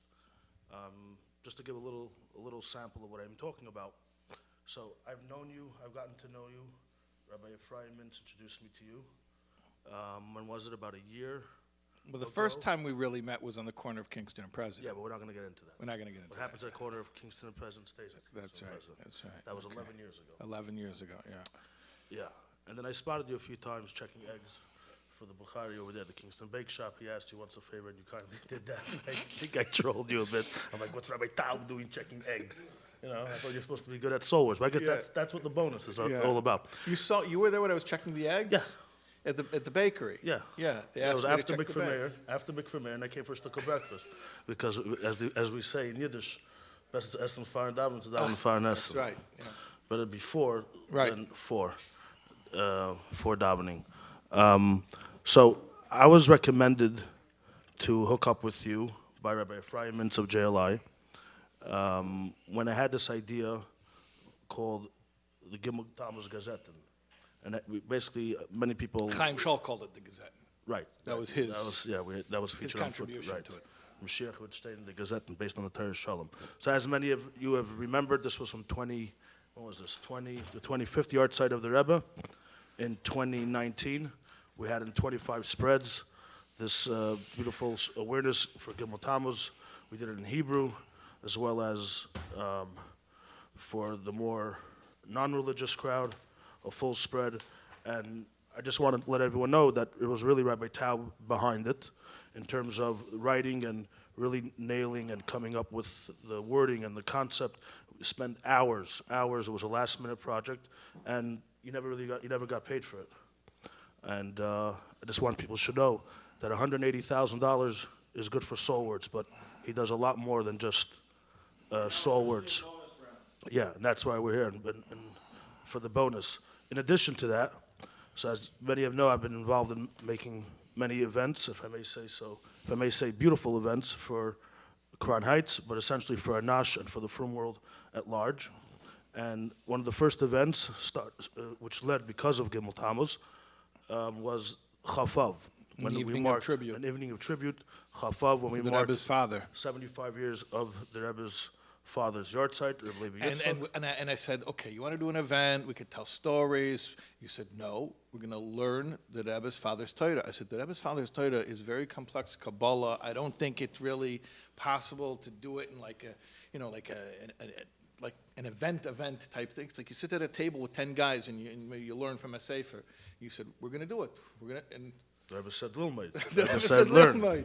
And with the Abish's help, we did it. Yeah, and you knocked it out of the park, and you really went above and beyond in terms of involved in not just preparing his speech and coming to the for the program, making a presentation, but literally in writing up and coming up with the marketing and study guide. That was a real okay. And then, show the study and then we went above and beyond. We had a beautiful study companion. And I'm happy to say this actually, I think Rabbi Moshe Kotlarski paid you for this. He's been very good to you. He's been very good to me, Baruch Hashem. Rabbi Moshe Kotlarski, the vice chairman of Merkers Linyani Chinuch, and runs a beautiful office at Merkers 302. That's somewhere up there in the Ivory Towers over there at headquarters. And that was our first program in honor of the Rebbe's father, right? Which you did, and you went above and beyond. And then that led to, I remember, going to the Rebbe's oil and giving the B'suras Tovos, how many people participated, how much money we fundraised for the Karen Levi Yitzchak, right? Which I know is about to officially launch, by the way. Okay. Yeah, you heard it here first. You heard it here first. Say that again. And when we did something for Rebbe Leivik, 75 years, he said, we must do for Rebbe Tzimchana, right? Which was then 55 years last year. And we did Strengthen Our Homes, which again, you can see all this at chafavtribute.com, strengthenourhomes.com. And all that is actually now all going under one domain, beisabenu.com. And then that led to, I did Rosh Chodesh Kislev with Rabbi Y.Y. Jacobson, and an evening for the books, Hey Tavis, with Rabbi Simon Jacobson, and then came Yud Shvat, 70 years, and we did to build a beautiful world.com, Yud Shvat, and that was a real knockout. Right, it's up to us, and that also came along, accompanied a beautiful study companion, my point is, Rabbi Taub works not only for SoulWords, but really goes above and beyond, and really gives it his all in helping individuals, in helping other organizations, other meisters, other schools and educational systems, and I think we therefore should really give him a bonus, and a real bonus. These were the events, as well as, again, this year, Gimel Tammuz, we did a spread, and I think this year was about 10 magazines, right? That was this one. And what can I say? It's a real pleasure to know you, a great honor to work with you, and I really hope that we can, it should be a year of a lot of success, Amen. and we should be able to really give the Rebbe a lot of nachas, Amen.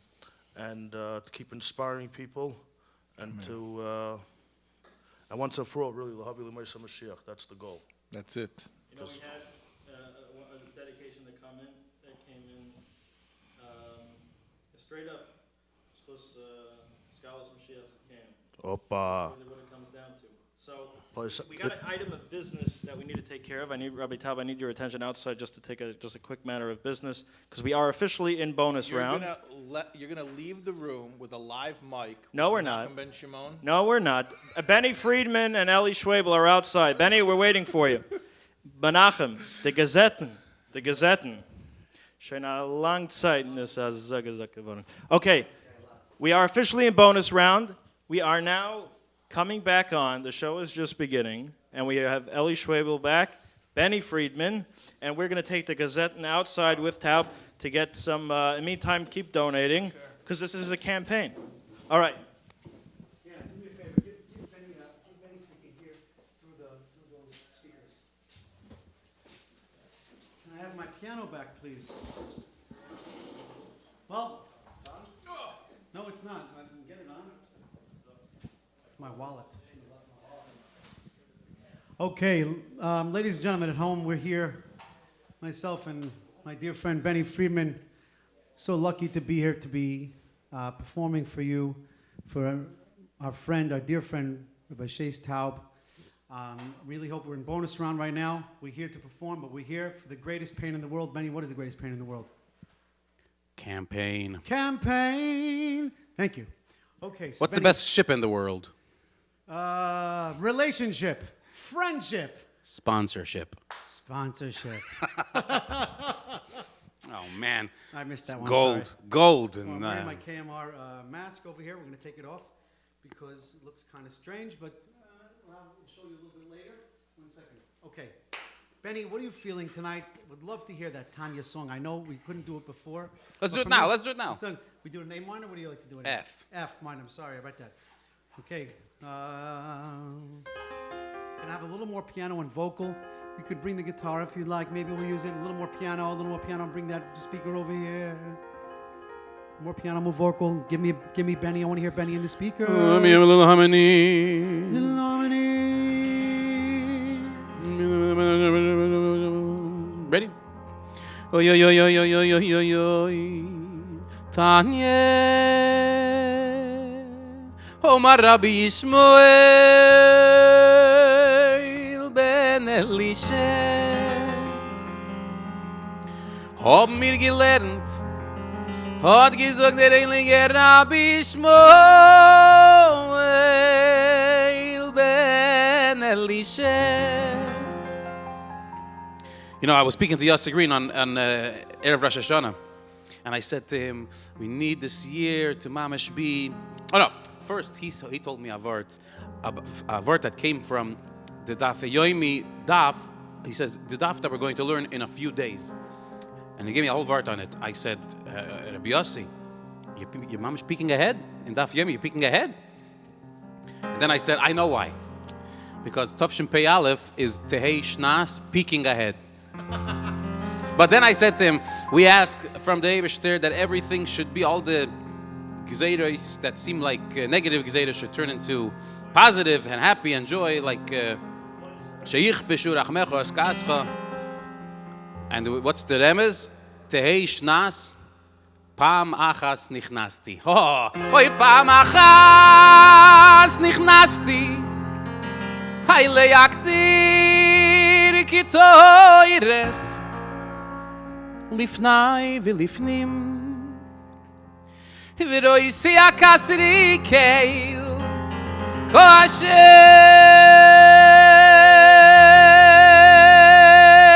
tzivokois shehu yoisheval kisei rom v'nisoy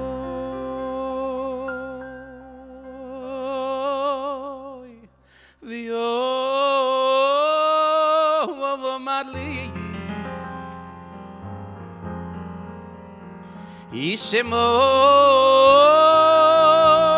Ishemoel beni Ishemoel beni beni beni beni oh bo morcheini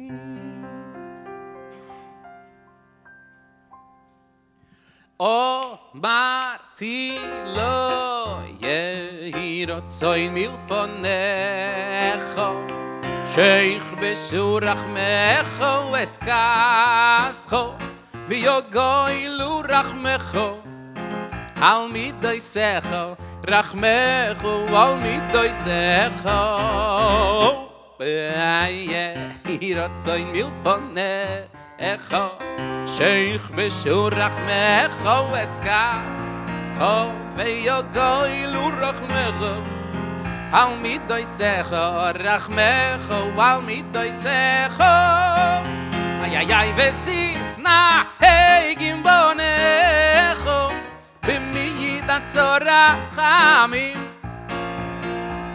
v'sikones loem lifnim Mishur asadin Sisna heigim bonecho B'midas rachamim V'zikaron isloem Lifnim Mishur asadin Te-da-da-da-da-da-do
You waiting for me?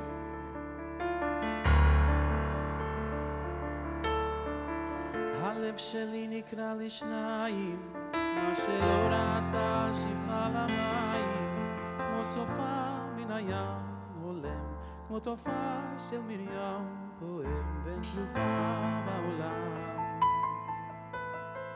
הלב שלי מרים ידיים, כבר מועד לא עומד על הרגליים, שבר כביש שבו כבר מה השמיים המליכו, איך יבוא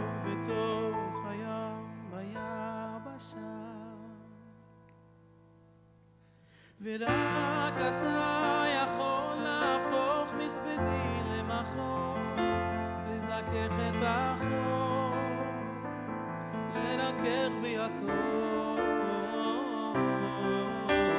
ורק אתה מבין איך לגשת ללב שלי, משכך כל כאב שבי, מרפא את הלב.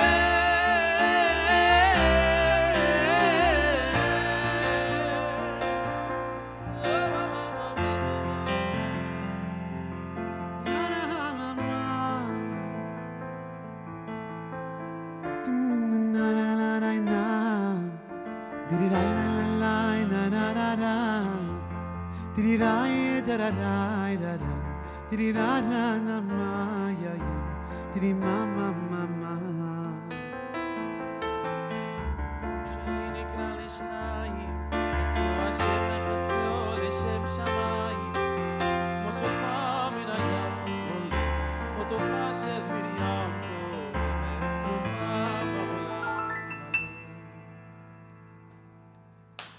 ורק אתה יכול להפוך מספדי למחור, לזכך את החור, לרכך בי הכל. ורק אתה מבין איך לגשת ללב שלי, לשכך כל כאב שלי, לרפא את הלב.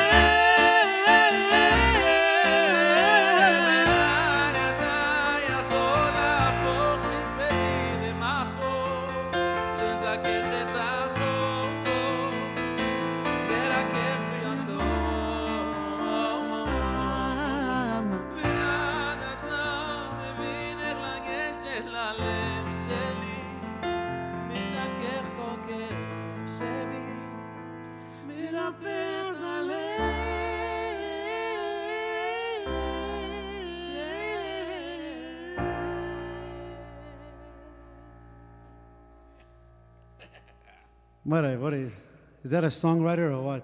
Is that a songwriter or what? Ladies and gentlemen, we welcome back Surprise guest. The man of the evening, Rabbi Shais Taub, back, ready to educate and teach us all and to. So we have a great news piece of business. If you refresh your page, soulwords.org/live, we are officially in bonus round going to 200,000. That's a beautiful number. The night is young, so we, thanks to two very generous matchers, are going to 200,000. So the fun has just begun. And I want to bring it back to Shari Bitachon, you know, making campaigns, doing things, going full throttle forward. It takes Bitachon. And like I tell you, at least 1 in every 10 donations, something like that is something referencing Shari Bitachon. So I guess that was a good thing. yeah, what's the difference between believing and faith? Belief and faith. Belief and trust. Trust. Bitachon. What is that? Like in God we Faith trust. and trust, yeah. The Rebbe once said it in English. The Rebbe referenced the currency, in God we trust. Belief is an abstract idea. Actually, you know, in the first lesson of Shari Bitachon, I mentioned this, that there's a mashal from the Ramban about the difference between Emunah and Bitachon. He says that there are trees and there are fruits. So there are trees that have no fruits, but there are no fruits that don't come from trees. And that's like faith and trust. You can have faith, meaning I believe in God. I believe God created the world. But when it comes to taking it personally and putting your money where your mouth is, so to speak, and surrendering, letting go, and putting yourself in his hands, can't go that far, right? It's a classic case of Ganva Pumachtarta, the thief at the tunnel. The thief is digging a tunnel to go do a break-in, and he davens. Well, why is he davening? If he's a maimon, if he believes in Hashem, so why is he stealing, which is against Hashem's Torah? And if he's not a Maimon, if he doesn't believe in Hashem's Torah, then why does he stop to daven? So Chassidus always explains, there's faith and then there's trust. And, you could believe in an abstract way. Yeah, God created the world. Yeah, there's a God, but he's not taking care of me. Trust is taking it personally. He's taking care of me. So if you have trust, certainly you have faith. If there are fruits, they must come from trees. So the bigger of the two is the trust more than even the faith. Or another way of saying it, maybe in plain English, I don't know if it's exactly the right terminology, but I think it helps communicate the idea, is, there's the theory and the practice. So, faith is like, okay, yeah, I believe in God, but in theory, but This trust is is... the concrete story. So this rabbi did a campaign, and he raised it was a building campaign. Mirza Hashem, one day we'll do the SoulWords building campaign. And so he raised a bunch of money to make a building, and on the last day, when they finally finished, the last thing of the building was they paved the parking lot. And they were going to have a ribbon cutting ceremony, and the media was going to be there, and it was a whole big ceremony was going to happen. And Hebrew school was letting out, and a couple of little boys came out of Hebrew school. They were waiting for carpool, and they started running around playing tag, and they ran through the wet cement right before the ribbon cutting ceremony. The cement was still wet. So the rabbi saw this, he lost it. After years of sleepless nights and fundraising and building plans and permits, and he lost it. He starts screaming at these kids who ran through the wet cement.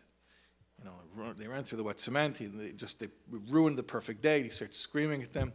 And one of the fathers who was there for carpool, picking up his kids, he says, "Rabbi, didn't you teach us kol hakoyes ki'ilu eved aved zara? Anyone who gets angry, it's like he worships idols." The rabbi says, "Yes, but that was in the abstract. This is in the concrete." That was a joke. That was a very funny joke, Rabbi Taub. Yeah, thank you. Yeah. So we told so many jokes today. It's like we hit the joke fatigue. I think that was a long time ago. I think we got to replay the jokes. They were very quick, and people kept asking them for replays. So I think we should play the joke thing first. But first, we talked a lot about abstract versus things, thingify things, where it becomes a thing. And you, without getting into politics at all, just explained it the other week in a very unique way, that we're living in a very sensitive time in history, and people are very polarized. There's intensity in the air, and without going into specifics, it's concerning. People don't want to know what you think, they want to know what team you're on. Tell me just enough of what you think so I can identify if you're us or them. That's it. Yeah.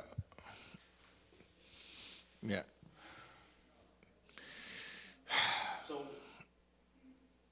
you want to talk about that? We're living in that day and age where now I've identified you. I gave you the example, like you're walking down Kingston Avenue and there's a big poster for some fancy event and a nice graphic.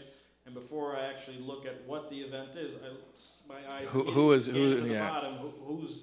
Who made it? So I can decide whether or not I like it. Yeah. Call it contempt prior to investigation. Mm-hmm. This is a nice reference. You'd like, whatever it is, I'm against it. Remember that? What's that? It's Groucho. It's so there's contempt prior to investigation. And so I just identify right off the bat, and it makes me feel safe. You describe the function that it serves. That we know, we're navigating the world. This is good, this is I don't trust, this is good. Right. You live in a black and white place. And it's funny, you gave the example of how often do you notice, like on social media, you'll see some of these threads that can go on, and very intellectual and smart people and engaging in idea and arguments, and you rarely, if ever, come across anything to the effect of, you know what, you actually have a good... That's a good insight. Okay, I'm going to think about that. I want to go reconsider my opinion on this matter. Not even that, but I've been in situations where I'm in discussion, and then every once in a while something is really convincing, and then I go, okay, and I start, or as I'm even saying something and I'm hearing myself say it, I'm like, you know what? I was very dogmatic in the way I started out. Now as I'm saying it, I'm seeing it from a different angle. And I always thought there was something wrong with me. Like maybe my thinking wasn't as clear. Maybe you're wishy-washy. Wishy-washy. Like I don't have it, as if I'm supposed to have this rigid, very, binary. The expression is, I've made up my mind, don't confuse me with the facts. Yeah. But what you're saying is that's healthy function, to be able to... Or at least to realize why another human being might feel that way. Not that you have to feel that way, but just to have enough empathy to realize why another human being might feel that way. So I don't have to agree with you, but at least I can honor the fact that you feel that way. I think you're wrong, but I honor the fact that that's how you feel and that you have a reason for seeing it that way. Right. And it's amazing that experiences change us. How often, even as adults, you go through something and like, okay, I kind of understand why, without going into any specific. But by the way, what's a conservative? That's a joke. I mean, you want me to say the classic punchline? Yeah. Oh, no, I know the punchline. What's a liberal? A capital C. Okay, what's a liberal? The joke is a conservative hasn't been mugged yet. Oh. A conservative who hasn't been mugged yet. No. Yeah. What's a conservative? A liberal who got mugged. Oh, okay. Right, he had this, right, all of a sudden, now he's heavy-handed when it comes to crime, he's a conservative, right? Liberal, a Karen, basically. Right. Okay, fine. Who's a liberal? A conservative with a teenage daughter. Have you heard that? Okay, let's do jokes. Let's do some jokes, and let's bring in the donations. Everything is being tripled. We're already almost there. We're already at 186. We have a 200,000. Who knows, there may be another bonus round, but keep it coming. We have Benny and Ellie Schwabel still here. Could you roll the first one, the jokes one?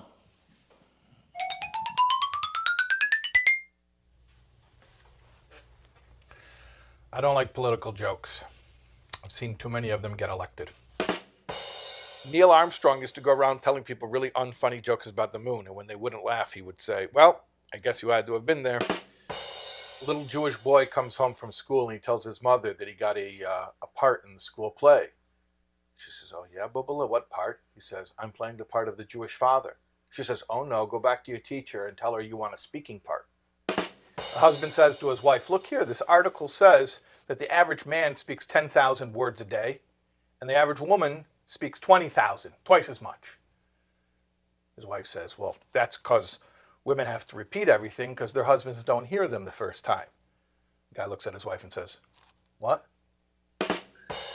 You know about the farmer? During Shemitah, last week, Parshas Bamidbar, we had Shemitah. So there was in Israel, there's an Israeli farmer standing out in his farm during Shemitah. So his neighbor says, Slicha, Adoni, ma ta oseh? What are you doing? It's Shemitah, you're not supposed to be farming. He says, no, I'm just trying to win a Nobel Prize. He says, well, how are you winning a Nobel Prize standing outside here in your field?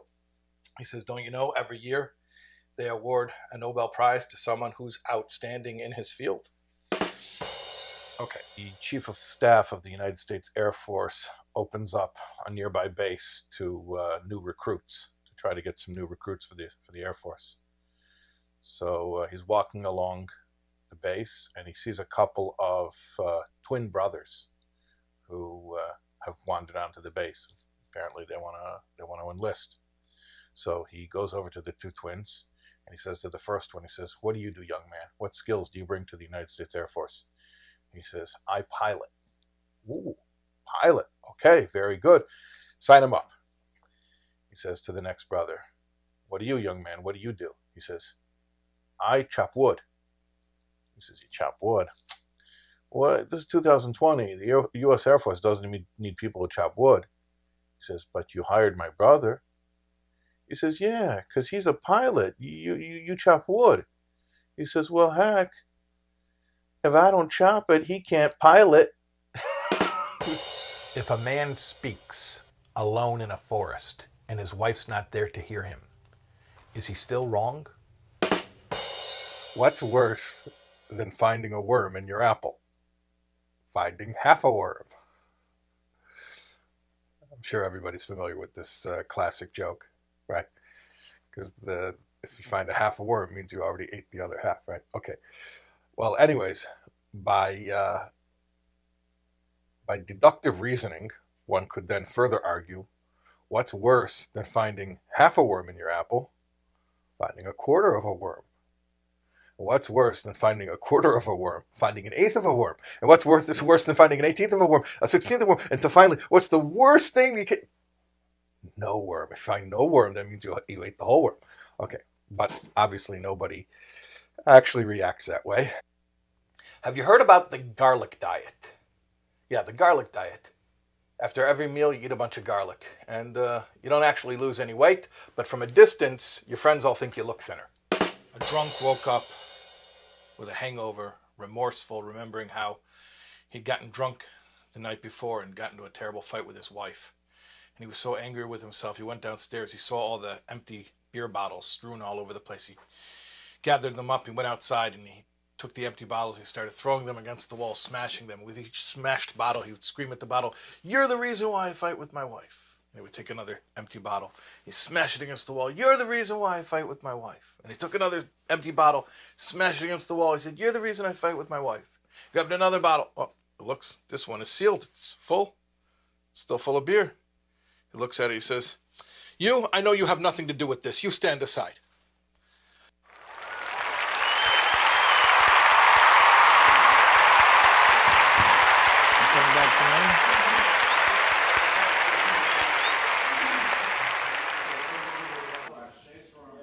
We're on? Okay. All right. Oh, Benny's back. I'm gonna eat some of this floor candy. Benny's back. With Ellie. Wow. Baruch Hashem. How's everybody doing? I hear percussion. Yep. What do you got? We got, yeah. Movers and shakers. We're movers and shakers right now. I think that it's time for us to engage with a request. Can somebody please donate? If you already donated, you can donate $1 and write a request on that thing, and we're going to try to do something. What songs do you love from me, Benny? We just got a request for something from Chaim Bennett. Chaim Bennett. Right? Is that? No, probably not Chaim Bennett. Chaim Bennett. Chaim Bennett. Chaim Bennett. Ah, okay. What song is it?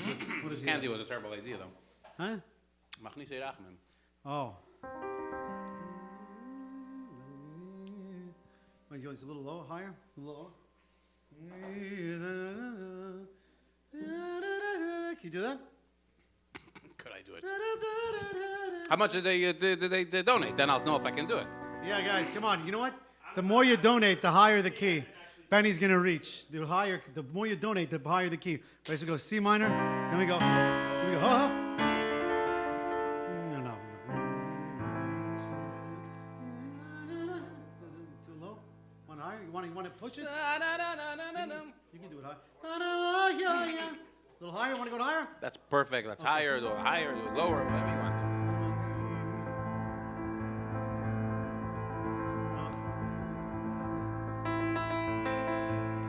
Machnise rachmim achnisu rachameinu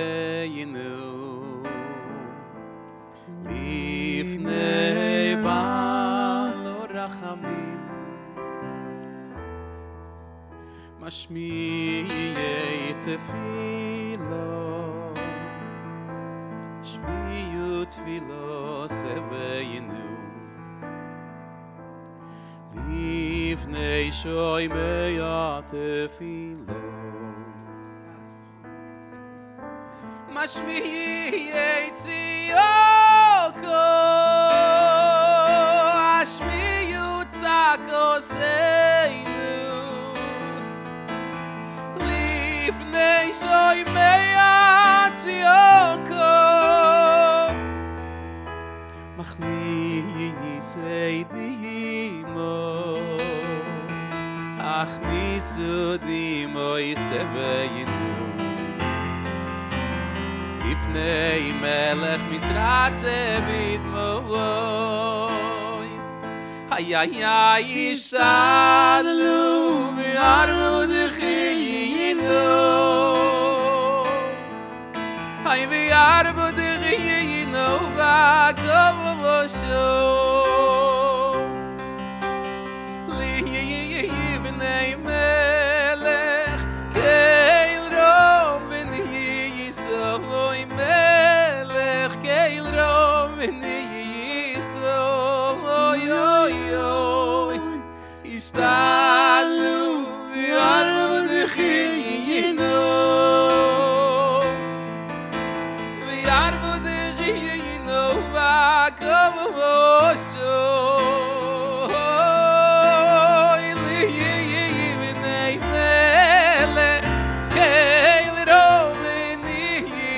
Aloy melech keil rom v'ni-yiso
What a song. What a song. Oh, wow.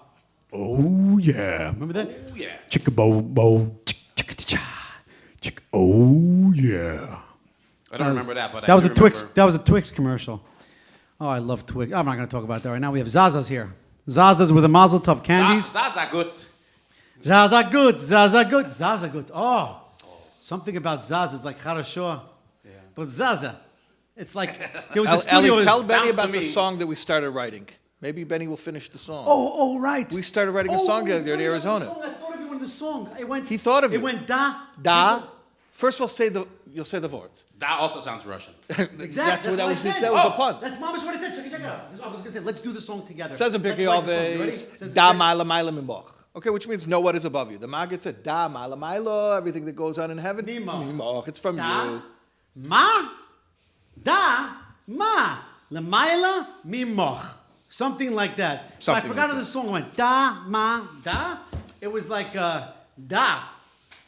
Da, ma. Da, ma, lamaila mimoch. It was something like that. Let me see if I even have it. I think I have it from there. Oh, really? Yeah. I think I have a voice note. When did you write this song? In In when we were KMR. KMR. Oh, shout out for KMR. Warner Once Brothers. again, let me see. I think. Oh, it was the end. I just want to apologize to all the viewers. That I thought the stream was going to be waist up. You would have I didn't worn tuck my black shirt in. shoes. I would have worn black shoes. Right. I'm totally not prepared for this kind of, You thought it was angle. Zoom. You thought it was. I thought it was Zoom. You came for a Thank Zoom. God. I came for a Zoom. We're lucky you're not wearing pajama bottoms. 6 months I'm practicing for tonight. And finally, I came with my Zoom attire. Zoom attire. Right. Zoom appropriate attire. That's right. And alas, here we are. We have two requests to make sure they confirm the donation. So, Kila Shem Amlucha, do they mean like? oh, here it is. Here it is.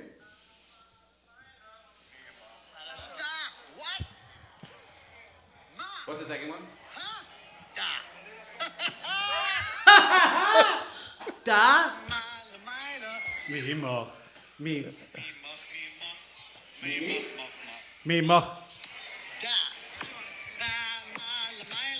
Mimoch. Mimach. Da? Ma? It could have been, but then... This is how the magic happens. Rabbi, This isn't is that it. funny? We Yeah. had that magic in there. Yeah. and We we're thought of sitting- Benny. We did. Yeah. And it was, you said to me, Da Maila Maila, Da Maila Maila. There's something about Da Maila Maila Mimach. nice. The words, they flow out. There's 200 people there online, 250, 300? Okay, so I want everybody to think, if you like this, when we can develop this song, Da Maila Maila Mimach, I think, Dedication tell us on the opportunity. thing, donate $1 and write the thing over there, what you think of it. Dama, dam, dama, la mailo, mimach, mimach, mimach, mimach, mimach, mimach. Da, what? La mailo, mimach, mimach, mimach, mimach. I think it has something. Dama, la mailo, mimach. I get publishing for this, right? You listen, absolutely. Next stanza be Mimcha. Mimcha. No, so then what would you say, if that was the chorus, what would you say is the problem that this is the answer to? So we have Dama It's an Lamailo. answer. That's an answer. That's the answer But to what's the the question. question? What's the question? Oh. No. No. You know, the Baal Shem Tov said, Hashem tzilcha. I mean, David HaMelech said, Hashem tzilcha, which means Hashem will be your shade, but also tzel is a shadow. So the Baal Shem Tov said, Hashem is your shadow. The way you go, like your shadow doesn't go the other way from you. The shadow imitates, whatever you do, your shadow, Hashem tzilcha means everything you do, Hashem will reflect that. So if you go with betochen, and you assume that everything's going to be good, and you're going to see plois harenu, then that's what you're going to see. And if you go looking for the opposite, then Okay, but you'll let's find that talk too. about what is a situation, would you say, for example, a question, when a person's sitting in that question. So, and with the answer of Da Mala Maila Mimoch, you have to be in a spot in your life where you have that question. So, and the answer is no. It comes from you. It's from you. So it's for yes, no. You make the move. Hashem's got your back, so start going. But what are you waiting for? Okay, so now talk to me. When I'm in the question, Yeah. I'm not saying I'm talking the question. I'm coming to you, Rebbe. I'm sitting I have here. a question to you. How come I'm feeling this? What am I doing with that? Yeah. So tell me something that a person would ask. Like, for example, where are you? Ayeka. Something like Ayeka, when a person's fragging, Rebbeinu Shalom, and we could say the teretz is Dama Lamailo Mimach. Mimach. What? Mimach. Why? Meaning, we have to give, we always have the answer. You Yeah. understand? Yeah. I want to know, what is a yid in a question? What is he expressing in Hebrew? What is that question from Vishtam? When a person's sitting, he's I sitting hear in Eov's place. He's sitting in a place of loss. He's sitting in a place of questioning. Yeah. He's asking, the Rebbeinu Shalom, where are you? Yeah. And how do I live this way? So that's what I think the question is the key. Right, I hear so you. what in the Pirkei Avos that you mentioned? What else does it say over there? Do you remember? Well, the thing is, the way the Maggid uses the words is different than the context in the Mishnah. Okay, but still, there might be something over there from the Maggid. Yeah, yeah. Which is a Medaf great trachten. segue. Medaf trachten. Which is a great segue, speaking of Eve, that we have a campaign. And the campaign is in bonus round. And we're at 3 times, so every donation is still being tripled. And the night is still young. We have another hour and a half to go. Wow. An hour and 20 minutes. And the donations are going to keep coming in. And Benny and Ellie have committed to stay here so long as the money keeps rolling in. That's so right. we have a few requests. But first, was this, I missed the beginning, was this about the Hayom Yom? The Hayom Yom, Because yeah. I think that answers the question. You're talking about, first of all, you know the one about the Bacher running frantically through the shtetl? Saying, he's like, what's the matter, what's the matter, what's the matter? He says, I thought of the most brilliant answer. I'm just not sure what the question is yet. So sometimes it's not a simple thing to come up with the question. But if I understood it correctly, the whole struggle sometimes to find out how to find out what's going on above, how do I get that feeling of trust that someone has my back? Sometimes the answer is to know that mimcha, that it comes from you. What's that Hayom Yom? Yeah, that's it says that the Maggid used to say very short Torahs, and the Pirkei Avos says, Da ma'ala ma'ala mimoch, you should know what's above you. He used to say it different. He used to say, Da ma'ala ma'lo, what's going on in heaven. Mimoch, it's directly from you. You determine it. You cause it to happen. We don't know our power. That's the thing. We don't know our power. Those are Rebbes. We're Rebbes. That's right. You're a Rebbe. Well, not me, but other people here, obviously.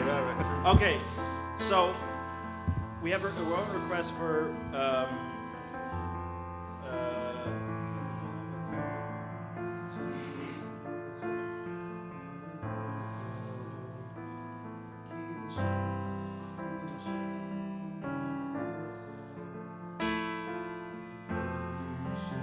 Nice.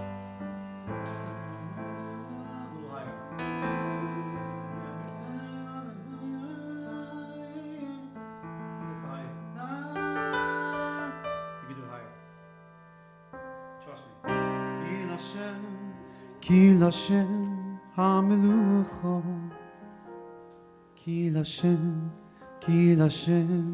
HaMelucha, Ki Lashem HaMelucha, Moishe v'Baba Goyim. Ki Lashem HaMelucha, Ki Lashem HaMelucha, Ki Lashem HaMelucha, Umoishe v'Baba Goyim, V'hoyo Hashem limelech al kol haaretz, V'hoyo Hashem limelech al kol haaretz, Hoyo yoy vayoy ma'u yeh Hashem echad, yeh Hashem echad, u'shmo echad.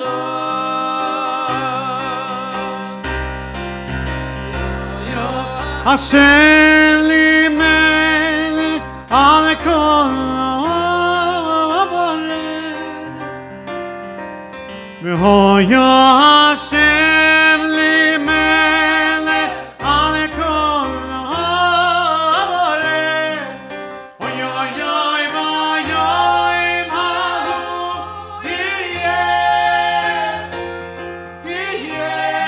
Hashem echad, yeh Hashem echad, u'shmo yeh bechad.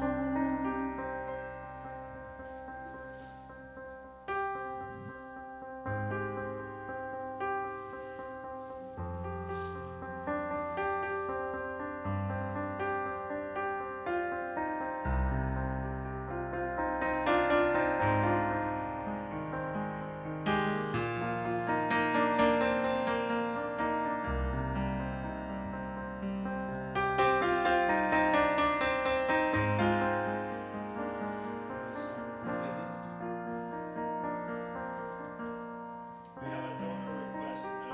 We have a few coming in fast. So, because we've been doing the Chabad telethon theme here and there, is a song "I Believe" by Ron Eli Rosh. Sure. I've heard you sing it before. Yeah. Could you? Then we did it. How's it go? A minor? A minor is a sad key. You Yeah, make yeah, a yeah. sad- make- I learned that from Eli Schwebel's music theory. Minor. Major. Charasha, charasha. Everything's great. Take. I believe I never heard this song, ladies and gentlemen. This is me playing. I've never heard anything here. I'm going to listen to Benny. I'm going to figure it out, and I'm going to play along. And me singing it, having never heard it. Watch. What? I believe you can sing it. I believe. Just give me a piano. I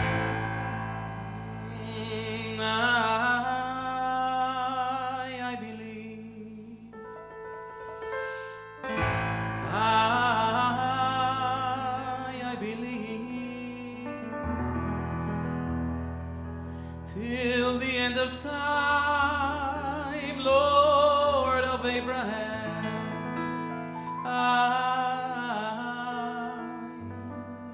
I believe. Again. I'm in your hand. I'm in your hand. Till the end of time, Lord of Abraham. I believe.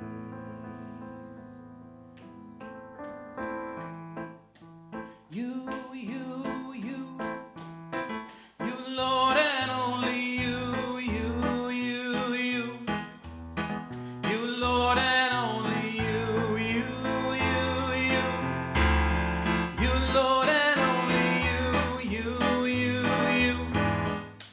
you, Lord, and only you,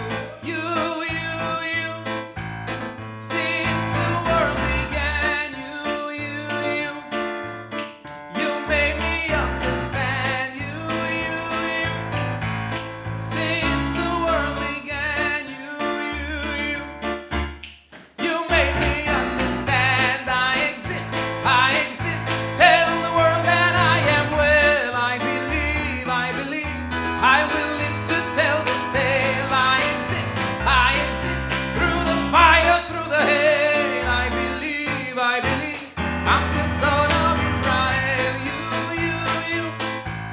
You, Lord, and only you, Lord, and only you, Lord, and only you, key change. You, Lord, and only you.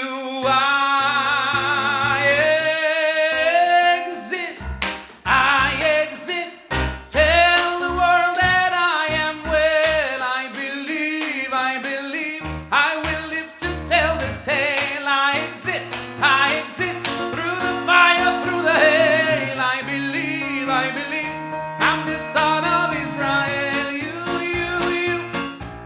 You, Lord, and only you, Lord, and only you, Lord, and only you, Lord, and only you, Lord, and only you,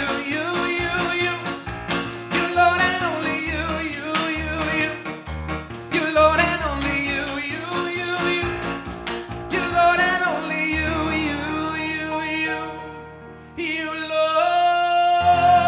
Lord, and only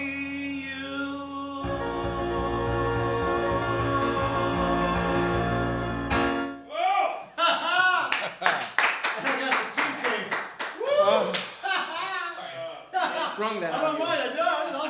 I'll take it. What a beautiful song. Whose song is that? Ron Ron. It's amazing. Wow. Yes. I've never heard it before. Yeah. You covered Yeah, it? welcome to my Chabad house. Remember that video? You remember the army base? Yeah. Dancing on the tank. Israel, Yeah. Wow, that's a beautiful song. I never heard anybody. You know what? I'm sure you know Ron Ellie Ron. Yes. Sharm el Sheikh. Sharm el Sheikh. Ooh. That's what I do. Adon Olam. That's Adon Olam. You want the real words? Yeah. Let's do the real ones. I mean, not again. What do you compare?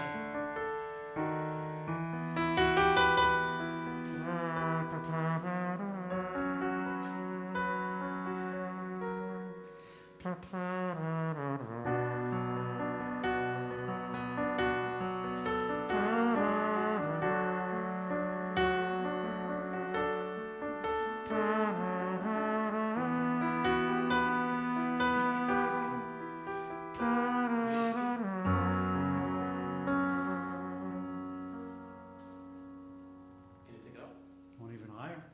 We're here already. Let's give it a shot.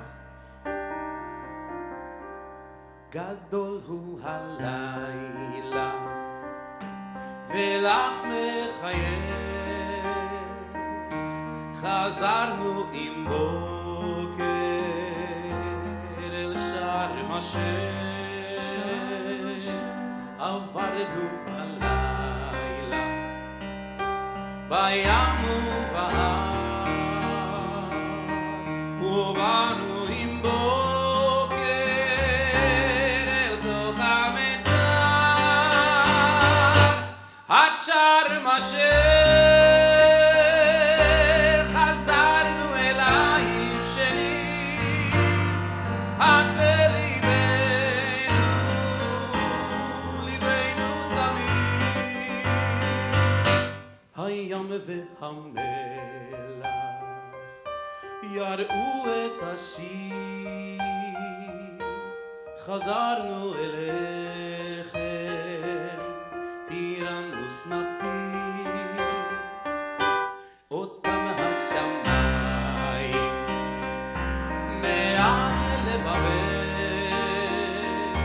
מצר ים ומים עד שער משך עד שער משך חזרנו אלייך שנית את בליבנו ליבנו תמיד עולה לו הבוקר בחוף אלמוגים עוברות שוב במים ספינות תיירים יורד לו הערב מביא עוד חלום מביא על המים תקווה לשלום עד שער משך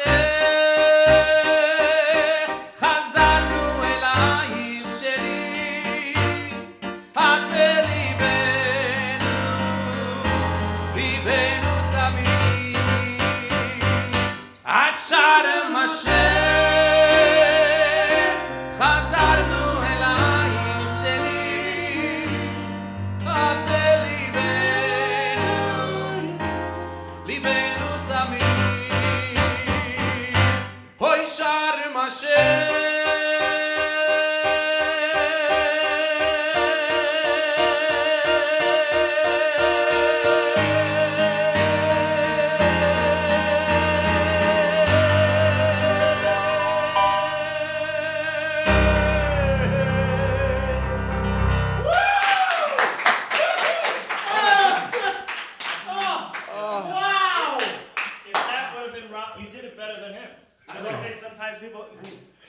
You know what? Can I tell you? You know what my favorite part of this is? How excited Ellie Schwabel gets about Benny Friedman singing. It's so geschmack to see. It's like you're enjoying it more than if you were hitting those notes yourself. I'll tell you what it is. Because this is all connected. What's happening right here with him, this is all we're in sync with each other. It's not just we're doing this. It's like one being. And it's happening like this. Well, we never did this together. It's happening. There's no rehearsal. It's happening. It's beautiful. Do you remember when Ron Elron's hair, the curly hair, would like flap up and down? That's what it felt like. You know all those songs you used to sing on the telephone. So there's someone, I don't know, maybe you know who this is, but a beautiful donation. First of all, we're basically meeting our bonus round. Do we have another bonus round to do on the bonus round? Because this is really, we have an hour to go and it's kicking. So we're staying until the campaign's over. So keep it coming, folks. Oh, yeah. Esther Lam Industries Incorporated, best sound in the world, $3,888. Le'ilui Nishama, Fega Bas David Isaac Ben Betzal, Biba Bas Avram Mashiach. Now, I don't know if that's all her name, but either way, thank you. There's something really beautiful there. I believe by Ron Eliron. This is the anonymous. You know what? They got a good deal there. They got a good deal. I'm anonymous, by the way. I'm anonymous. I'm I've been anonymous for a lot of I'm things today. anonymous. No, that was for someone specific. That was for I'm someone. That anonymous. was for Gigi. Someone messaged me, and so that was okay. Rafal Palter, in appreciation for Rabbi Taub's insightful classes that he shared with us. Much more and more and more about Shara B'Tachan.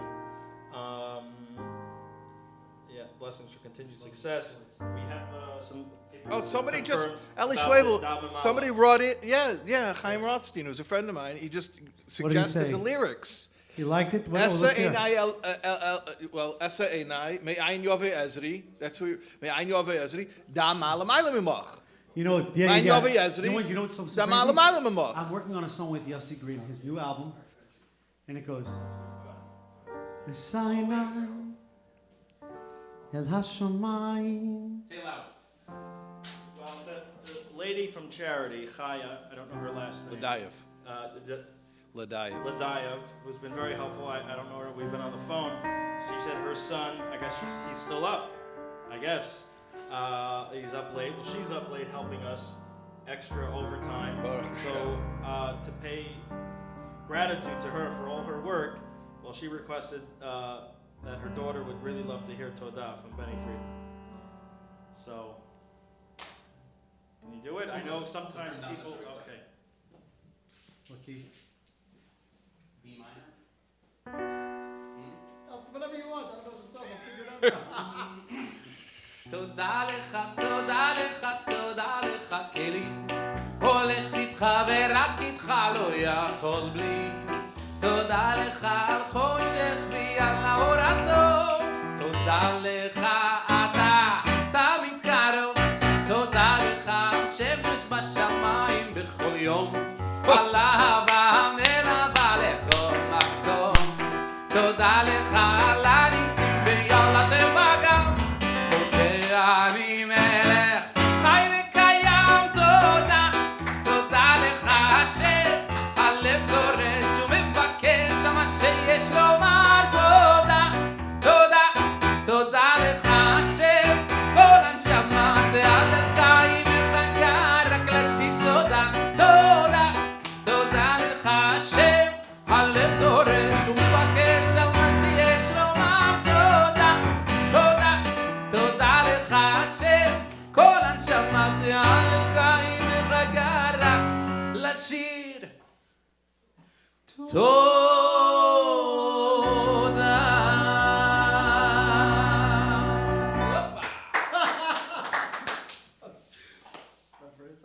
One take, it's all takes. That's great. We did something good over there. We did that that song from Avi together. Do you remember the English song? The Neshamale? We want to do Oh, something? You want to do one? Yeah. Perfect. This is perfect for Which? Voz? Yeah, that's This is perfect for tonight. This is a song from Journeys. This is my childhood. This is my soul, my neshama is mamish in this music. Sitting hours and hours listening to this album every single day, I think. Just getting into it. Maybe. Let's see if we got the lyric. What is it? Yeah. Journeys, Yeah. lyrics.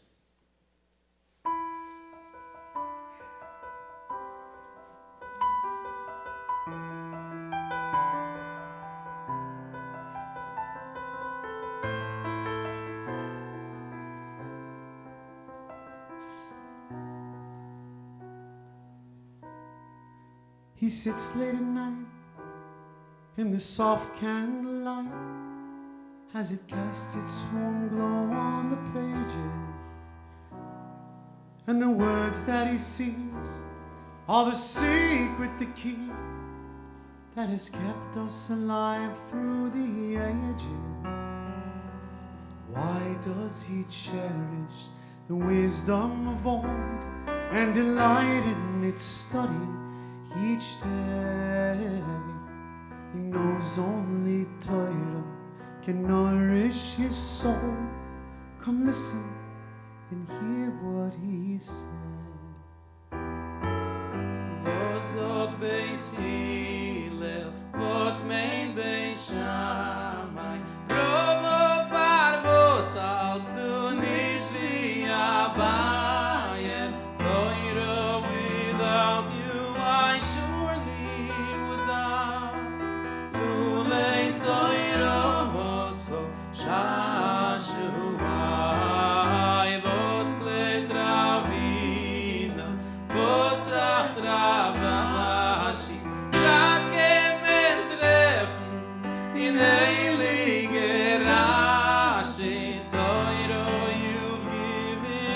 my spirit to me.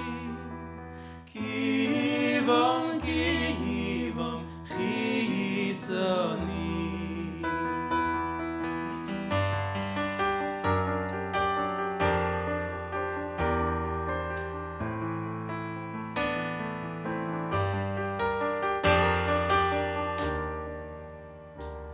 As a nation in flight, we sustain the world's fight, and the sight of our precious books burning.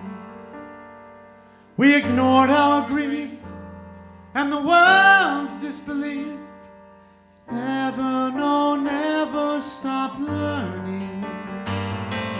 Why does he cherish the wisdom of old and delight in its study each day? He knows only Torah can nourish his soul. Come listen and hear what he says. Maskif Rav Chisda, Eisevei Rav Bobe, Sevu de Rambam, Firtois Psakalocho, Torah, without you I surely would die. Lulei Soira Vavoscho, Shashua, Yarishoin Zakashe, Anachroin Zasore, Chochmas Aboire, Vos liegt in Gemore. Torah, you've given my spirit to me. Ki yivam, chisavoni.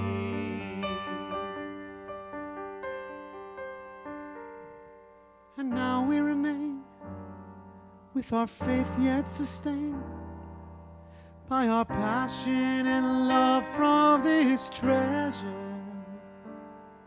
It's our link with Sinai and our Father on high. So we'll keep on learning forever.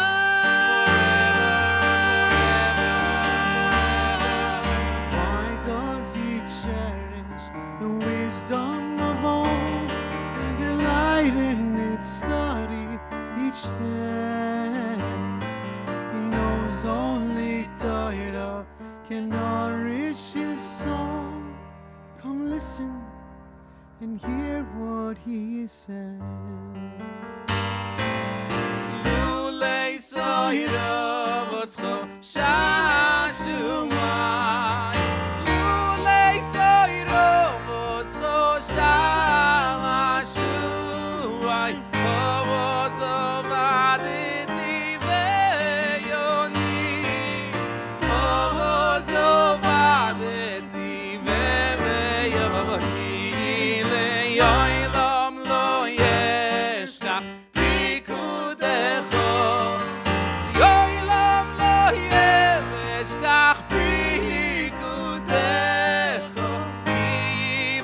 Ki yivom chisoni.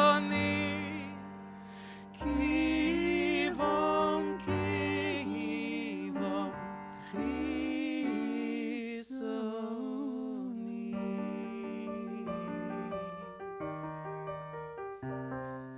You didn't have to write it. I knew what you were writing.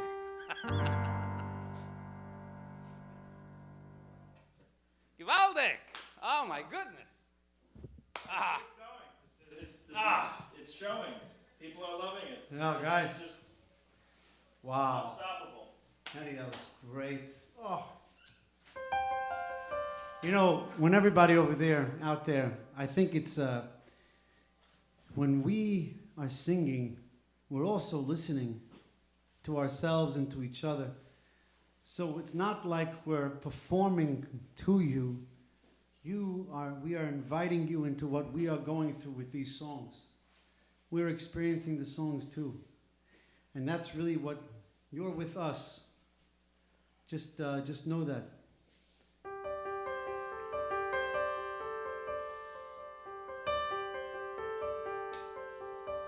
Any special requests?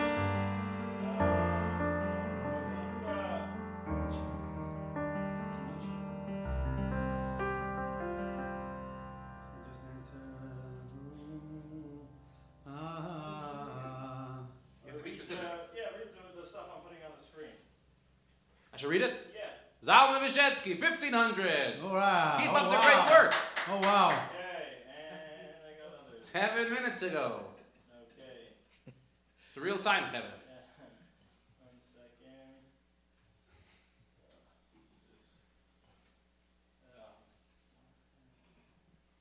Gewaldig. You push the button, I'll sing. Let's get the requests over here. All right. Request. Huh? The people want old stuff. They want old easy. Oh, wow, joyously. Beautiful song. No. Beautiful. Vavi oisi elare kochi V'yesi machte V'yis tefila hosi. I'm doing this for you, Benny, because I want you to nail the chorus. Vavi oisi elare kochi V'yesi machte V'yis tefila hosi. Oy loy seyem v'ziv chayem le'rotzoy nal mizbechi beisi beis devilo yikorei lechol olamim.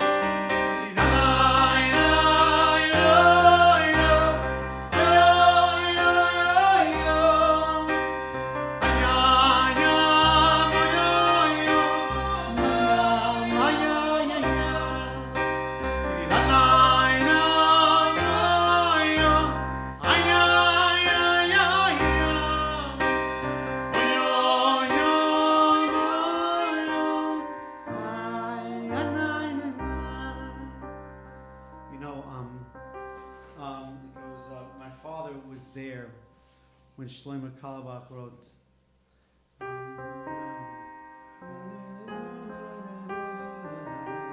He did that song. I'm forgetting it right now. It's one of my favorite Kalabach songs. It was what did he do?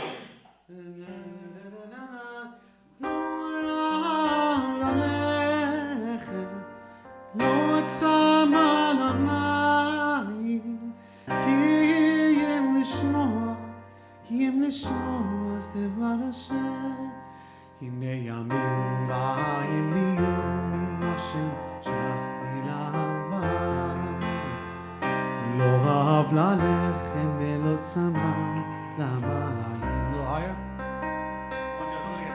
I'm sure that when he wrote the song, he had your father in mind, because I hear your father singing it now. לא אהב ללחם לא צמא למים כי אם לשמוע אז דבר השם.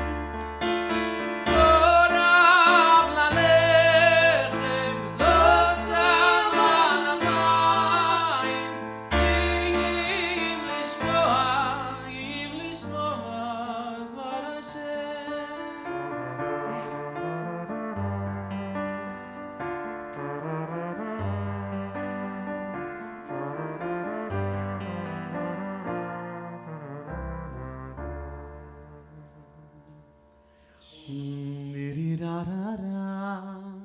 Well, okay, ladies and gentlemen, you're out there. We're all donating here. There's a couple of hundred people with us tonight, watching right now. It's just really beautiful. Baruch Hashem. It's 11:10 p.m. There's a song I'd like to sing, the Shumla. I think it's for someone special out there. So I just, so many. It's tonight's Hayom Yom, Rabbi Taub. What's the link? Is there another link that we should put it on or not? SoulWords.org. SoulWords.org. /live. Yeah.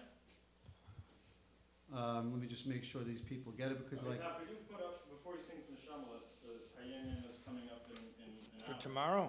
Yeah, for 45 minutes. Okay, all right. Then he'll sing the Shambhala. But in the meantime, we Ah, have a yeah. special announcement coming. You have the words? Have a special announcement coming? Yeah, just hold 1 second before you do the Shambhala. Okay. And I'm pulling up the Hayom Yom. Okay. Oh.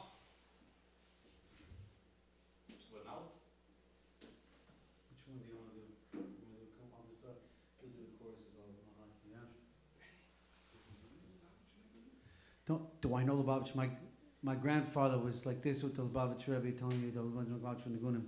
Timi Atoiva. Ich bin von der Schone. Von unsere. Von unsere. You say unsere, I say von unsere. Hat die Roschenkes. Ah. Wer hat die Mandeln? This you must be a classic in Lubavitch. Oh yeah. You must be. You don't even know. You must be one of the true personalities of Chabad, Lubavitch. Oh yeah. Are we on right now? Are people Yeah, watching yeah, us? we're on. Okay. We're on, yeah. Special request. A special request. There are no commercial breaks. Yeah. Okay. This is the Hayemim for tomorrow, which for you talk. Yeah. Well, 45 minutes. That's midnight. Doesn't really. My brother in Australia, he reminded me of this. Okay, so in Australia, it's the Hayemim already. Okay. So it's not peeking ahead. Okay. Die Neshama wartet eben auf dem Zman. Wenn sie wird solche sein, herabgehen in a Guf, weil die Neshama fühlt, was sie kann auftun sein, die Gdolamate, sie kann kommen zu dem Lisane Galavaye, is auf wenn legt man es up. In the spiritual realm, in the highest, in the heavens, the soul awaits the time. It will have the merit to descend into a body because the soul feels and appreciates what it can accomplish down here. It can arrive at the true delight in Hashem. How long then are we going to postpone this delight? That's the question for all of us.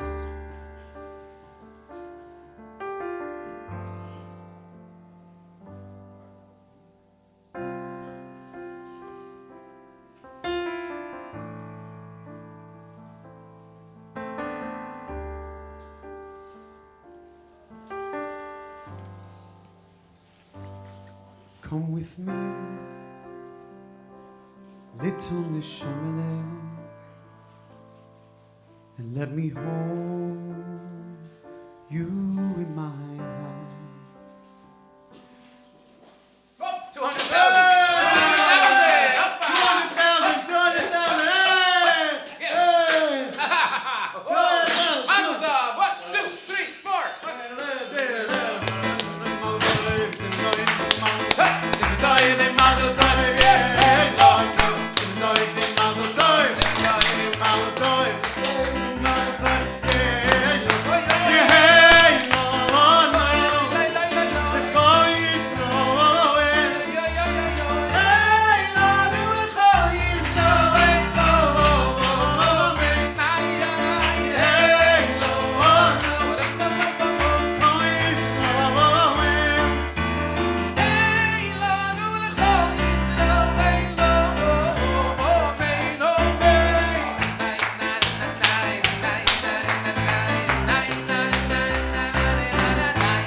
200,000. $200,000 and Zaza's all over the place. So we're not going anywhere because there's still 43 minutes left. And what do you mean? People are watching, people are here. So long as the clock is ticking, I think we should stay in Fabring. So let's get the Fabring going because Nebuchadnezzar's Metanemes, and we're beyond our original goal, but we're going to keep going. I want to give a special shout out to the donation that put us right over the top. Menachem Ben Shimon, who you just met here, you just saw, and Footagers, the channel, the team of Footagers has surpassed the goal that they set up. I want to thank him for his donation effective donation of $3,000 in honor of Rabbi Taub's holy work. So I want to ask Rabbi Taub a question, and it's late. You know, there's like the 3M, you know, part of the Farbrengen. You can get real. You can take your duck out. The 3 a.m. Yeah, keep the duck. Keep the duck. And, well, it's not quite 3 a.m., so we won't say the keep the duck joke, but I'm going to ask you to, you know, we were now past our second goal. Yeah. So everything now is just people who are committed to the Farbrengen, to the work. Everyone who gave already is, but now it's because you mean it with an MS, so please continue to give, and maybe a few words on what the experience has been like for you tonight, today, last night, and how does it feel, to be honest, to hear from people who are appreciating your work? This is like after the Super Bowl and they go to the quarterback. They say, "How does it feel?" Going to Disneyland. Go to Disneyland. Tell you, if I went to Disneyland right now, you know who I would bring? Benny Friedman, Ellie Schwabel.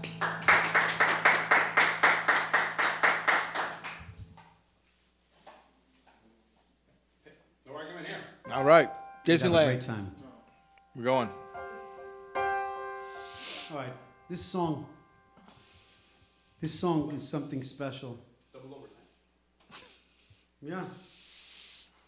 Well, this, you know, it makes sense to do this song and in overtime because people are up at night right now, and they're gonna do hamapil, whatever you do. Tikkun Chatzos. To go Tikkun Chatzos. Almost. Actually, probably already now. Because of daylight savings time. Yeah, it's really like 12:20 a.m. But right. So yeah. it's probably now. But this song really used to put me to sleep at night. It was such a. This comfort. was your lullaby. It's a lullaby. One of them, but this was it.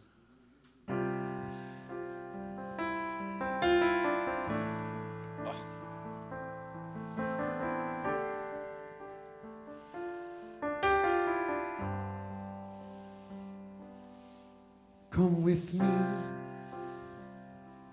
little Nishamile, and let me hold you in my hand, and we'll fly away, you and I together, to a place down on the line.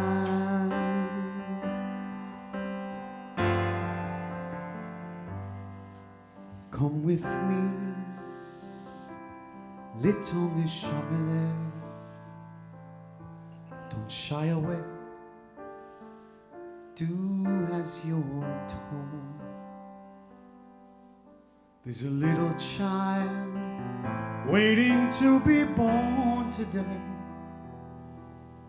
You're to be his spark, his soul.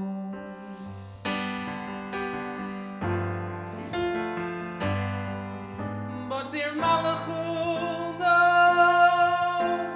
I don't want to go. There is so much pain and evil on the earth below. Let me stay here up in heaven, where it's safe and I'll be pure. Please don't make me go away. Can't you see I'm so afraid?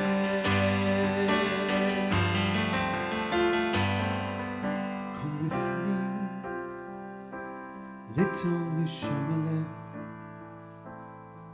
It's time you faced your destiny.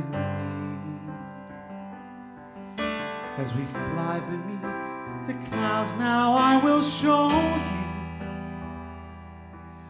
there is so much you can be.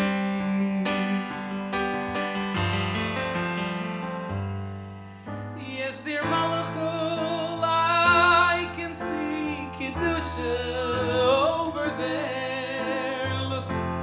Someone's learning Torah. There's another deep in prayer. I will stay here if you answer me. It's all I need to know. You must promise me, dear friend, that I too will be like them.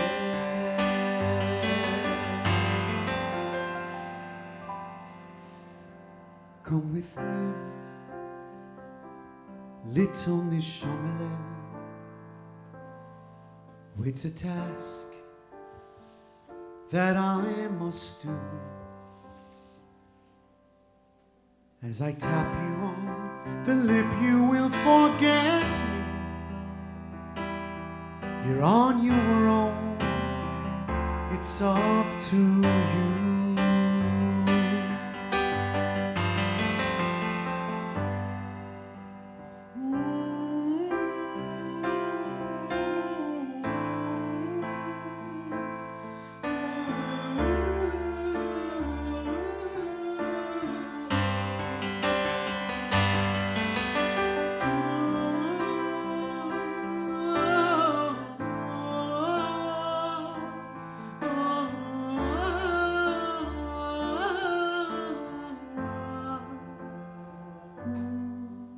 Come with me,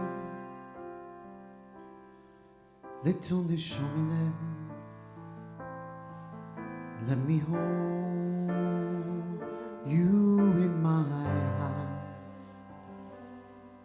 and we'll fly away, you and I together, to a place above the land.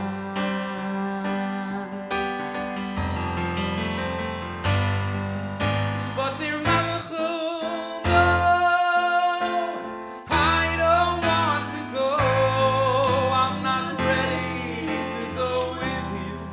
Where you take me, I don't know.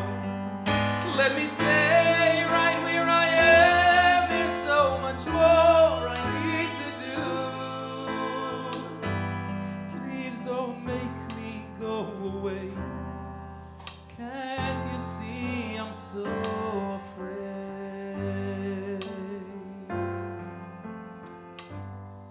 Come with me, little Nishamele.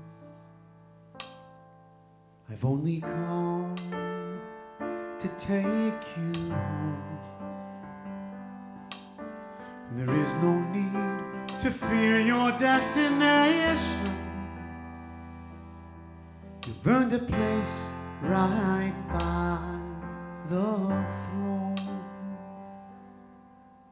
A place right by the throne.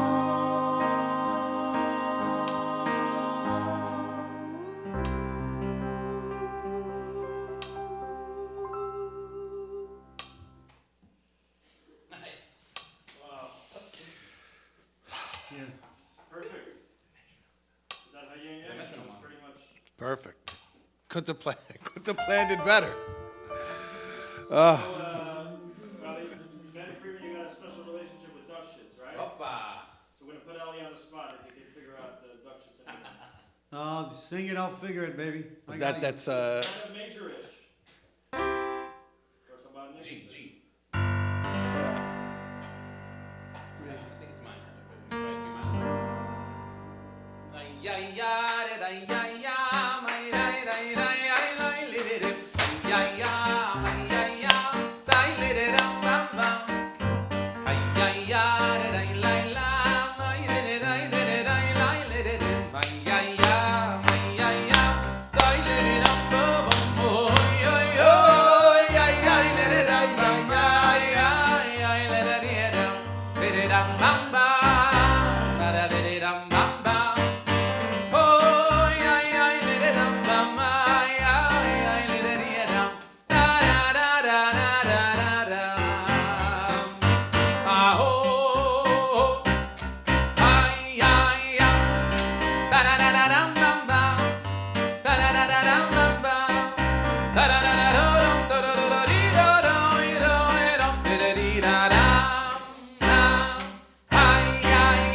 Duchess. Maybe you could give us a little memory, something that you know about Duchess. It's an interesting town.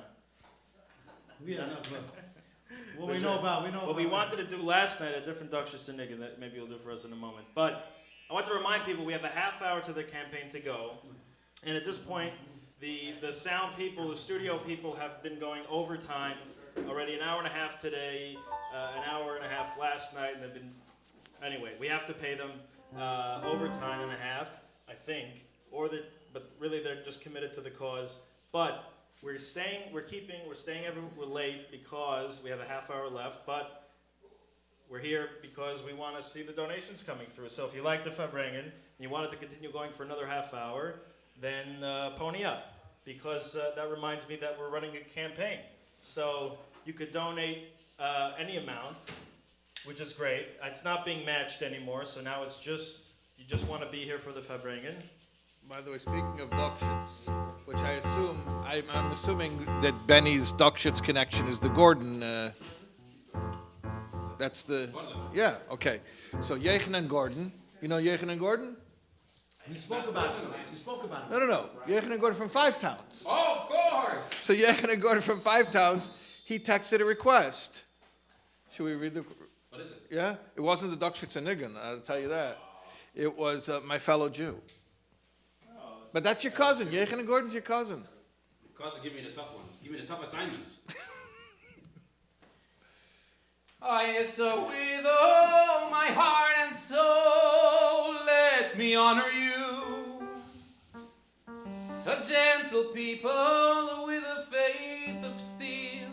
I know I asked for this one because we discussed it. Oh, you My discussed father wrote it? some of the lyrics. You teach the world how to live and how to give and how to believe. If I could look into your heart, I would see the face of God. You have weathered all the storms, they've all come and gone. You are the unsung heroes of the world. And you were born of ancient days, and you will go on and on. I've seen miracles before, but the greatest of them all is you. My fellow Jew.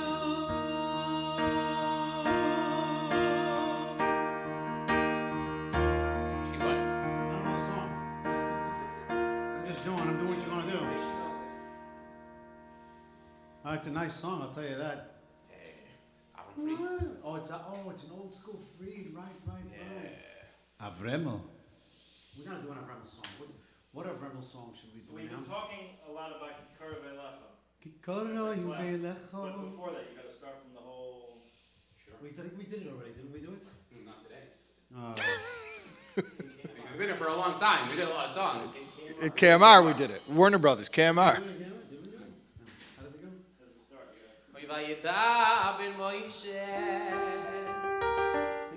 You know, I get the feeling, I get the feeling that the sound crew's going to leave. They're going to turn off the live feed, and you guys are still going to be here singing. It's a good chance. There's a chance. What key is that? That was G minor. I wish. Nice. Perfect pitch. I will find out. F minor. Okay. Ooh. G minor. Ladies and gentlemen, I started in a key. Cut. We'll get it in post-production. Benny started in a key, and he realized it might be too high. But if you're there and you want to, let's put a donation for Benny to give this a shot. Oh. Even the G minor key. Too much? We'll find out. It might be too much, but listen. Guys, this is what's called risk. This is called You trusting miss yourself. all the shots that you don't take. Oh. Benny Friedman said that. Michael Jordan also. You miss Lahavdil. all the shots you don't But- take. That's right. right. Rabbi Shais Taub on the spot right now. And you can tell us. Benny Friedman Did he mentioned. watch? Did he watch? We said we're going to get some duck material. We're going to put him on the spot, and then we'll do Kikara. Michael Jordan called me on the phone. But this is all. This is and this is the punch. Yeah, he did. But this is all Michael Jordan, one second, ladies and gentlemen. Rabbi Shais Taub just said something. Yeah, I just want to repeat it.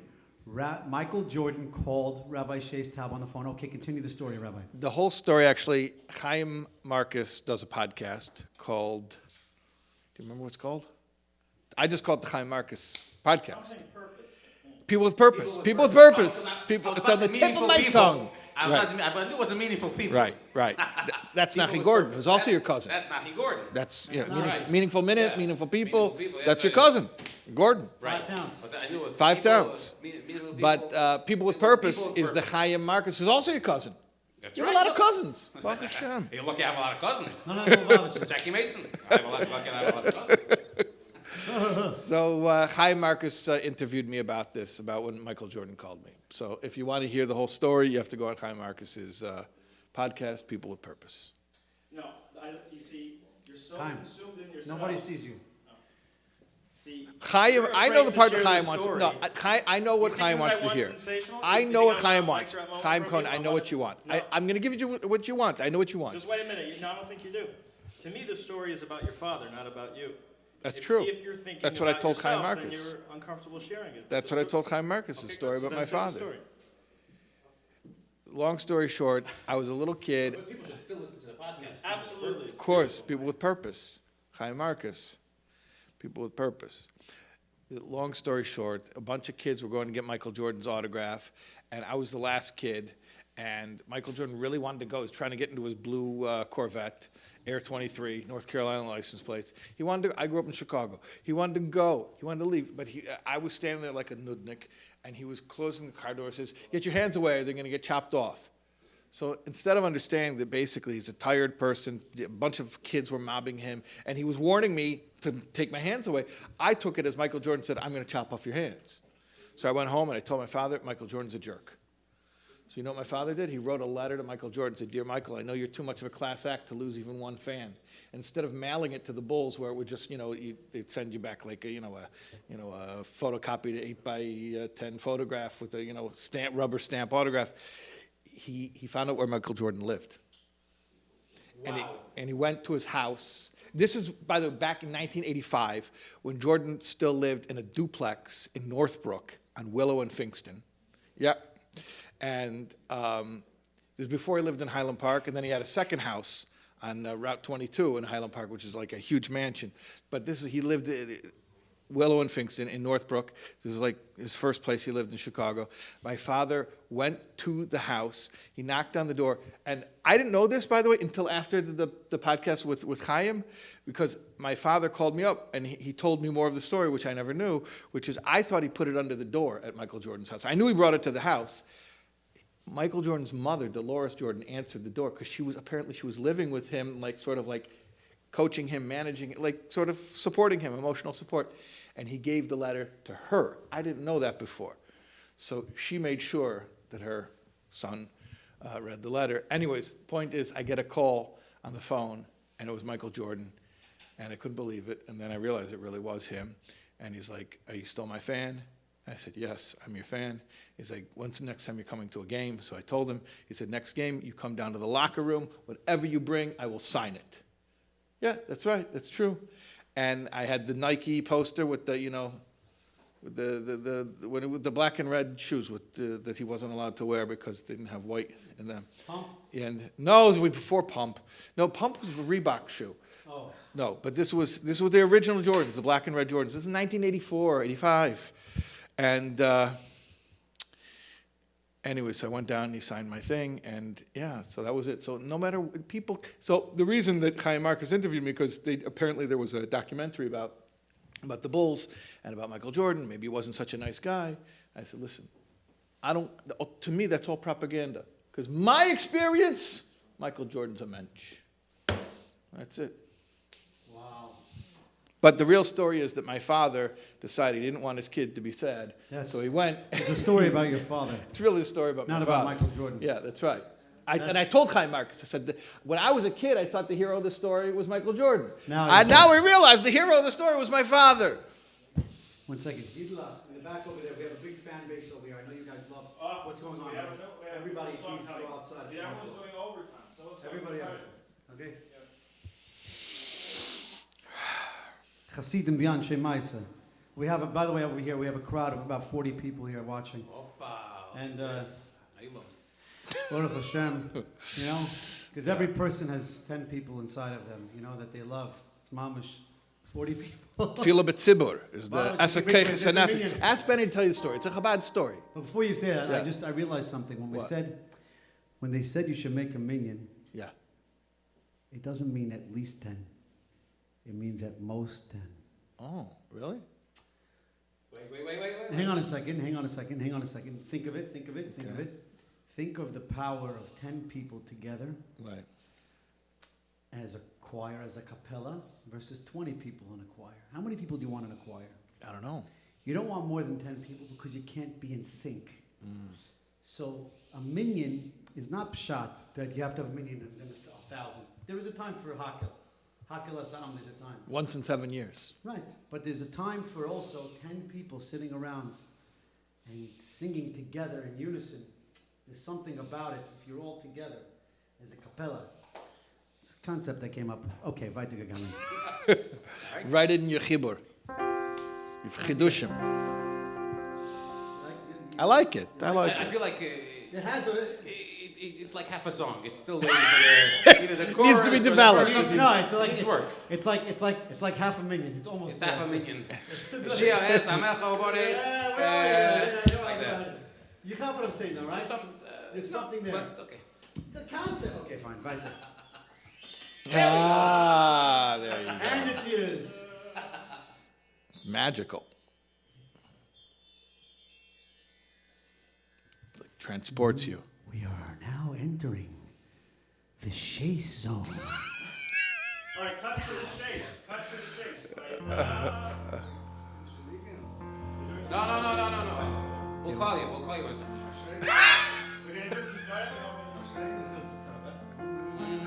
Oh, yeah. Vidaber Moishe hotu Sazoy gezot Ben yovi esri Monoy chiayoy Ir yevaldaroy Finoy lomuel yoy Et was ir zurg ay chatsi Zog ich farien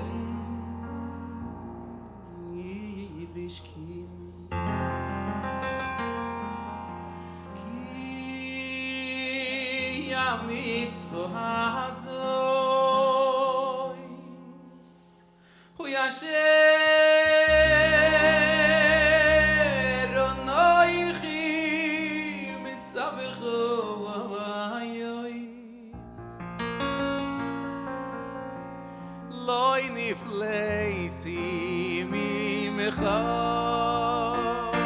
veloy rechovoy kohi Loy nifleisi mi mecha veloy rechovoy kohi Loy vashma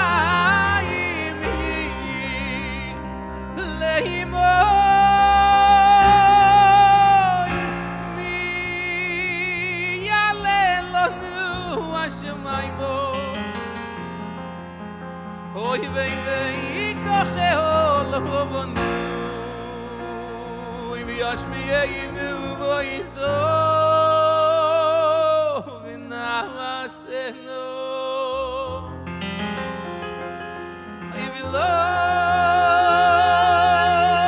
mey velayomi leimo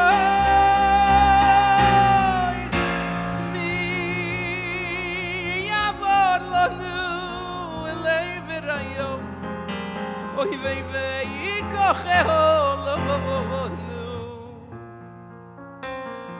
Oy viash mi yinu voiso vinavaseno Loy nifleisi mi mecho veloy rechoy kohi Ay loy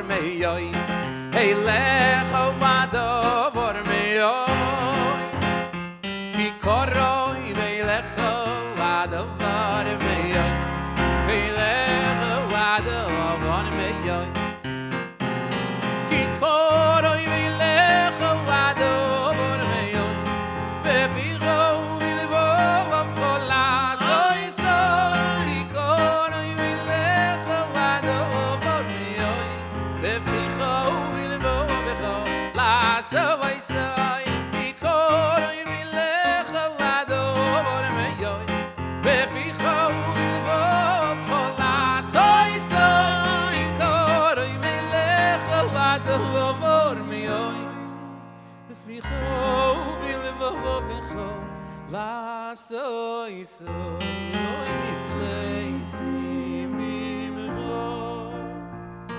veloy de khoy koi veloy niflei mi mego veloy de khoy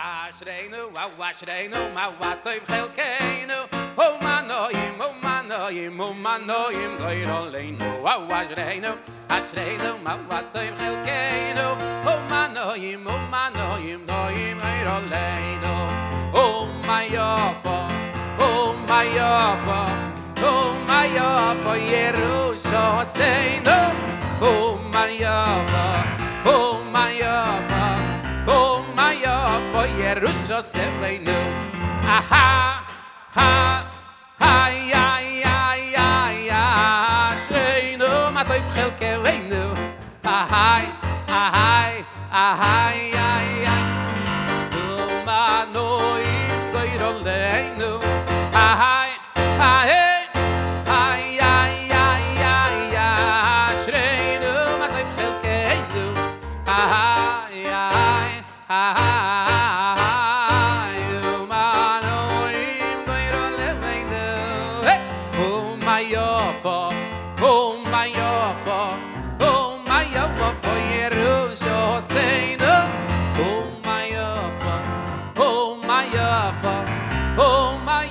For Yerushalayim, no.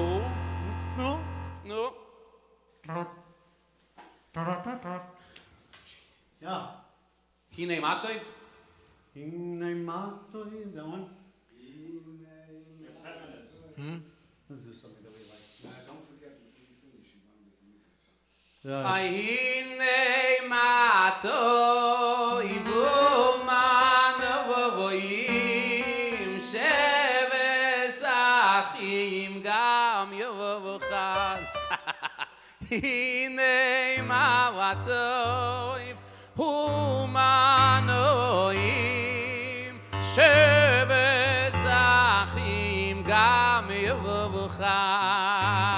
Yamamama, Yamamama, yo, yo, yo, yo, yo, la ra ra ra. Ah, mama, mama, la ra ra ra. Yo, yo, mo, la ra ra ra. Oh, yo, mama, la ra la la. Hey, bam bam bam ira ira ira ira. Ay ay ay ay oh ira ira ira bam bam bam. Ira bam bam bam ira ira ira ira. Ay ay ay ay ira ira ira ira. Ira bam bam bam ira ira ira ira. Ira la la la la ira ira ira ira. Hey, mama mama ira ira ira ira. Mama mama ira ira ira ira ira. Ine mato ivumanoim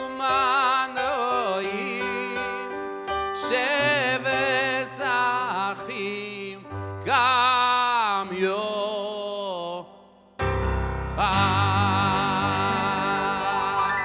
Chaim l'chaim.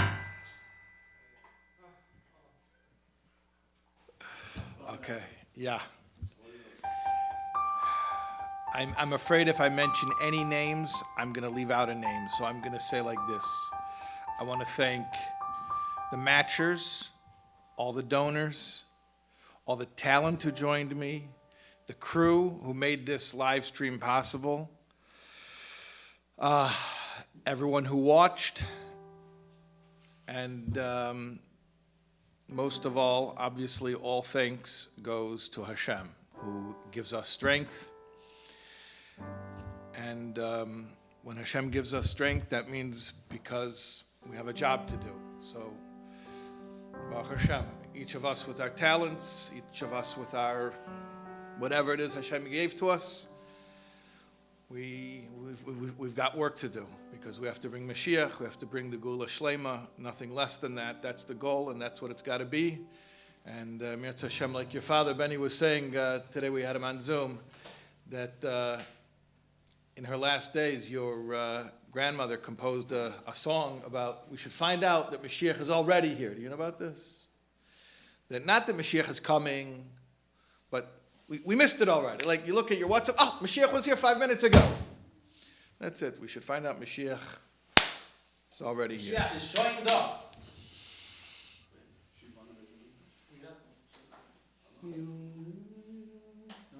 Yeah.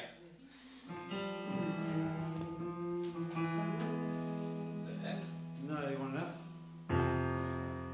F minor? F major? Take it.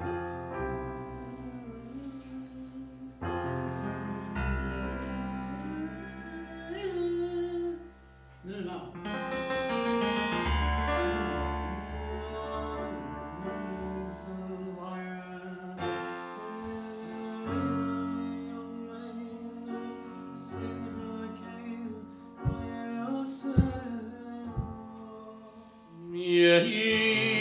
Well, how's it go?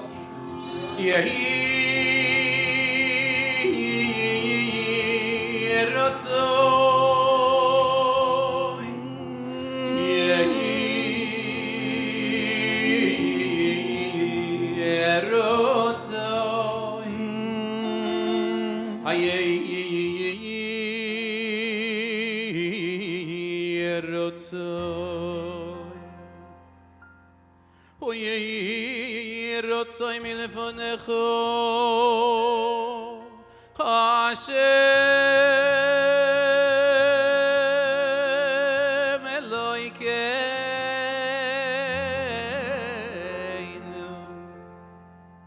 Uyem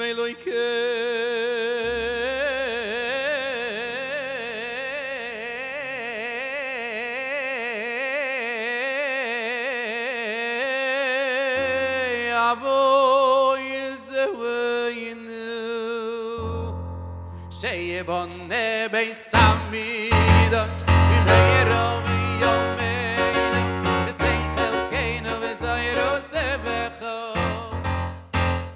Sheyebonne beisamidos Bimeyro biyomeinu Beseichel keinu besayro sebecho Oy oy sheyebonne beisamidos Bimeyro biyomeinu Beseichel keinu besayro sebecho Sheyebonne beisamidos Bimeyro biyomeinu Beseichel keinu besayro sebecho Sheyebonne beisamidos Bimeyro biyomeinu Beseichel keinu besayro sebecho Sheyebonne beisamidos Bimeyro biyomeinu Beseichel keinu besayro sebecho Hoy, hoy, sheyebonne beisamidos Bimeyro biyomeinu Beseichel keinu besayro sebecho Sheyebonne beisamidos Bimeyro biyomeinu Beseichel keinu besayro sebecho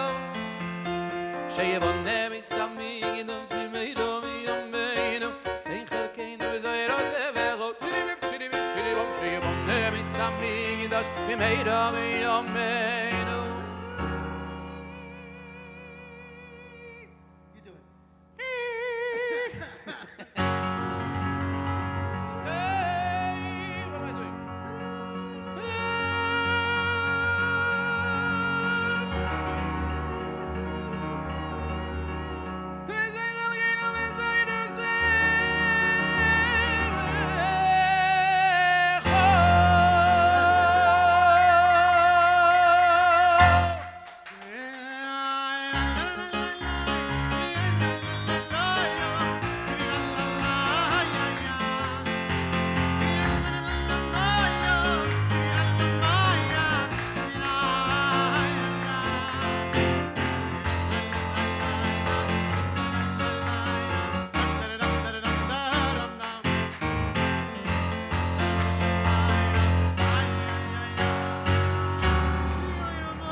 once more.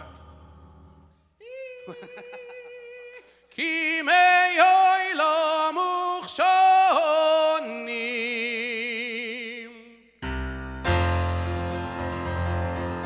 Do it again. כי מאוי לא מוכשונים. Yeah.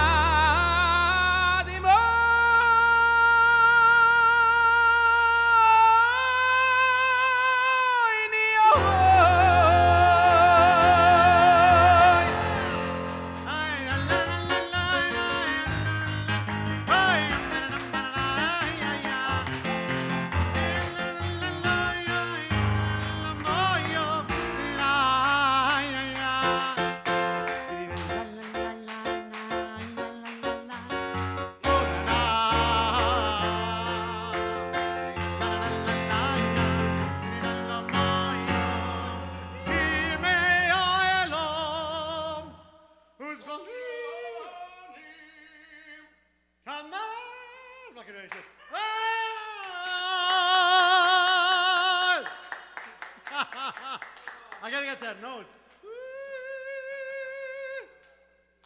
Shkoyach, everybody. I get the Nacht. Mazel tov, mazel tov. This is a gewaldig.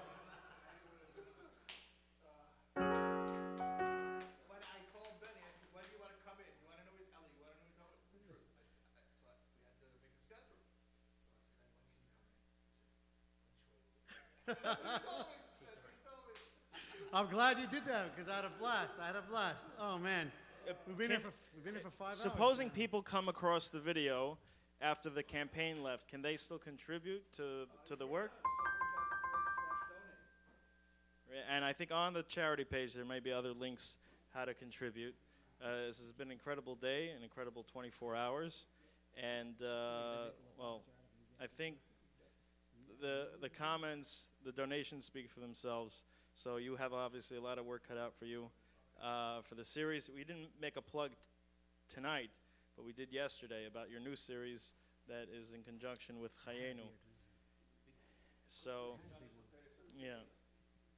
And if we need to get out the CDs and the books to you based on the commitments we made for the monthly donations, we'll get them out to you in due time. If we forget, just email us. All right, you got 2 minutes. Just last thoughts, brachos to the